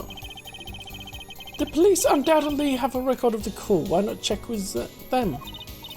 Wait, Apollo. This has to be it. Wait, you mean his habit? Yeah, he's doing it again. Don't forget, Apollo. When he isn't sure about something. Yeah, I know. We've been through this. The only time we even had the book open was here. Hydrate.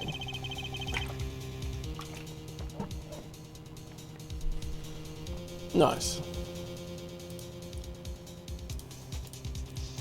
Which means this is the place to look for his habit. I don't know how I know, but I know. You know what? It's my bracelet. It's different somehow. I can feel it reacting to something about the witness. Your bracelet? Not sure I get this focus stuff you're talking about, Juicy. But I have a feeling that trusting my bracelet is the way to go. Okay, I just need to touch my bracelet with R as it reacts to the testimony.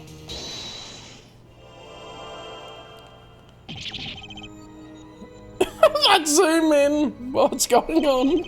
I can see the witness's face, his expression so clearly, it's filling my mind. I can see nothing else, hear nothing else. Apollo? Trucy, what's happening to me? This is what I meant by focusing. Focusing? The Sharingan's activated again. In this state, you can see everything, Apollo. Everything the witness does. That's great, but this is kind of freaking me out. The luring gun, yes, that's a good one. It's long for Mr. Stickler's twitch, his habit, you remember it, right? Yeah. We've been through this. This has to be more than 3 times now. He fiddles with the corner of his book. Right now, you're looking at the witness's face. And your eyes are sort of backing out. I'll bet they are.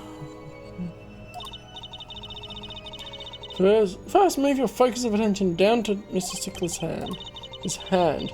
You know what to look for now, but you have to be looking at the right place. He's right, I can only see his face like this. Time to try changing my viewpoint.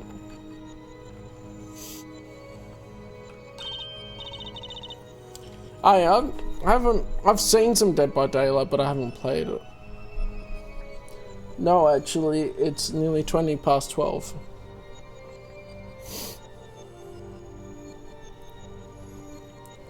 That's not near 1 AM. Well, I guess it's nearer than some other things, but it's closer to 12:30. Anyway. Perfect. Now you're really ready. Ready for what? Ready to perceive the truth behind the twitch. Perceive. Try listening to the witnesses talk as you focus. Then watch for his habit. Right. You mean when he fiddles with the page. That's right, that's your signal to look closer, to perceive with R. Find his weak spot and I guarantee you'll be able to give him the royal flush. Looking like a true poker head's daughter.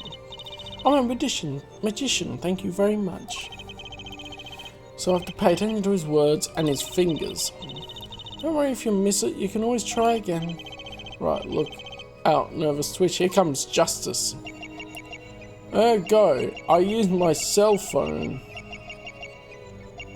to call the police. Okay, this is different.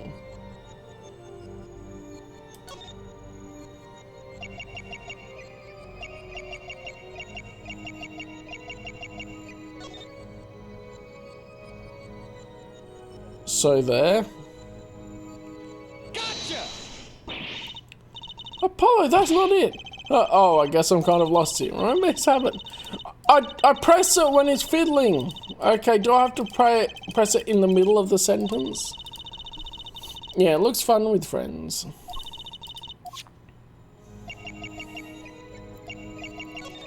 There. I had the right spot. I think I just did it a little bit late because I let the sentence play out.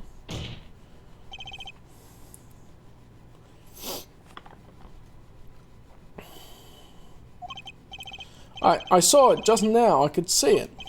Mr. Justice, do you have something to say? All this banging of desks is quite bad for my circulation, you know. Mr. Stickler, allow me to ask you a simple question. Why did you fiddle with the page of your book just now? The very moment you mentioned your cell phone. Well, what are you talking about? I'm curious about how this cell phone of yours. Mind if I ask you a few questions? What to ask? Ask to see his phone. Mr. Stickler, please show me your cell phone. Hey, why? Whatever for? Show me and you'll find out.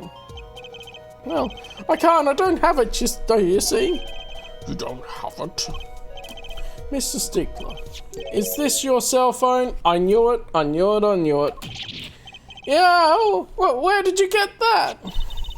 That's the phone from yesterday. Look, a cell phone. Someone dropped it beneath this tire. If the car moved, it'll be crushed for sure.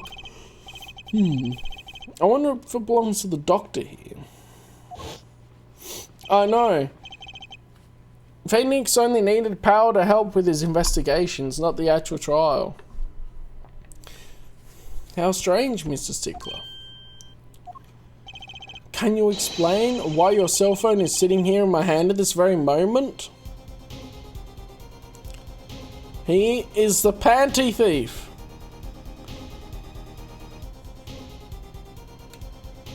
And the one that hit Phoenix right. Wait a minute. What is the meaning of this? This cell phone was found yesterday in the Maractus Clinic garage. The Maractus? Why, that's where the victim lived. Yeah, that's impossible. Look at him sweating. Mr. Stickler, you lied to the court, didn't you?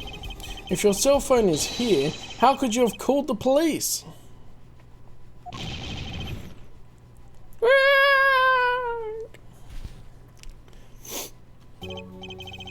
It's true. I didn't have my cell phone that night. That is why it can be said that I called the police from a public payphone. A payphone? So why didn't you call? So you didn't call on your cell phone after all? Because where was this payphone located, Mr. Stickler? Well, to indicate with a startlingly high degree of accuracy, it was right around here. That's quite a ways from the park. No, he went through the park. He went through that exit to the park, but it's still a fair way. My initial thought was he went out this way and went around, but he could have gone out the other exit. But why did you lie? There can only be one reason. He didn't want the court to know he'd lost his cell phone. Because it was found in the victim's garage. Well, what are you saying? Mr. Stickler, you broke into the Maractus Clinic garage on the night of the murder. This cell phone tells all.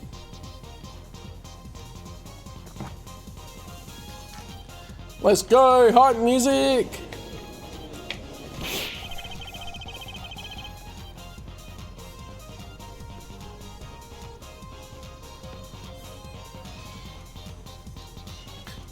But that's ridiculous. That makes it sound like I snuck into this fella's garage to commit some crime. As I thought I was trying to kill him. Very well. Dr. Maractus was killed that night. Well, Dr. Maractus was killed that night. Well, yes, but no. This line of reasoning has to be against the rules. Yes, it's true, I lost my cell phone. But you can't prove that I lost it that night. Well, Mr. Justice, if the cell phone was dropped the night of the murder, It does raise considerable suspicions as to the connection with the crime. Now's your chance, Apollo. Connect Mr. Stickler to the crime. Oh, he's already connected enough. I just have to prove it. Well, do I have a piece of evidence that can do the job? Can I prove the cell phone was dropped on the night of the murder? Do I have evidence to prove it?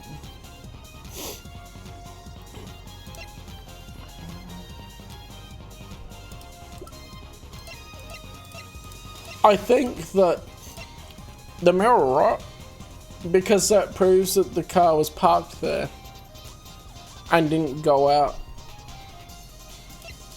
while it was there. Yeah, let's go for it. Of course I have evidence. Oh, I liked your swagger, Herr Foghead. Hit it! The court will see this evidence, Mr. Justice. Hit it, as they say. The evidence that proves the cell phone was dropped on the night of the murder is in this mirror. That's a side view mirror. As it so happens, Dr. Maractus's car was in an accident that took place the night of the murder. An accident? An accident. It happened a little after 9 PM just outside People Park, a murder scene. Dr. Maractus's car hit a pedestrian. What are you trying to say? From the absence of a mirror, it is clear that the car was parked after the accident, which means it was parked there after 9 PM on the night of the murder. If your cell phone had been dropped before the car was parked in that garage, then it would have been crushed. After all, it was lying on the ground right under the wheel. Going, Mr. Stickler. The only time you could have dropped this in that garage was after 9 PM the night of the murder in the park. Yep, you got him. Mr. Stickler, you know what this means? You did break into the victim's garage that night. This is most unexpected. Mr. Justice, are you naming the witness as a suspect in the murder of Pal Maractus? No, stop. This is too much. This can't be happening. Prosecutor, say something. I suppose it is worth saying this. No connection has been found between Wesley Stickler and Pal Maractus. That is, other than this. I believe our next testimony will be most revelatory. Is the witness prepared? Yes, Your Honor. Yes, he is. The panties of Kitaki and the panties of a minor. Oh, yes. I know that face. That's the face of guilt. I'll just get some more water to fuel the vocal cords.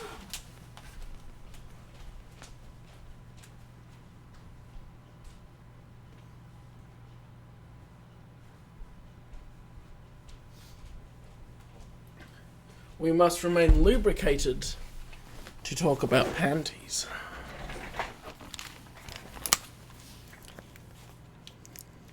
Stickler's truth.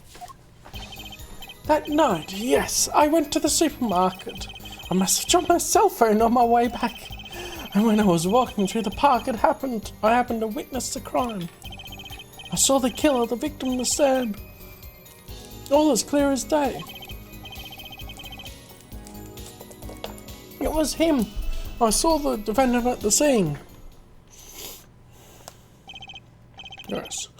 Well, your cell phone was lying in a garage. Yes, well, as you can see, my model of cell phone has a defect.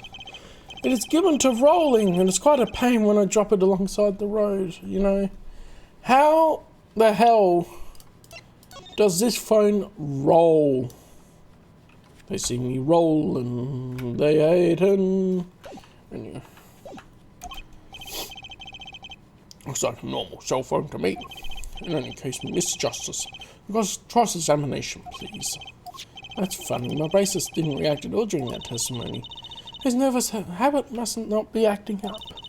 I didn't sense anything either, actually. Looks like you're on your own this time around. Right, no problem. I hope. Here comes justice.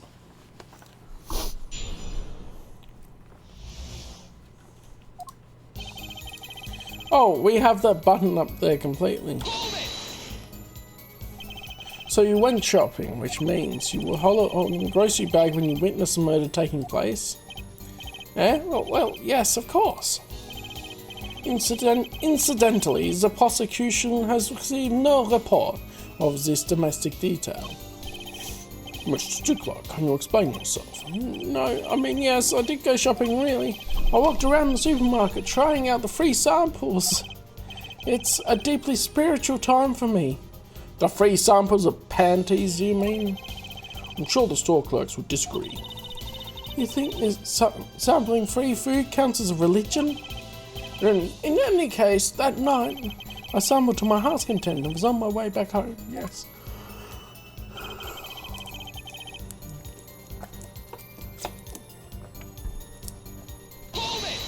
That can't be right. That's when you pass in front of the Maractus Clinic.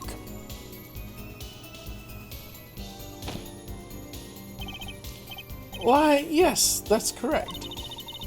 That was a pretty suspicious pause there. Mrs. Stickler, do you think you could be a bit more specific? Please show us the exact route you took on the night of the murder. Of course. Alright, let's go. Yeah, supermarket is here, along the main road. On my way home from there. Taking me past the Maractus Clinic. This is probably when I dropped my cell phone. But also, he could have stolen the noodle stand.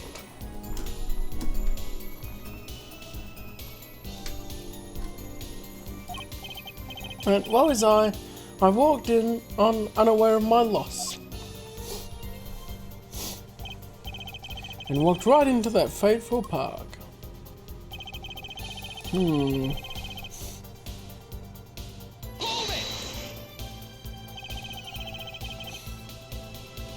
Which entrance did you enter the park from? Well, to be exact, one might say I went in from the entrance closest to the Maractus Clinic. It's the same entrance our victim used. Did you notice anything when you entered? Wheel marks from a noodle stand, for instance? I have no recollection of such thing, no. Yet, though I might have missed the tracks, I could not miss what happened next. I am a keen observer of the obvious, you might say. Thank you, Captain Obvious.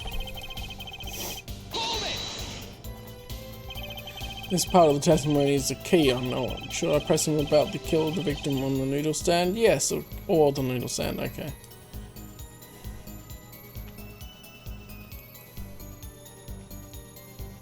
Let's try the killer. Are you sure you remember the killer clearly? How many times must I repeat myself? It was him, that unscrupulous fox-like fellow in the defendant's chair. He was looking even more unscrupulous at the time, no less. It does look a bit like one of those trickster foxes in Legends of Yore. That sounds like it's supposed to be Japan as well, yeah. I guess the killer's identity is already old territory, time for something new. Okay.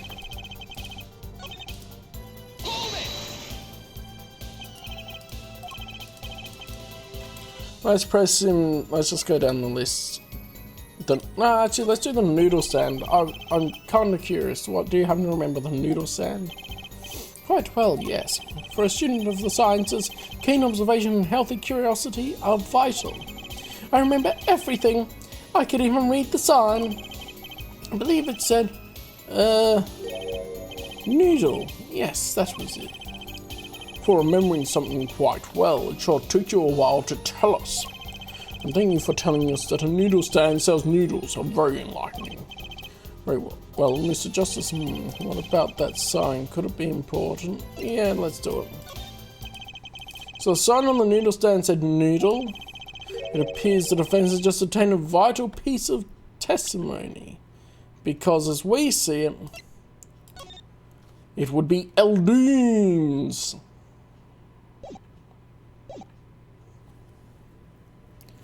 I don't know whether... Anyway, it starts. Anyway. Is just noodle stand broth really that delicious? I'll have to go sample the wares one of these days. I think that's well into the testimony as well. Whatever sort of noodles that stand sells, it can't match up to IVU's cafeteria. Some apply to the school merely for a taste of our smart noodles. Wouldn't mind a taste of them myself. Alright, you know what we gotta do? We gotta present. Objection! The cart. Ah, noodles. Ah, I was confused by the end thing.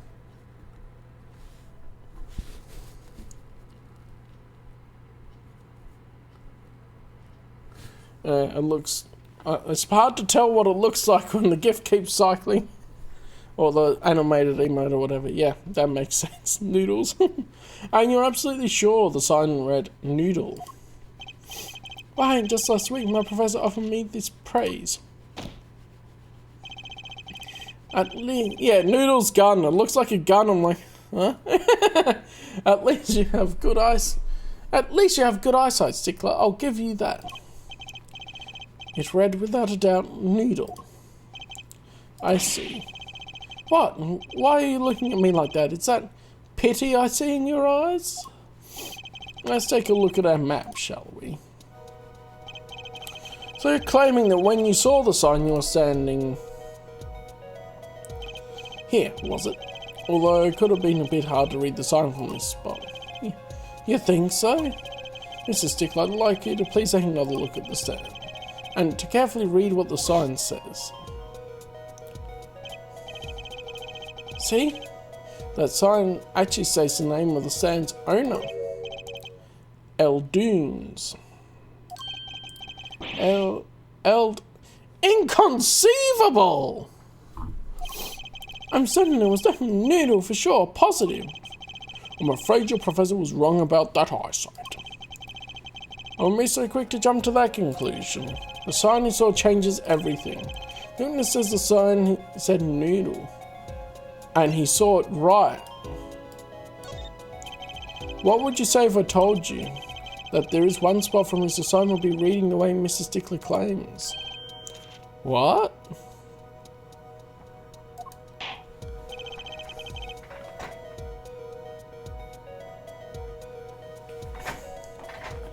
It could be the side mirror.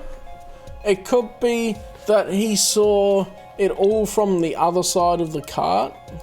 Therefore, his testimony is flipped around and incorrect because he saw him shot from the other direction. But it makes more sense if it's a side mirror in the car. Yeah. Mr. Justice, show us the spot. When it's actually viewed the sound from this location. Oh, there was a tree on the other side, so he can't have seen it from there.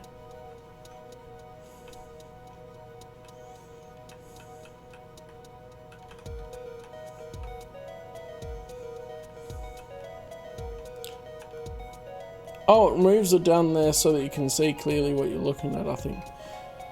So, which way am I thinking? This way or driving down here?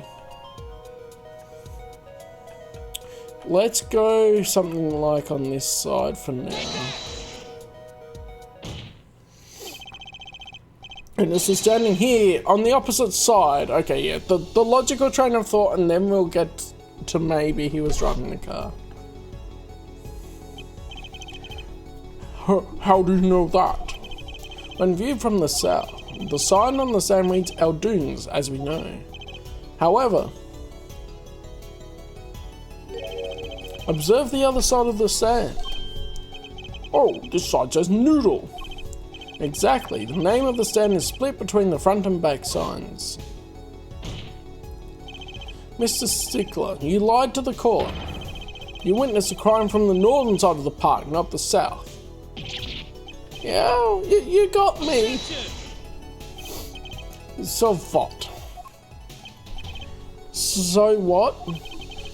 What does it matter if he saw the killing from the north? or the south side. It makes no difference. Ooh. He's right, travel far enough to the south and you'll end up going north. Weird, on a global scale, directions are utterly without meaning. Actually, maybe he's right. What does it change? It changes everything, Apollo. Juicy. Remember his testimony from before? Yeah, it does. Though to be honest, I'm a little scared of where this is leading. Ah, we're getting that 3D model again. The killer and the victim are facing each other here. Then at the moment the killer raises his weapon. Mr. Stickler shouts. At which point the victim turns his head to look. And the killer fires his pistol. It would make it go into the left temple, not the right. That's why the bullet hit him in the right temple. No contradictions, right? Right. But if Mr. Stickler was standing on the north side of the park, that reverses the whole scenario.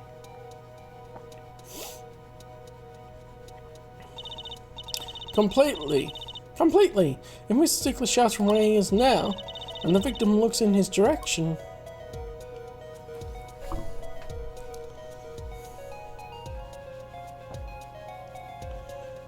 the nose! The bullet would have to hit his left temple. In other words, someone standing at point K couldn't shoot the victim in his right temple. It's impossible.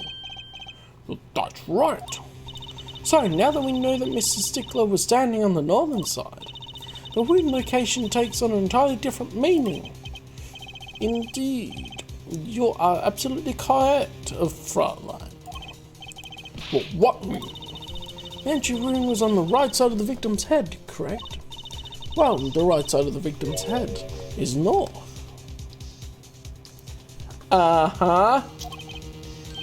North. But that's where the witness, Wesley Stickler, was standing. Correct. So if he was standing to the north, then the only person here who could have shot the victim in the right temple was Mr. Stickler himself. Yo!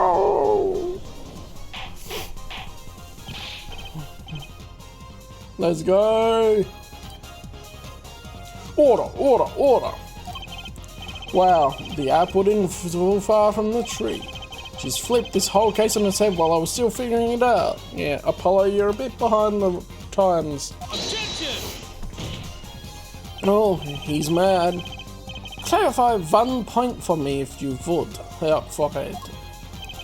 What now? Are you truly accusing this college student of murder? Well, I can't say exactly looks innocent, but something still doesn't feel right. I just can't picture him as the real killer. No, please look aside, I'm a really nice guy. All my friends say so. Let's hear what the defense has to say. What are you going to do now, Justice? Should I really accuse Mr. Stickler? Accused of another crime, that's it. Panty sealing. I don't think Wesley Stickler is a killer, but he's not innocent either. His unusual silence tells me that much. Mr. Stickler, you seem unusually quiet. Tell us why now. The word confession isn't in my dictionary.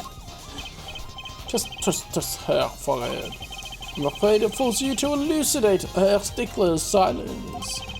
Yeah, we're gonna show the panties in the bin that were on the north side. On the scene of the crime, the panties here were in the bin on the north side. Let's go. Mr. Justice, you did say you were accusing the witness just now for a crime other than murder. Your reason? The court's all ears. I know he's guilty of something, but what crime other than murder is there? Do I have evidence that shows his involvement in some other crime? For evidence, the court's all eyes, Mr. Justice. Show us evidence opposed to the witness's involvement in the crime.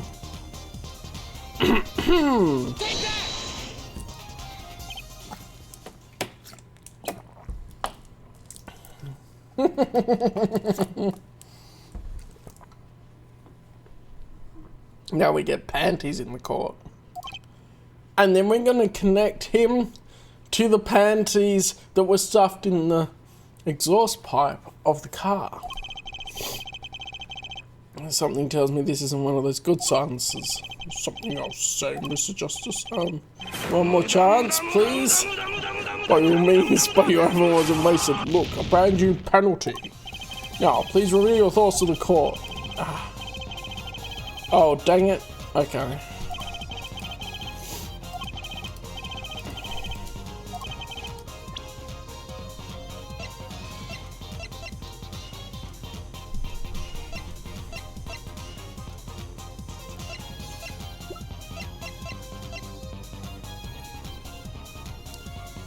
Yeah, it does.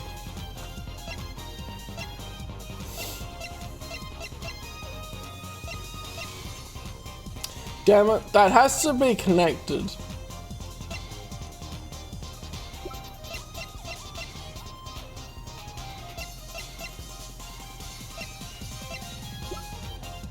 I usually don't go out too late at night because I want to get back home when it's still daylight or just dark. We used that earlier to connect that the accident happened outside before. Oh yeah, we're only accusing of another crime that doesn't necessarily have to take place there. So what about we pull his cell phone up that was on the car and then connected to the Tracy's panties and then to these panties. Try and go step by step.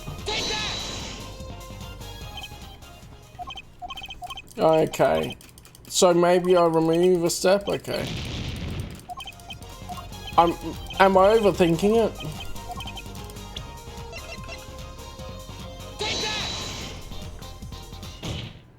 That's it. Tracy's panties. I was on the right train of thought. I was just thinking I needed to prove one extra step.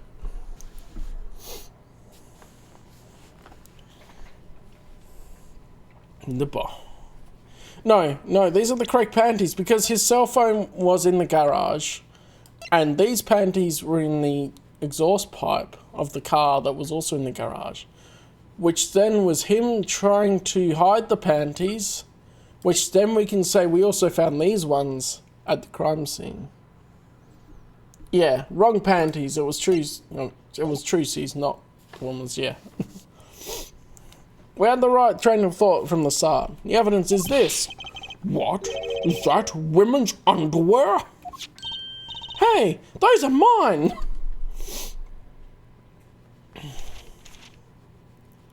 He's doing the habit.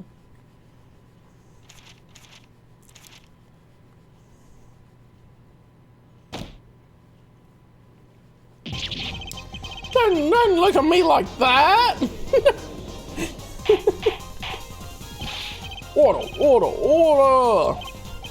Mr. Stickler, while I can't say this comes as a shock, it's not what it seems by Pythagoras theorem. Hang on. By Pythagoras theorem, I swear it. Pythagoras. Return to monkey, it's Pythagoras, not Pythagoras. On the night of the murder, just past 9 PM, a young girl catches a panty snatcher red-handed. Bravely, she gives chase, but the snatcher flees and hides himself in no other place than the Maractus Clinic garage. Aha! Incidentally, these panties were found in the exhaust pipe of the car there. Presumably, he was trying to hide the evidence of his crime. Ergo, while you may not be a murderer, you are guilty of panty snatching in the first degree. Please hear me out, it's not what it looks like. Oh, but it is, my good fellow. Order. We have the other panties that were in the bin at the park. Mr. Stick, You should be ashamed. It's not what it seems.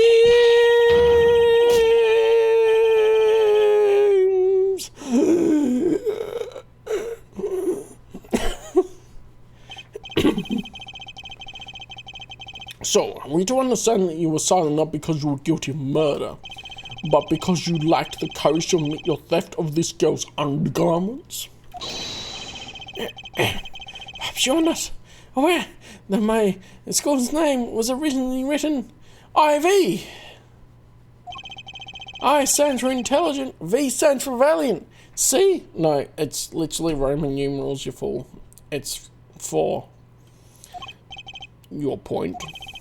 I'm not done. Now, I'm a major in the science department.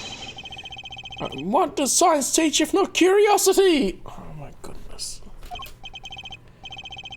Yes, we of the IVU science department are valiantly curious. No challenge is too daunting. And what greater challenge to science? Hey, let me finish reading it. And what greater challenge to science other than a mystery? Come on, you're talking about a girl's panties here. It's about stealing girls' panties here. No, you do not understand. A mystery is the unknown, and the unknown is unacceptable.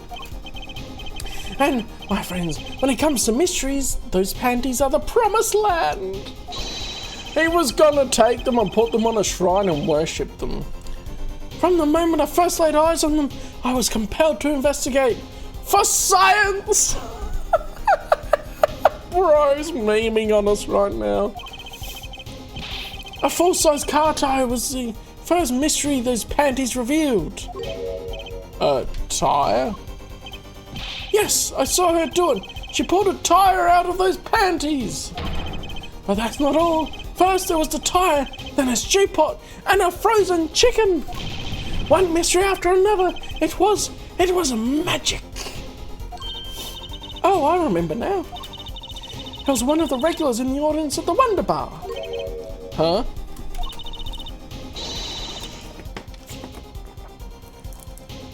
He's talking about my magic panties trick. Panties for science, yeah. I just don't understand. A broom from a pair of panties? It mocks the very laws of physics. The panty pocket dimension, that's why. A broom and a frozen chicken? Trucy?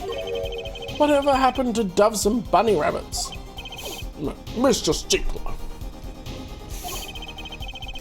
You stole this girl's panties to understand a magic trick. You say panties, but they are so much more than that. For me, they are an object of serious study. I wonder. There has been a recent rash of panty-snatchings in the area. Were they all you? I'm sorry, but I did it for science! Where did J-Lang go? He did it for science, bro! Each time I spied a pair of... Oh, hang on, I have to read this afterwards. The panty raider, yeah.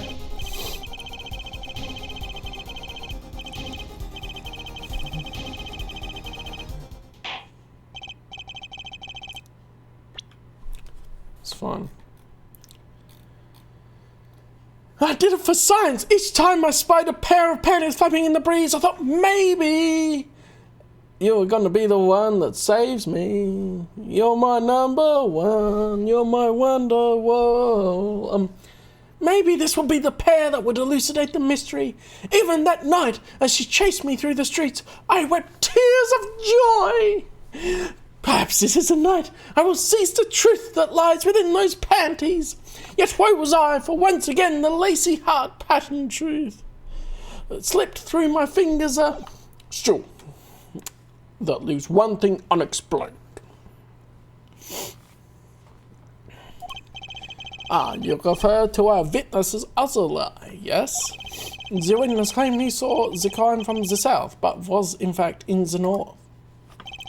Indeed. Would anyone care to explain why he lied about that? Well, we know. We know. Because there were other panties.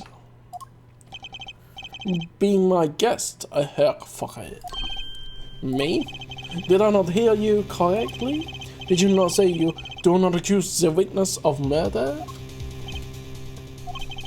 Why then did the witness lie about his location at the time of the shooting?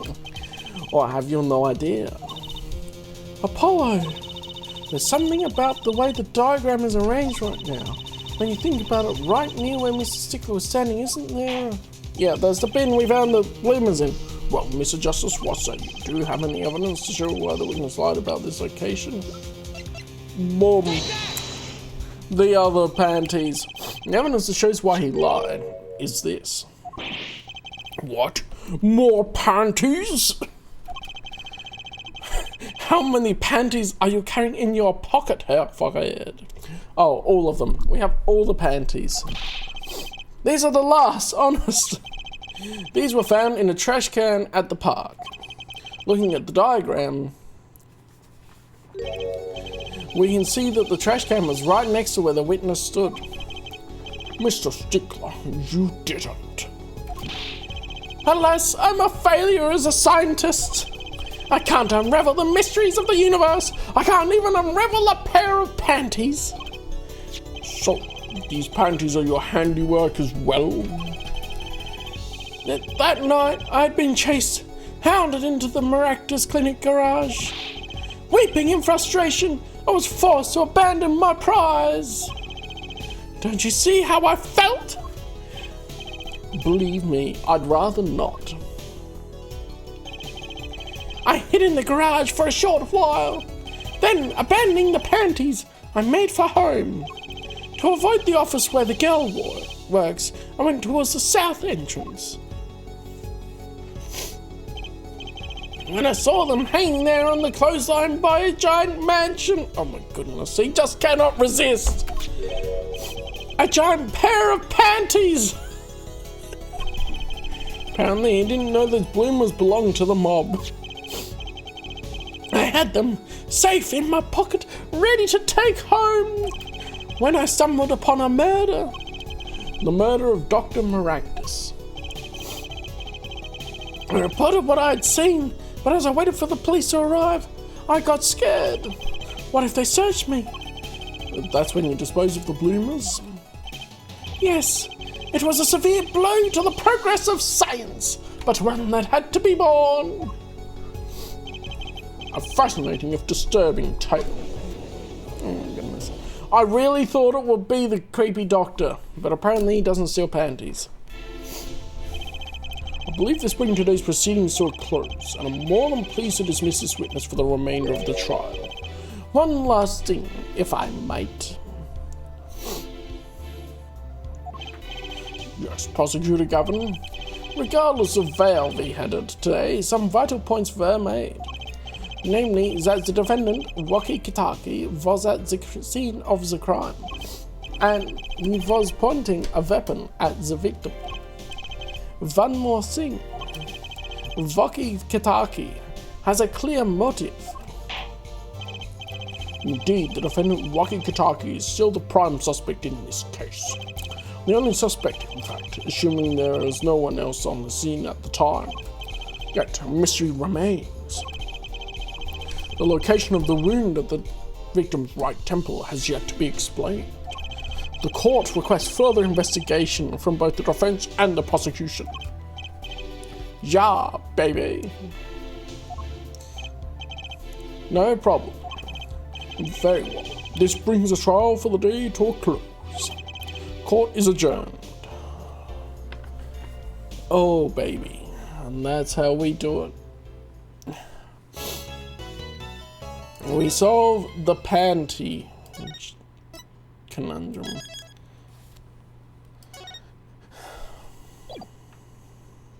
Let's get the teaser for next time.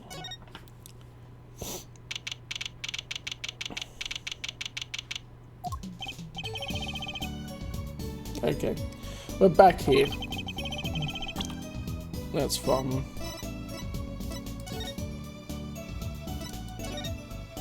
I don't need to save. Yeah, I want to quit. I know we just saved. Oh, it just completely goes out. That's right.